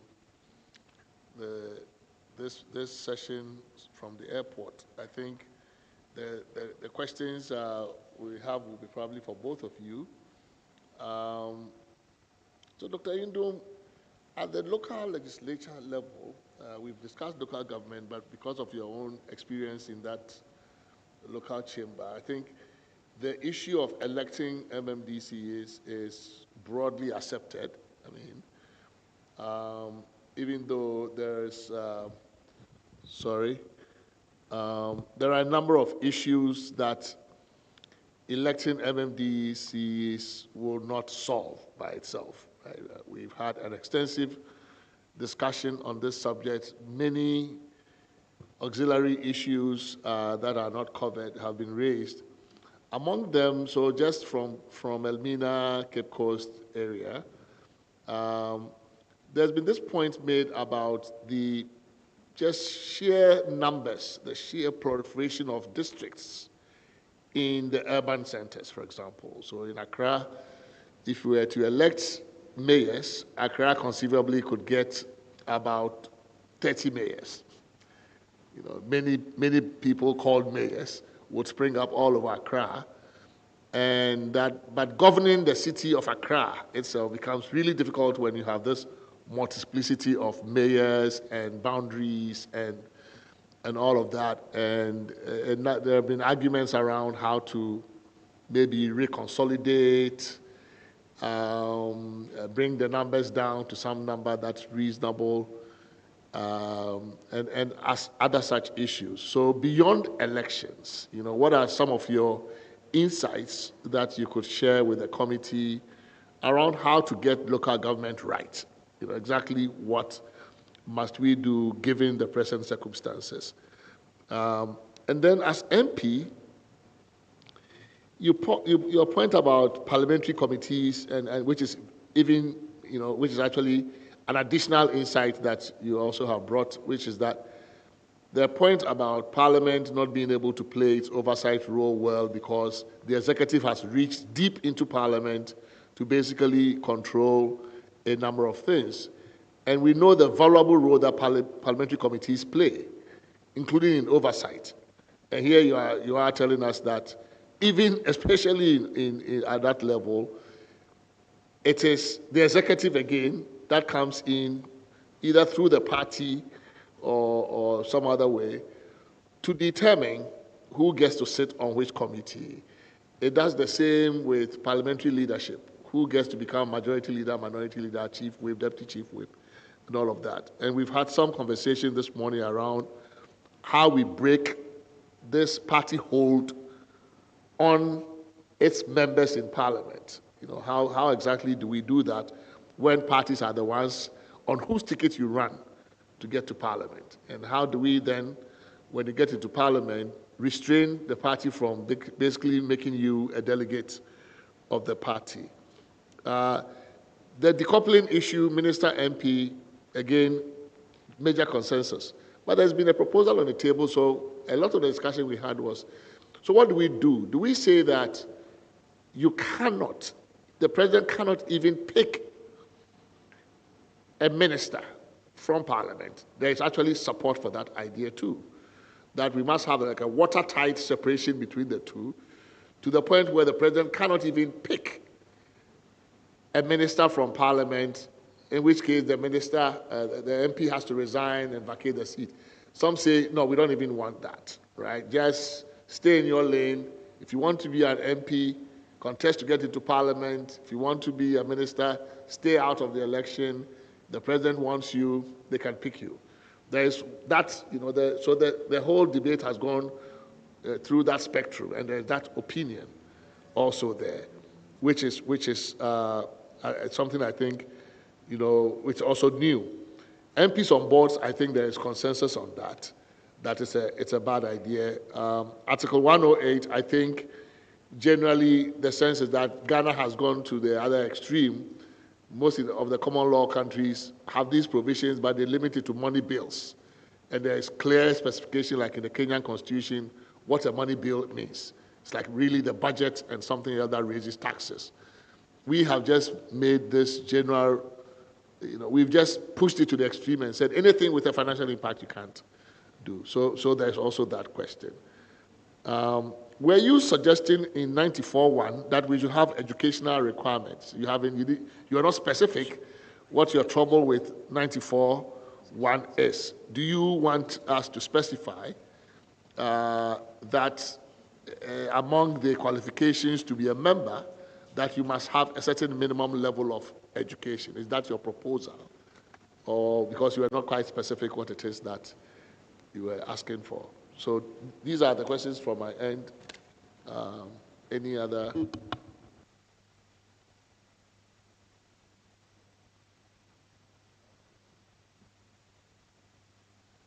Yeah, so, yeah. Charlotte Osei has sent a message that we should ask Dr. Dramani his view on the amendment of membership of Parliament. And when does an MP cease to be a member? Your view.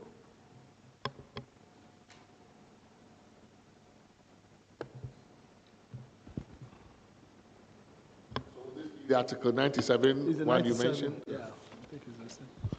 I have only one question, I think, which is on the same lines as what Mrs. Osei has asked. You said we should bring clarity to the position, but can you aid us with a view, since you've been working with parliaments around the world?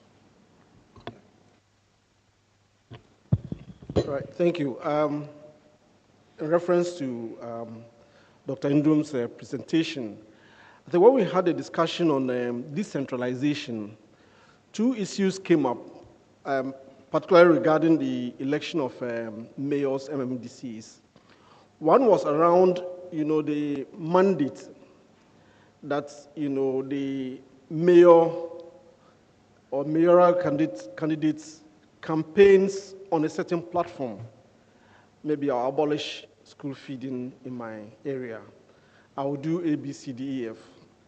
The president also campaigns on a certain platform. They both win. Can the president, or should the president have the power to say at the local level, what I want to do supersedes what you, the elected mayor, listen. Even though the mayor may say that this was the ticket or the platform on which my people elected me. There are tensions to that, because then is it a federal system that, the president's mandate doesn't cover all those, that's one. I think the second is in relation then to the issue of the long-term development planning. The whole thing around the 40-year plan has come up and etc. You have been through the whole mill. I mean, what's your opinion about that? Is it something that is feasible, that we're able to do that and hold the parties accountable, for the implementation, or is something that is best left to the parties to decide? The last one today, this was the issue of the regional development corporations that, I think were introduced during a champion's time, has come up as we look at the whole issue around coordination around the regions, the work of the regional coordinating councils, and etc. Is that a suggestion that you think, is feasible, or it's been overtaken by time and we shouldn't even be looking at that? Thank you. Thank you, Dr. Ndum. My first question is about the constitution of Parliament itself. Some people advocate proportional representation. What's your view on that? My second point also is about the whole question of the role of MPs in development versus district assemblies or local governments and developments. Right now, voters' mentality is that I'm voting for MPs to come and develop this place, and so on and so forth. Now, if we, as a people, are able to effectively decentralize and get the district assemblies to play the kind of role people like you and others are suggesting, how do we cure this problem of MPs and local development? Let me just, thank you. Thank you to both of you for your brilliant inputs into the process here. Now, and the question can be addressed by either of you. There seems to be consensus during our sittings in regards to the election of MMDCs. But there's a second point of it that follows the election. You didn't address it, which is, should the election of the MMDCs follow partisan lines or political lines, or it should be open to, or it should be on non-partisan basis, as we have it at the district assembly elections. So there's also the question of representation of women, youth, some marginalized groups in our legislative bodies. I'd like your insights as to how would you suggest, what would be your proposals in making sure that women and some other minority groups can have a voice in the assemblies that we have, either at the local or at the national level? Thank you. Just a question to Dr. Draman. In terms of the election of or the selection of the speaker, I think that the issue came up before lunch. Do you have any thoughts, to share, particularly given the trend or the tendency for the executive to make it part of the things that they are putting in the patronage bag, to be dispensed to whoever, and the implications then that it has for the independence of Parliament? Thank you.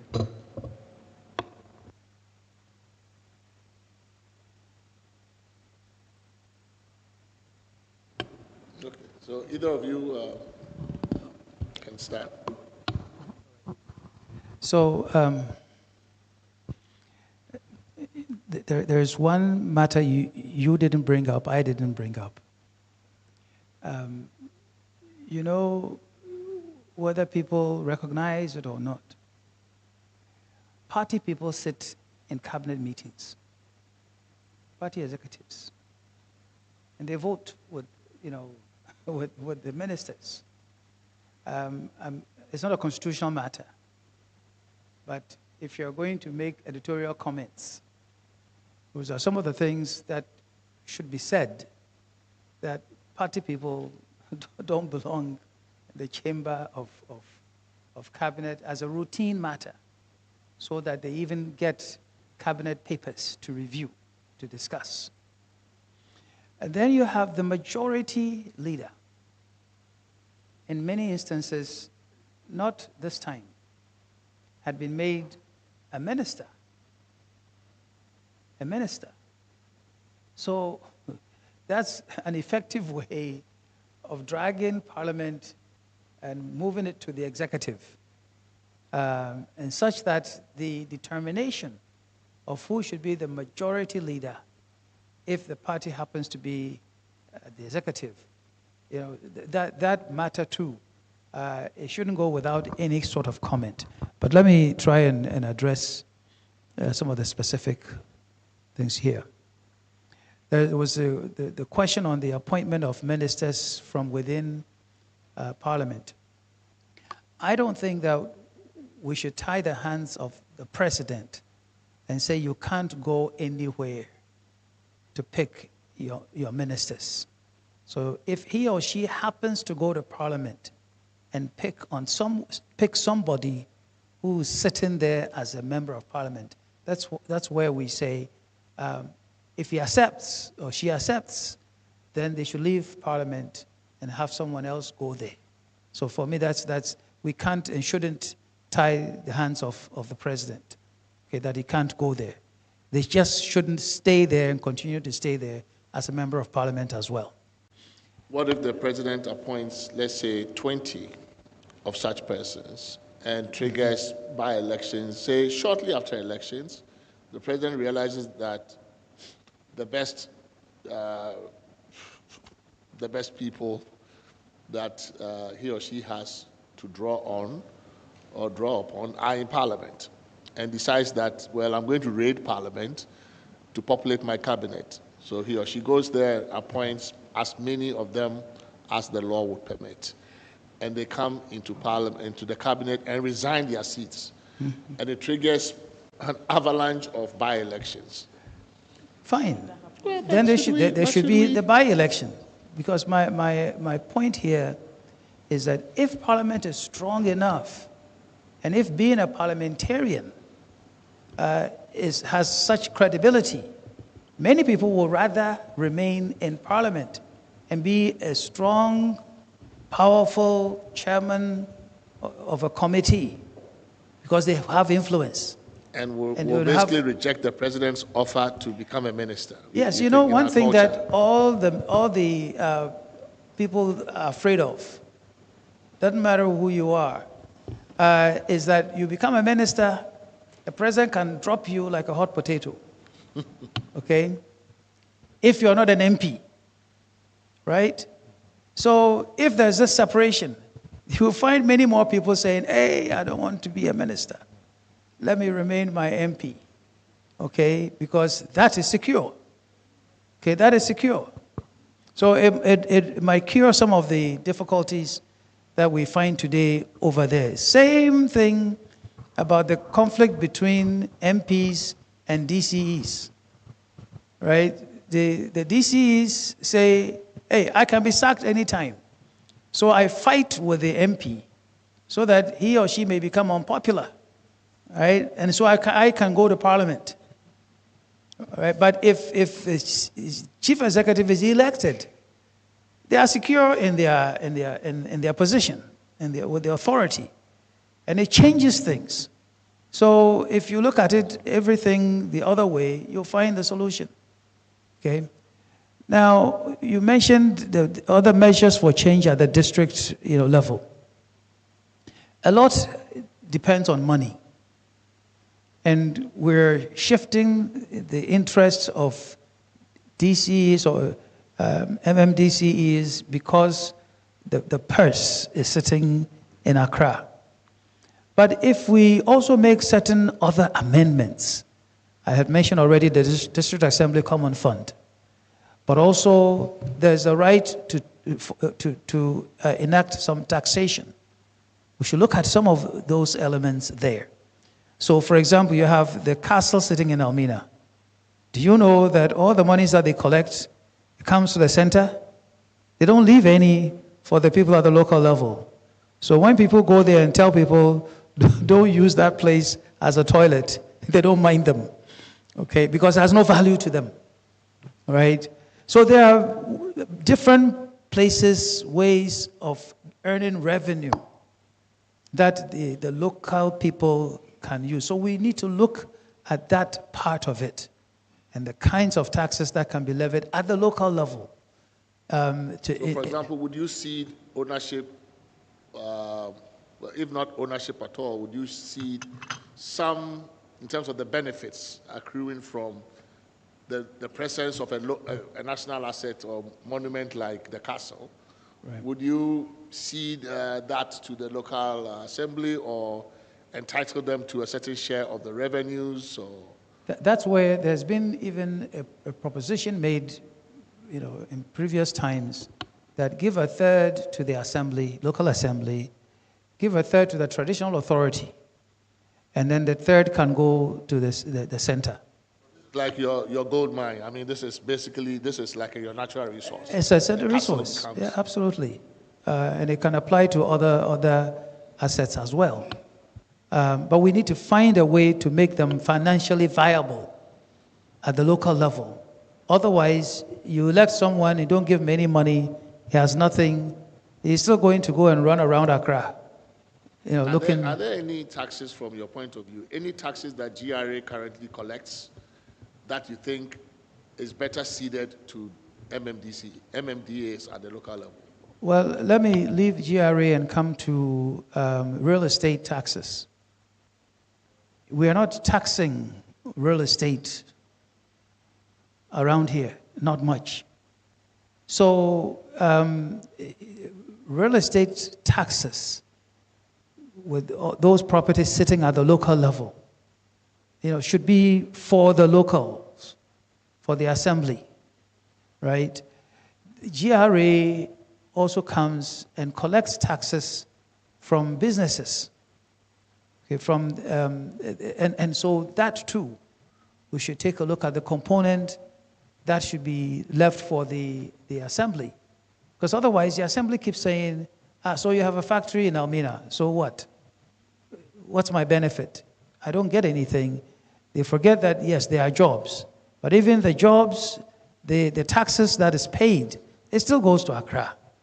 So we need to do some essential financial reform to go with the decentralization.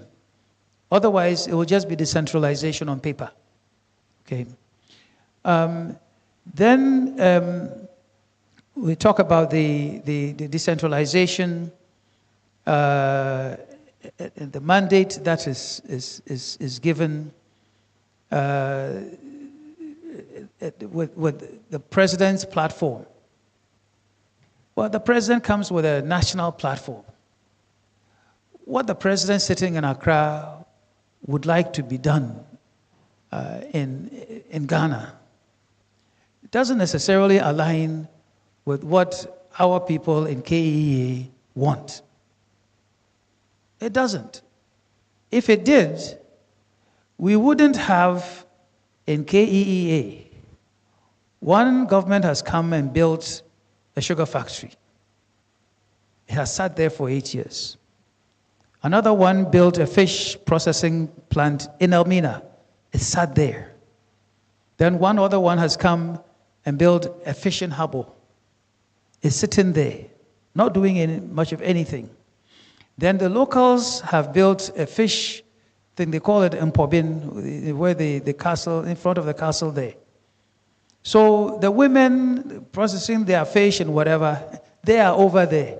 The fishing harbour is over on the other side. The fishing processing plant built by Accra is also sitting there doing nothing, right? But we've spent monies from the center, borrowed to do it. What is the local perspective in this? Our priorities were build us a fishing harbour that will integrate into everything else that's going there. But somebody came from Accra, built something somewhere, which I am told is not even the right place to put the fishing harbour. They've done it, gotten their glory, and have left. It's sitting there. So for me, I go from the political to the governance thing to economic. Because if it doesn't inure to our pocket, what's the use? So that's why I keep saying, I've heard the thing about the long-term plan, national whatever. Hey, Kwame Nkrumah's time, we were a small country, and it was important that somebody would say to everybody, this is what we're going to do. But you can't say, let's do, I was chairman of National Development Planning Commission. Okay. I did one. What I did, the party too said, but we have an agenda, something. And they fought with me all the time. I forget the name, agenda something. And that one. So we were fighting constantly. We were in the same administration. So I would also say we did a poverty reduction strategy. Somebody will come and say, we don't want to hear poverty. We want to hear prosperity. And we're still sitting in Accra arguing. In the meantime, the people are hungry and in poverty in Elmina and all those places. So National Development Plan, it's okay if you want to develop one. But the person at the local level, their priorities, that is what should rule. The one in Accra has a national priority. There are certain things that the one in Accra should do. They develop that one, we should pass it on from one person to another, one person, fine. But don't say what that person does in Accra should, supersede what the local people want to do. The local people, they are wise people. They are wise people. They vote for people according to their needs and according to their pockets. So we should trust them to do the right thing. So that's my perspective on that. Regional development corporations, they should remain on the ground where they are. I think that sort of central type planning, we have, if we want to strengthen the MMDCEs, let's strengthen them and let them do the right things. Initially, we may even have some of the wrong people go in there to become mayors. But the people will get wiser, okay, and realize that, this man or this woman was wrong. The next time, it won't come back there. They will vote them out. And that's how it works anywhere else in the world in any case. Proportional representation. So, am I hearing you to say that the RCC, so on the Regional Development Corporation's point, your argument is that development should be a local thing. Yes. We just go from the center to the local. Yes. No intermediate RCC, Regional Development Corporation. No. I haven't found any use, even when I was in government, for a regional anything. It's either in Accra or it's in the local area. And that's it. All those other people, you're giving jobs to people, they are talking about all sorts of different things that sometimes don't align properly with the one at the top or the one down there. I just, if it's an NGO or something else providing advice, fine, but no. Used for even the RCC as a coordinating function at the regional level? No. For me, it's just, if you will, another layer. Okay? Give the power to the people themselves. So a President Indum would not have a regional minister? Definitely not. Definitely not. The people are there. As I keep saying, we might think that those people are not wise, but they are. They know what they want. And you give them the resources, they will also do the right things. If you jump to Elmina today and ask them, what is your number one priority? They will tell you. If you do a survey, most people will tell you the same thing. If you say, what's the number two? Or who is harassing us in Elmina? They will tell you who that person is. Majority of them can tell you. Okay, but someone sitting in Accra, they have no clue. They have no clue. So now they are picking MMDCs. So some party people are lining up here and there. And I can tell you, I was about to say something, but there are people here. But there are people they are putting up here, and then I'm looking at them saying, oh, why any Bioa? Why this one? There are better people around. Why? They are coming to disturb us again. Those same people. I'll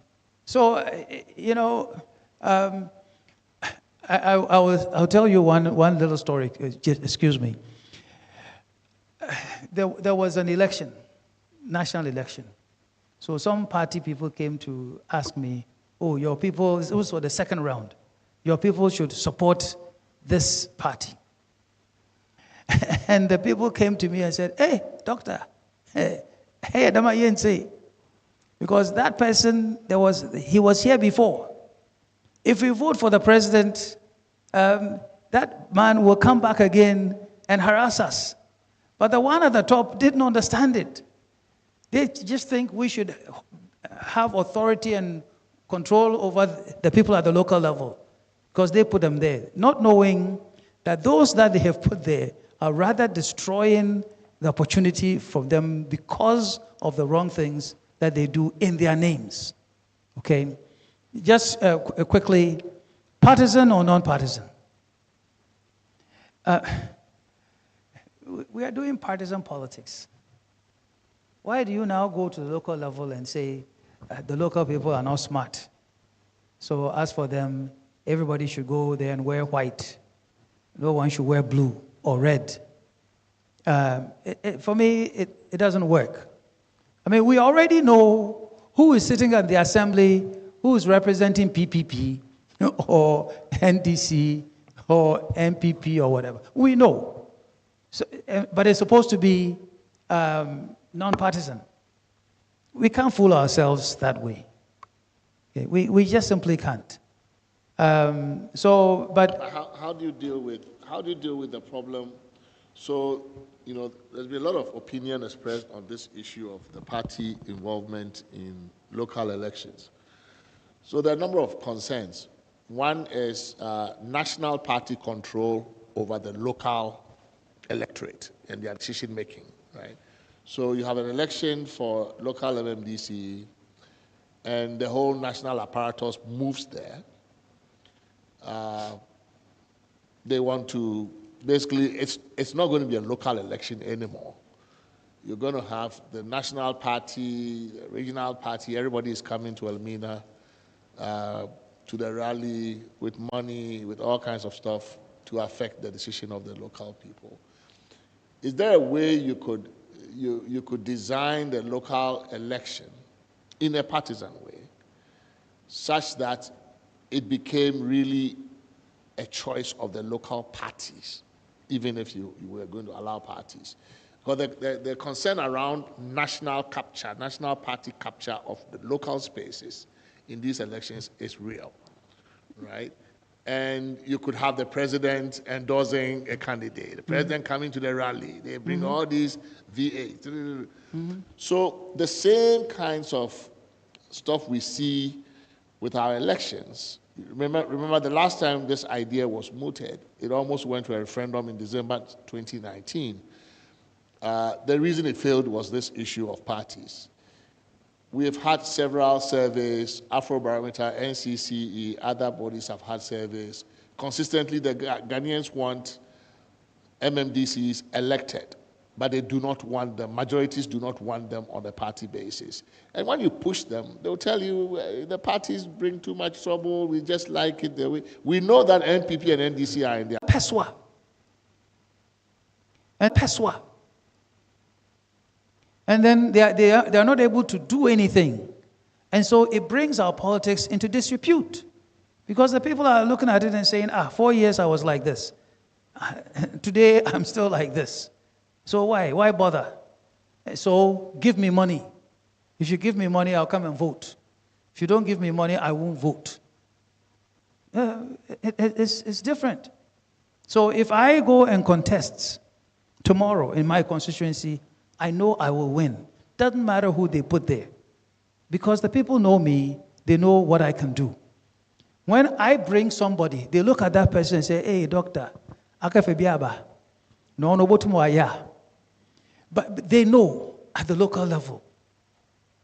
In the US, I mean, Congress people they say they are bringing the pork or the bacon home, right? So you go from Milwaukee to Washington, and one of the things you are remembered for by the local constituency in Milwaukee is that this is the congressman who brought us this post office. Sometimes so they went and lobbied. Sure. They went and lobbied. Absolutely. Yes. Right? So that's one of your roles. When you are sent from Elmina to Accra, among the functions and the expectations people have of you is that you are going to advocate the interest of Elmina in Accra, which would include bringing a fishing harbor, bringing this to the local area, right? That doesn't disappear with electing MMDCs, because even in the US, which is federal, the fact that you elect a governor or you elect a senator still doesn't prevent MPs, congresspersons from being seen so as they the ones go who must and they bring go the and vacant lobby for those things. It's not granted by law or by some arrangement or whatever, because otherwise, again, we'll come to my constituency and you will see what people claim they have done with the funds, the MP's Common Fund. Shameful. Shameful. Okay, but it's our little monies that they are spending that way. So, no, as you said, yeah, people will lobby. Yes, Prof, thank you very much. So let me start from the proportional representation angle, and to say that the whole issue of representation, particularly of women, minorities, and so on, most countries have been able to cure this through the proportional representation system. And that has also not plunged their countries into like the chaos that you are trying to describe. How about if the president appoints 20 ministers from parliament? Are we going to have 20 by-elections? In a proportional representation system, they have alternative candidates.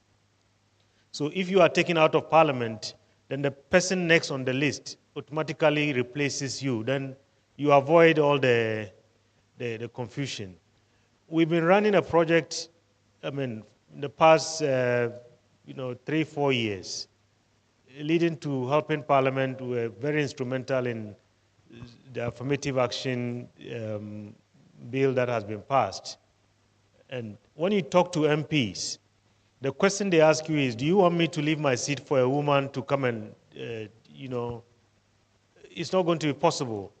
The countries in Southern Africa and the Francophone countries have been able to cure this and ensure representation of diverse groups in Parliament through this proportional representation. Because how do we account for a party getting about 40-something% of the vote?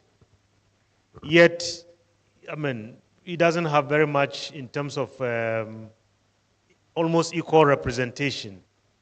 So I think really this would need to be taken seriously into account when we are looking at these revisions. The question about on that issue. Yes.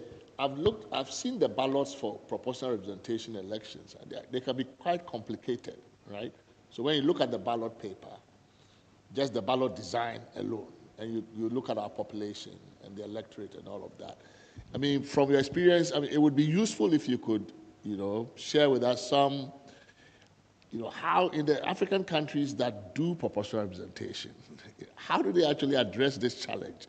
Because it does look quite complicated when you have to look at the party list ballot or any one of those formulations of proportional representation. When you look at the ballot design alone, it's just almost, okay, this is too complicated for our electorate, we can't do this one. I'm curious to know how that is done. Yeah, Prof, I think it comes with a lot of civic education, because I know in the Francophone countries, most of these are our neighbors. Some of them, if you hear the number of political parties that they have, it will surprise you. A small country like Benin, they have more than 100 political parties. We have just maybe 3-4 political parties going to election. And if you also look at the level of literacy in our country versus some of these neighboring countries, you go to Burkina Faso, I think our level of literacy is higher than theirs. Yet, that's a system that they practice.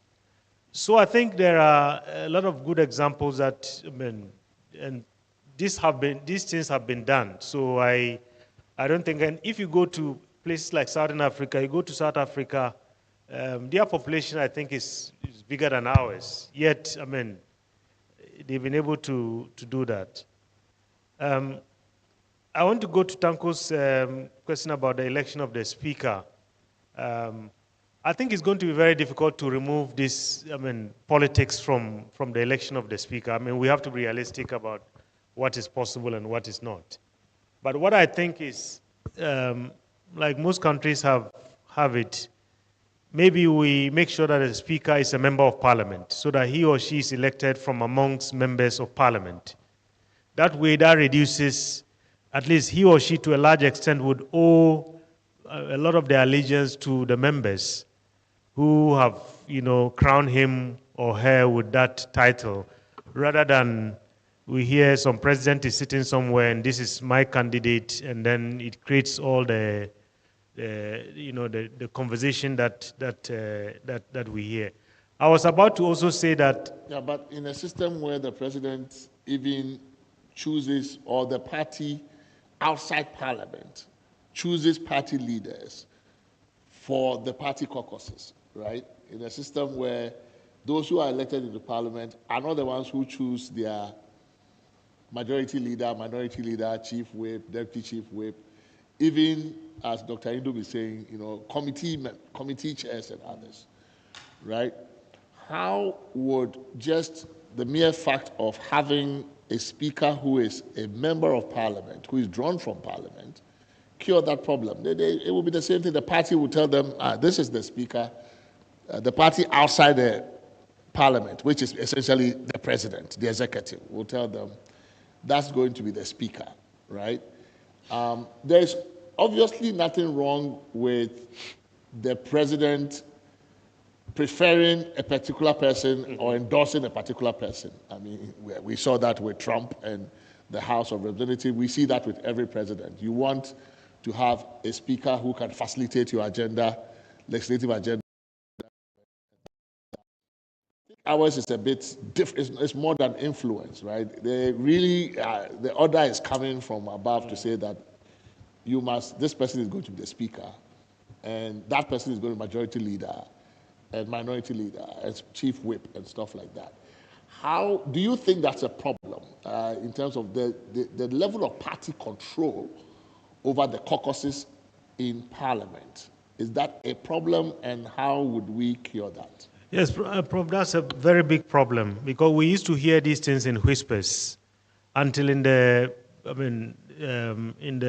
8th Parliament, where we saw, you would see the General Secretary of the NDC sitting in the gallery, and people say, well, he is there because he's telling the MPs, and then we hear the General Secretary of the MPP issue a statement.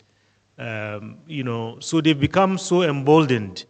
I know you have discussed political parties. I don't know whether maybe some of these things can find their way in terms of the aspects of the Constitution that deal with the role of political parties in our governance. But it's a problem.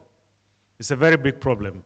And some of us have said, in terms of the committees, to strengthen the hands of the committees to do proper oversight. I know the MPs will not like this because the parties want to control some of the key committees and who leads them.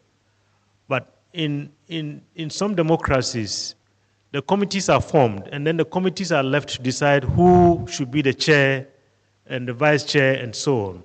Then, the committee chairs know if we don't do our work properly, the members who put us there can remove us. And so it helps in terms of strengthening the oversight role of the committees. The question about educational qualification, if you ask me, I would say everybody going to parliament must have at least a university degree. I mean, I know this is not going to be popular. I mean, people are going to, hang some of us for saying this. In some countries, if you go to a place like Zambia, they say you have to have grade 12 I believe that's the equivalent of our senior high school.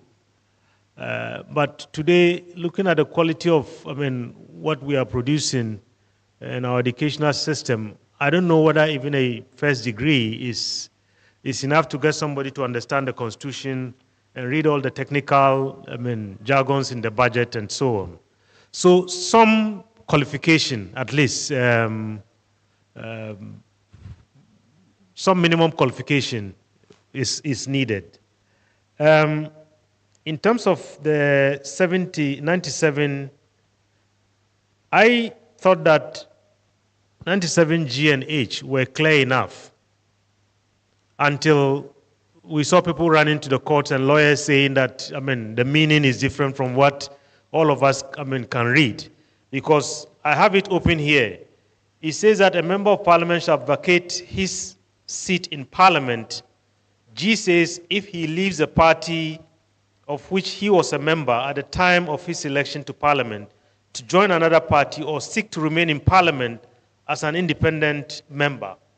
Or H, if he was elected a member of parliament as an independent candidate and joins a political party. The lawyers have a way of, turning this and telling us that the meaning is different. So for me, I'm just saying, perhaps if there is ambiguity in these two provisions, maybe the committee should try and insert some words that would make this as clear as it can be, so that nobody can subject them to different interpretations. Maybe one person will read this and say, this is how I understand it. This is, I believe, basic, simple English. But, it has become, a political kind of football and nearly plunged our country into a constitutional crisis. So whatever the committee can do, and Prof, I know you are a lawyer, so maybe whatever you can do to prevent your colleagues, lawyers, from saying that this means this. I believe Kwesi Pratt was the one who said even primary school children can read this and understand that that's the meaning of what this provision wants to convey.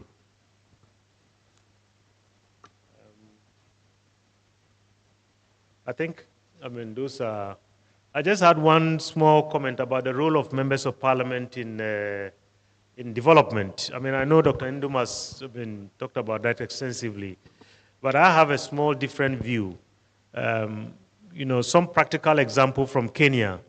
And Kenya is one of the examples where they have devolution right now, 47 different counties, and a lot of resources go there. But at the same time, they also have the the Constituency Development Fund. A few years ago, we did a study, and the Speaker of Parliament in Kenya came to our meeting and said, the 5% of the budget that is earmarked for CDF, that's a Constituency Development Fund, what that has been able to do in some constituencies because of the winner takes all and sometimes the punishment that is meted out to places that don't vote for governments that are in power. He says the 5% has been able to do more than the 95% in certain constituencies. But of course, it has been subjected to some abuse in one place or another. But by and large, I think they have used that allocation to some good use in terms of making sure that if people didn't vote for NDC and we are being punished because we didn't vote for NDC, and we will remain punished until the next 4 years, at least if the MP, if these resources are available, it can change the narrative on the ground. Why is that concern not just simply met by allocations to the districts that are elected by the people? Or, if the district assembly gets its money from the fund, from a common fund or from the national treasury, it doesn't matter that you are MPP or NDC, you're entitled to it, you get it. So why should the money go to the MP? Well, the complication here is particularly because officials at the district are not elected. So that's part of the conversation. So, as Dr. Ndum said, we voted for you. So people say, the MP, you are the one who came and asked us to vote for you, and we voted for you. So you are the one that at least we run to whenever we have challenges. I mean, if chief executives are elected, they go to the people and seek their mandate. That could change, the dynamics at the local level to a large extent. Even though in Kenya, despite that election, I think they still have maintained the... Well, it's been declared unconstitutional about twice, but I think the Parliament is still fighting the Supreme Court over the Constituency Development Fund in Kenya. It was declared unconstitutional once. They tried to fix it. They threatened they would not accept it. I don't know where it is now, but the last time it had been declared unconstitutional. But does not getting money from a common fund disable an MP from doing the kind of work that Dr. Indum acknowledged MPs do elsewhere, which is you are still free to lobby for your constituents. In fact, that is one of the expectations, that when we send you to Accra, you don't get captured by Accra, you still represent the interests of Elmina, and you should be lobbying, whether in Accra or outside Accra, to bring businesses home. That's what MPs do elsewhere, who don't get common fund, right? But they lobby. They are advocates for that. In fact, chiefs even do that. Chiefs consider themselves one of the biggest lobbyists for their constituencies, and they don't have any common fund. So, do you need common fund, or to be given a share of the common fund for you to do that kind of developmental lobbying for your constituency? And the answer is no. You can do it still. You can come to the capital city and lobby together with your district assembly, your MMDCE. Then you can cooperate, because you're not competing any longer. You can cooperate and do this. You can travel and bring businesses. You can do all of these things. And the idea that it might be tied to money that is given you from the district's fund, I think is the problem. And if we decoupled it and gave all the money to the newly elected MMDCE, what's wrong with that? It's coming still to the local area. Yes, I think if the elections do happen, I think that would help improve the situation. But the peculiarities of our politics, the excessive partisan nature of our politics. So today, if you are, an MPP member and the NDC is in power, I don't know how much lobbying you can do to get, a minister who is NDC to give you, the development that you need to go to your people. And this is all influenced by, Prof, data and data. IPU has done a lot of research which shows that, the longevity of a member of parliament, in the parliament is tied more to, not by their oversight work and not by the laws that, they make and the beautiful speeches that they make on the floor of the House, but by, the influence at the local level. So if we get to a point where these resources, local level officials are elected, resources are taking and MPs work in tandem with them, I think that can improve and change, this situation to the extent that we will not have a situation where, MPs are always lobbying. And let me just give you a small anecdote. I've been asking the leaders in Parliament, particularly the NDC, why is it that you have 100 and almost 190 members, but you can't even get a quorum? I put that question to some of the leaders just recently. And they said, in the morning when you go to the ministries, almost all the young MPs, the new MPs, almost all of them are in the ministries lobbying for projects for their constituency to the detriment of their parliamentary work. So that's the other part of, the lobbying and the influencing that you can do. It has a kind of negative side in terms of affecting parliamentary business in our country. Thank you very much. Any more questions here? Dr. Dramani, I'm quite interested in your proposition about the qualifications to Parliament. Is that not a cultural issue that ought to be addressed? Namely, is it not a question of the use of the English language that perhaps inhibits full participation or comprehension by certain MPs? Now, the Constitution in the Directive Principles, Article 39(3) says the state shall foster the development of Ghanaian languages and pride in Ghanaian culture. But this is only on paper, even in our schools. The government doesn't, the educational system doesn't anymore enforce properly the teaching and learning in Ghanaian languages. But it seems to me that you can say this in every aspect of our lives. I mean, what kind of a democracy is it that the laws that guide you, that affect you, are in a language you don't understand? What kind of a legislature is it that is making laws for me, but I don't understand what is going on there?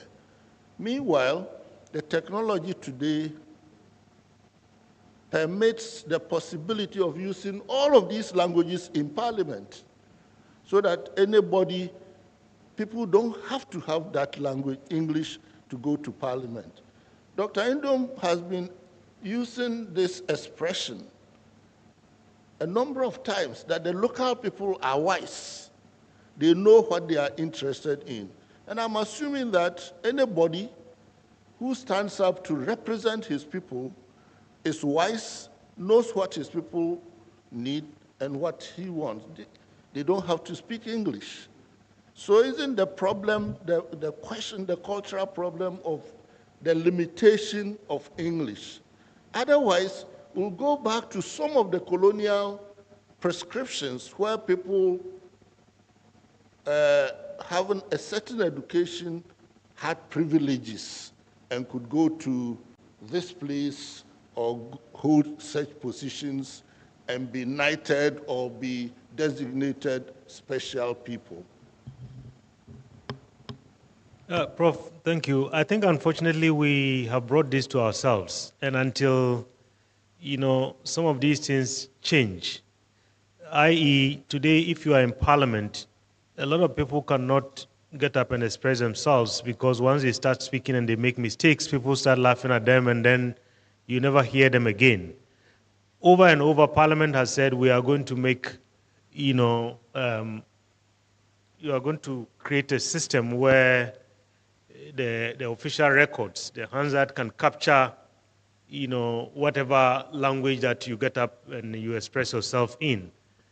And if we look at the number of, languages that we have, I mean, I don't know how, humanly possible this is. I don't want to interrupt. It's possible. Yes. If you look at our Parliament and all those number of constituencies, you can put them in very few languages. Take the number of MPs in Tree speaking, in Dagari speaking, blah, blah, blah. It will not amount to, the languages we will use there will not amount to the so-called number of languages we have. I think, but anyway. Yeah, indeed. I think I agree. I agree with you, Prof. And that is why if you go to some of the countries in East Africa, I mean, they have English, they have Swahili. I mean, you can get up and express yourself in either of the languages. In Rwanda, a few years ago, we were doing some work there, and they made sure that today you can get up and speak in Kinyarwanda, not necessarily English or French. So then, in that kind of setting, educational qualification really doesn't become an issue. But if we have a budget that is in English, and then you go there and all you can understand is Chi or Hausa or Gonja, and the document is sitting in front of you, that is where we have the challenge. So until maybe we are able to work to change some of these things, we are stuck with this, a situation where people have to understand the language in which most of these things are brought before them. The order paper is in English, the budget is in English, all the bills, international agreements are in English. So even if you can express yourself in some language that is allowed in Parliament, how do you participate in the process of passing these bills? You just sit there and all you do is just look at how your colleagues are voting and then you just raise your hand and said yes or no. But I think, isn't it even getting worse, right? Because not only are we seeing, of course, this linguistic exclusion of some members, and it's true. They speak, and then people laugh at them, and then they stop, they freeze, and then for the entirety of their tenure in Parliament, they don't talk again. But it's becoming even worse because of this lawyerization of the proceedings in Parliament, right? These days, all our speakers have been lawyers, and sometimes they even apply courtroom rules of evidence in parliamentary proceedings. I've heard objections raised in Parliament over hearsay and all of those kinds of things are raised. I've heard MPs telling their colleagues, you sit down, you don't even understand law. Do you understand the meaning of this contract? Who do you think you are? And so it's getting, getting to that point where certain professions are actually, even though they are fewer in number, are dominating the House because their colleagues defer to them. I'm not a lawyer, so I can't say anything. But shouldn't we figure out a way to counter this problem, right? Because a community cannot be said to be fairly represented when the person they have sent to Parliament is essentially just shut down and can't speak. And maybe the other side of it, maybe to Dr. Indum, is I don't know how the local proceedings happen at the assembly level. But if we are thinking of electing MMDCs, must the MMDC be fluent in the local language as a qualification? I'm sure that Aikoto would like this idea.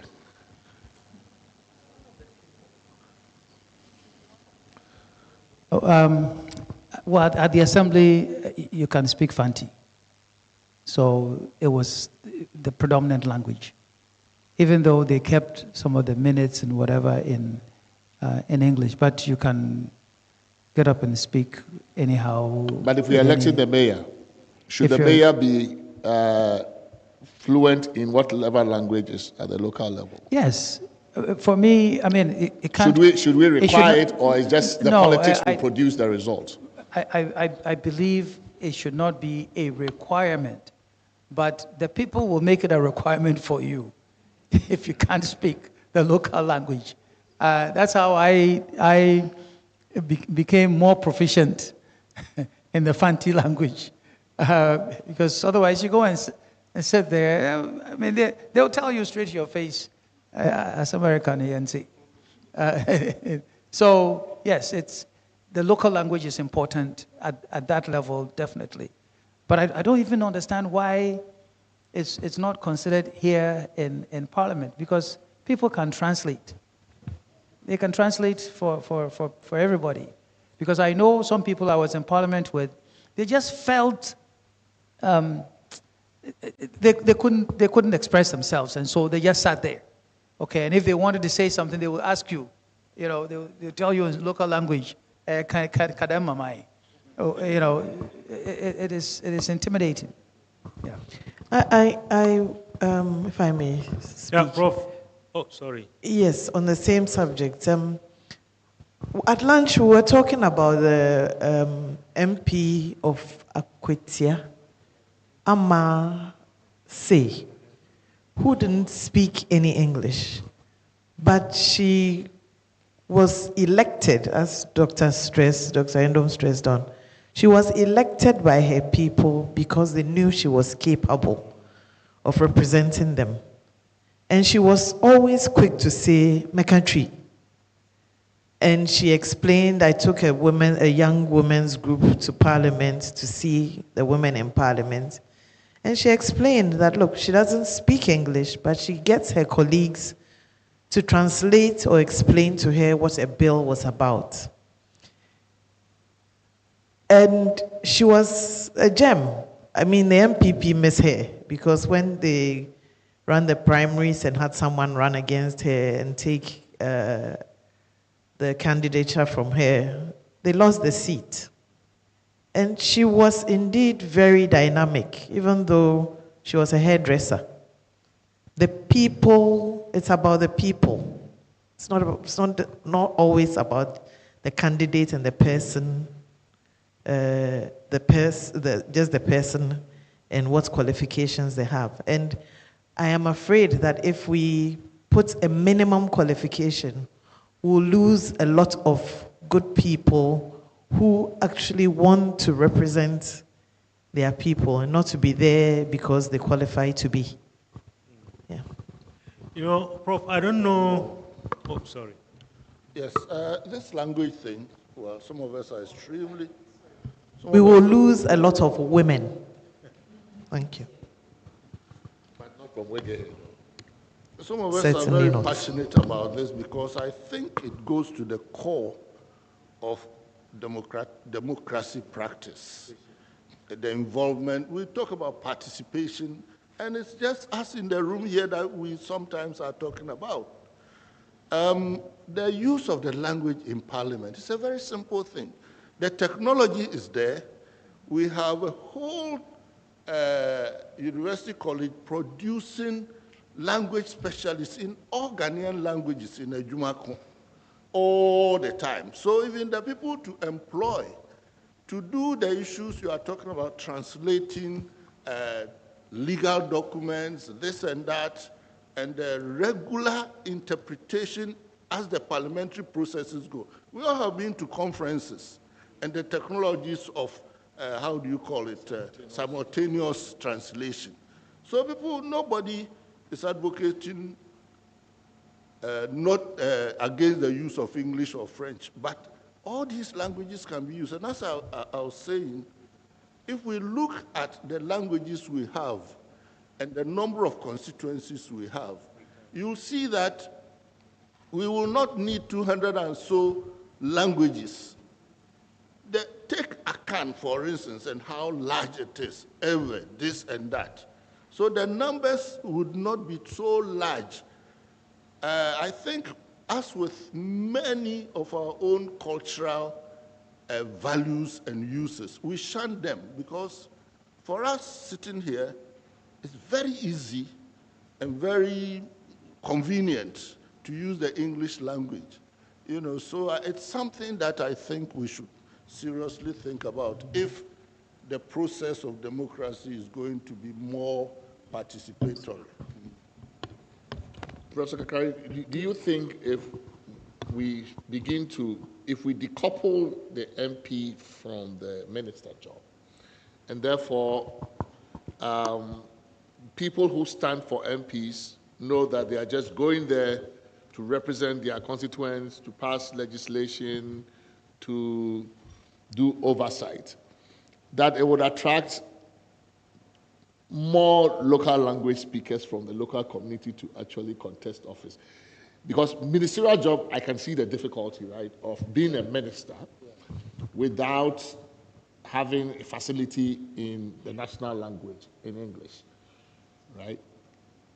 And so maybe that is enough of a deterrent for those whose ambition is to become ministers. But if your ambition is to become just a representative of your local community in Accra, then when we take the minister business out, conceivably, I mean, many more people who are not that great in English would feel like, I can also represent my people with my little fanti or my ga in Parliament. So maybe a certain natural kind of dynamic will set in that will encourage many more people, and together with the technology you are promoting. Because I think it is important that we decolonize our parliament, right? I mean, if, we have a parliament that, I think it's troubling that 60 plus years later, you have a country where, many people are, excluded from participation in civic life because of the dominance of English. But isn't this also the incentive problem? That if we want to encourage literacy, including in English, and we essentially don't require people to be literate in English in order to participate in political life, aren't we also going to have a disincentive somewhere downstream where people are not being encouraged to go to school and, to go to higher education and all of that, right? I mean, isn't that also part of what we are trying to encourage? That, try and get as educated as possible in the language of the world, of commerce or global whatever, so that you can participate in life at all levels. Well, I mean, certainly if a person is appointed a minister, also because of dealings, possibly dealings with the international community, the person must have capacity in international language. There's no doubt about that. But the issues you are raising really have to do not so much with developing local languages against English or French, but it goes to the bottom of the educational system, how we manage it and how we advance it. Because if we were really serious about developing an educated populace, we will continue to use our English, but also continue to develop, our local languages. I mean, isn't it sad that in all of our history, we produce only one person who has had an education and done her PhD in one Ghanaian language? Only one person, a woman, who has done her BA, her master's thesis, her PhD dissertation in Twi. One human being. And again, when you look at our history, all of the names, the big names that we refer to as our heroes, virtually all of them were very competent in our local languages. It's only in recent times that we have de-emphasized the whole thing about our local languages and so on. So, but since we are talking about a constitution, my point is the basic question of popular involvement in governance in a language that is so alien to them that they don't know what is going on. How come when elections are coming on, all of these people who are sitting in Accra and using English, when they mount platforms, they try and speak the local language there? It means that they want the people to understand what they are saying and to vote for them. So for me, whether or not people, and again, I mean, whether it's in science or whatever, we can do all of that in our local languages. I mean, this is not a platform for that, but the linguists are telling us that all of these things are possible. But for our particular purpose of constitution drawing and improving our democracy, I think that we ought to take this language thing very seriously. Prof, Mr. Chair, just before I think, I think I share the views expressed by Professor Kakari, because it is possible that you'll be educated, but you do not speak the English language. Because somebody can go to school and simply study ever at the master's level or degree level and may not be able to express himself in the English, but may come out with a degree, a first degree, or even a master's degree. And therefore, I do not think that it is proper to put such a limitation in the Constitution. And let me also say that some of the people who do not speak in Parliament, it is not because they don't have a first degree or even a second degree. It's just that they can't express themselves. And so how do you put that in the Constitution? It's just a function of maybe their humble beginnings, that they've not been able to build the confidence to speak a second language in public. But I do not think that it would be a good idea to put this limitation in the Constitution. Not a good idea. Well, Prof, I think, this conversation is all very interesting from the point of view of participation and inclusion in our governance. I think almost everything that has been said makes a lot of sense. But the reality that we have is that the budget will come in English. All the international agreements will come in English. Even if we have people, translating and so on, I'm not too sure that it's going to be the same. So, two things that I want to say. I think the first one is, perhaps we have to go back to the basics. All of us sitting here, we went to school, we were educated in English. We need to change that if we want to democratize and decolonize, these things that we are talking about. The second one is that some of these things also find expression in the standing orders of Parliament that guide, how Parliament operates. I don't know how much, the constitutional review process can go into looking at some of the provisions in the standing orders. I think the conversation has to happen, especially now that we know that there's an appetite for revising the standing orders. Maybe we have to look at some of those provisions and see how is it that we can make some of these things, change some of the provisions in a way that can encourage most of what is being said here.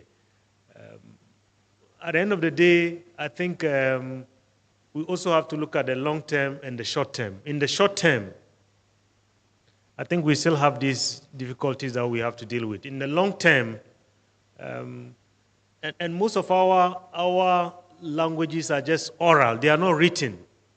They are not written.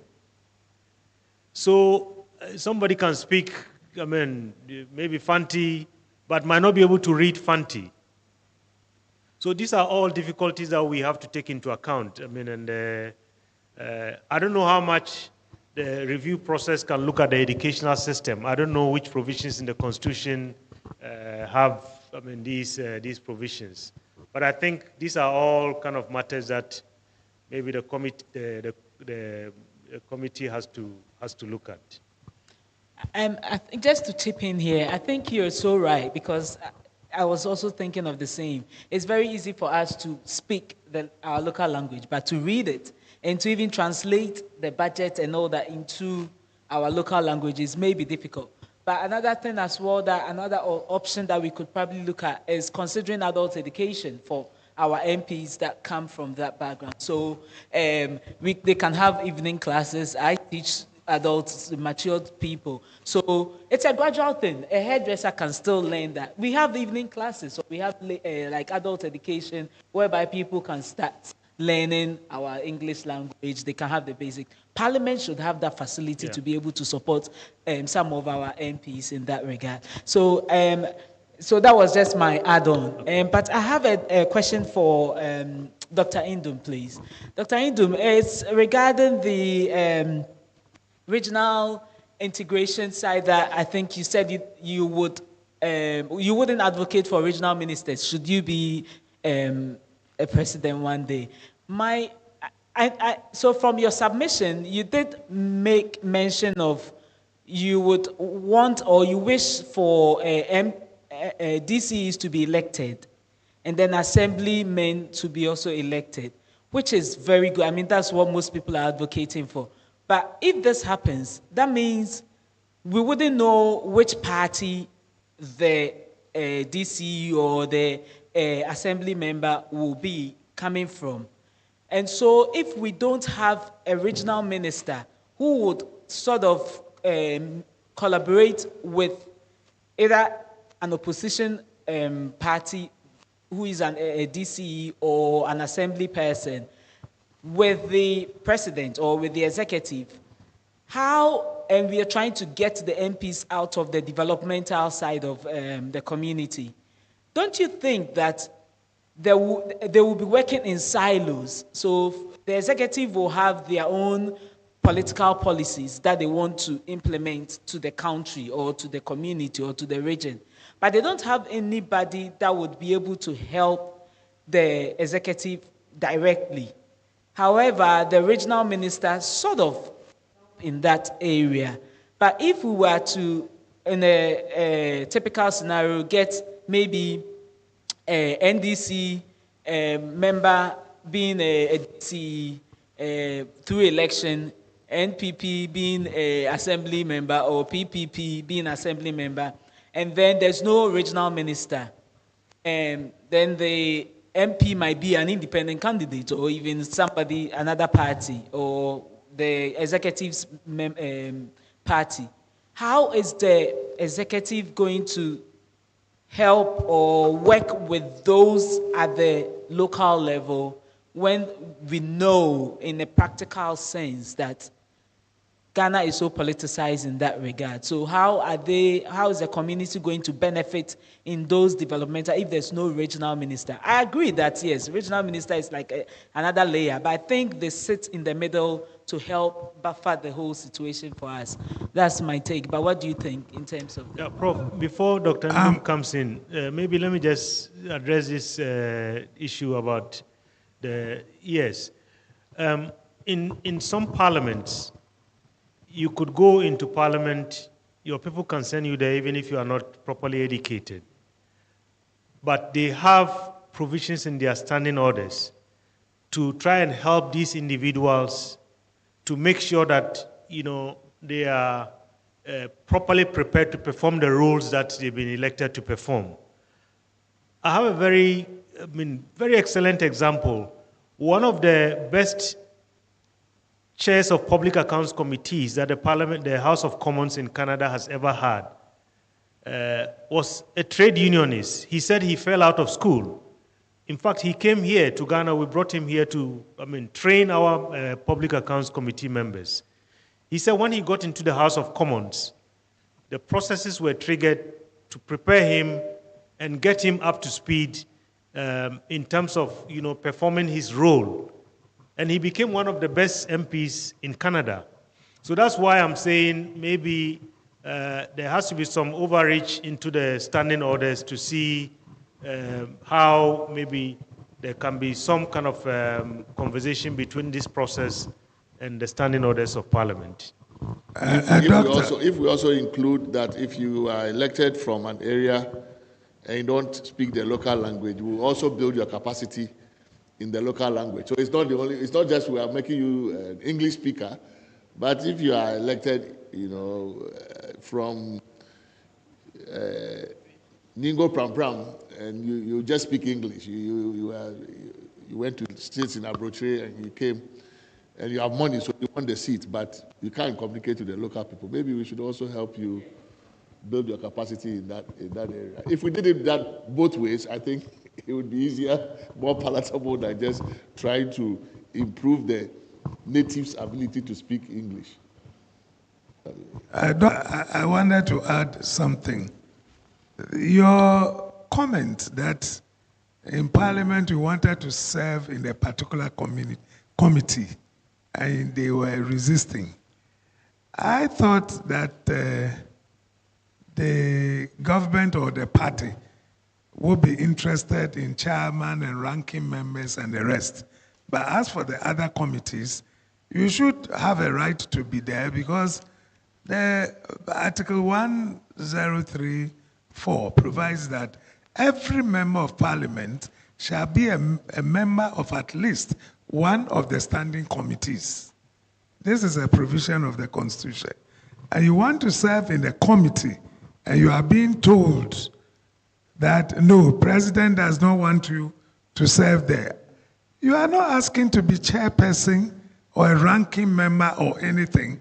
You only want to be, so this idea of looking at the standing orders, Do you think it can make a difference if your orders makes it clear that just to serve as a member, that should be a right in accordance with the Constitution, and that no party or president can determine where you should serve or which committee you should serve on? Well, I know what happened to me. And I know what experience I went through. And I also know the people that I tried to talk to advance my areas of interest. But it didn't happen. It's not just energy. I also wanted to be finance. Those two. They said, you won't get there. And I didn't. So I was sent to some trade and something committee, which I had no interest in. But that just still buttresses the point about the influence of the executive and the influence, at least at that time, majority leader was also part of the administration. Okay, and so that's why obviously it is important to decouple the two. Now, the point about regional ministers, I don't know. I know which regional ministers we have had in the central region. And I don't know if I can even point to one of them that had the development agenda and that supported us, the people. If they were there for political organization and whatever else, maybe. But the people we tried to deal with directly were the MMDCEs, and those ones, we know them, we went to them, we talked to them. Even next week, I'm waiting for whoever is nominated for my area, and we'll have a meeting with them and other people. But the regional ministers that I have encountered, when you have even suggested that let's, and you go to many places in the world, certain areas of the country, for tourism purposes, they promote the destination for that area. Not even the city, but a certain area, like, let's say, Central Region. You even go there to talk about that. They'll look at you with a jaundiced eye. That, what does he want? What are these people looking for? But at least the MCE, we can keep harassing him or her constantly until they pay attention. Okay, so for me, it's a layer. You might say it's part of the political organization. For those who want that, it's okay. But from a development standpoint, the government has appointed all sorts of technical people. There are health people, there are roads and whatever people. If I need something, I go to those people. I don't go to the regional administration because I know I'm not going to get anything from there. But when I go directly to those providing the services and infrastructure and whatever, there it helps. If I need to come to Accra to talk to some of their higher-ups, we do that, but I go to the technical areas. And then from time to time, yes, you have to talk to the politician sitting in Accra. But the regional ones, I just simply, I have not had much benefit from them. I mean, are you suggesting you would do away with the regional administration completely or just a minister? Because you could still have a situation where you do away with a minister, but there's a regional administration where you have regional heads of various decentralized bodies. You have, because you still have a bureaucracy at the regional level that you could deal with. Do you want that to disappear, or it's just the minister bits that you don't find useful? Would you find a regional administration useful, an RCC useful minus a minister, or you think that whole layer? Again, some of you may have had some positive things from regional administration. I haven't. Okay. I haven't. If it's health, there's a health, group there. At the local level. At the local level, and even regional. Sure, that's what I'm saying. No, but not as a, I don't know. When you say regional administration, you have the regional officers.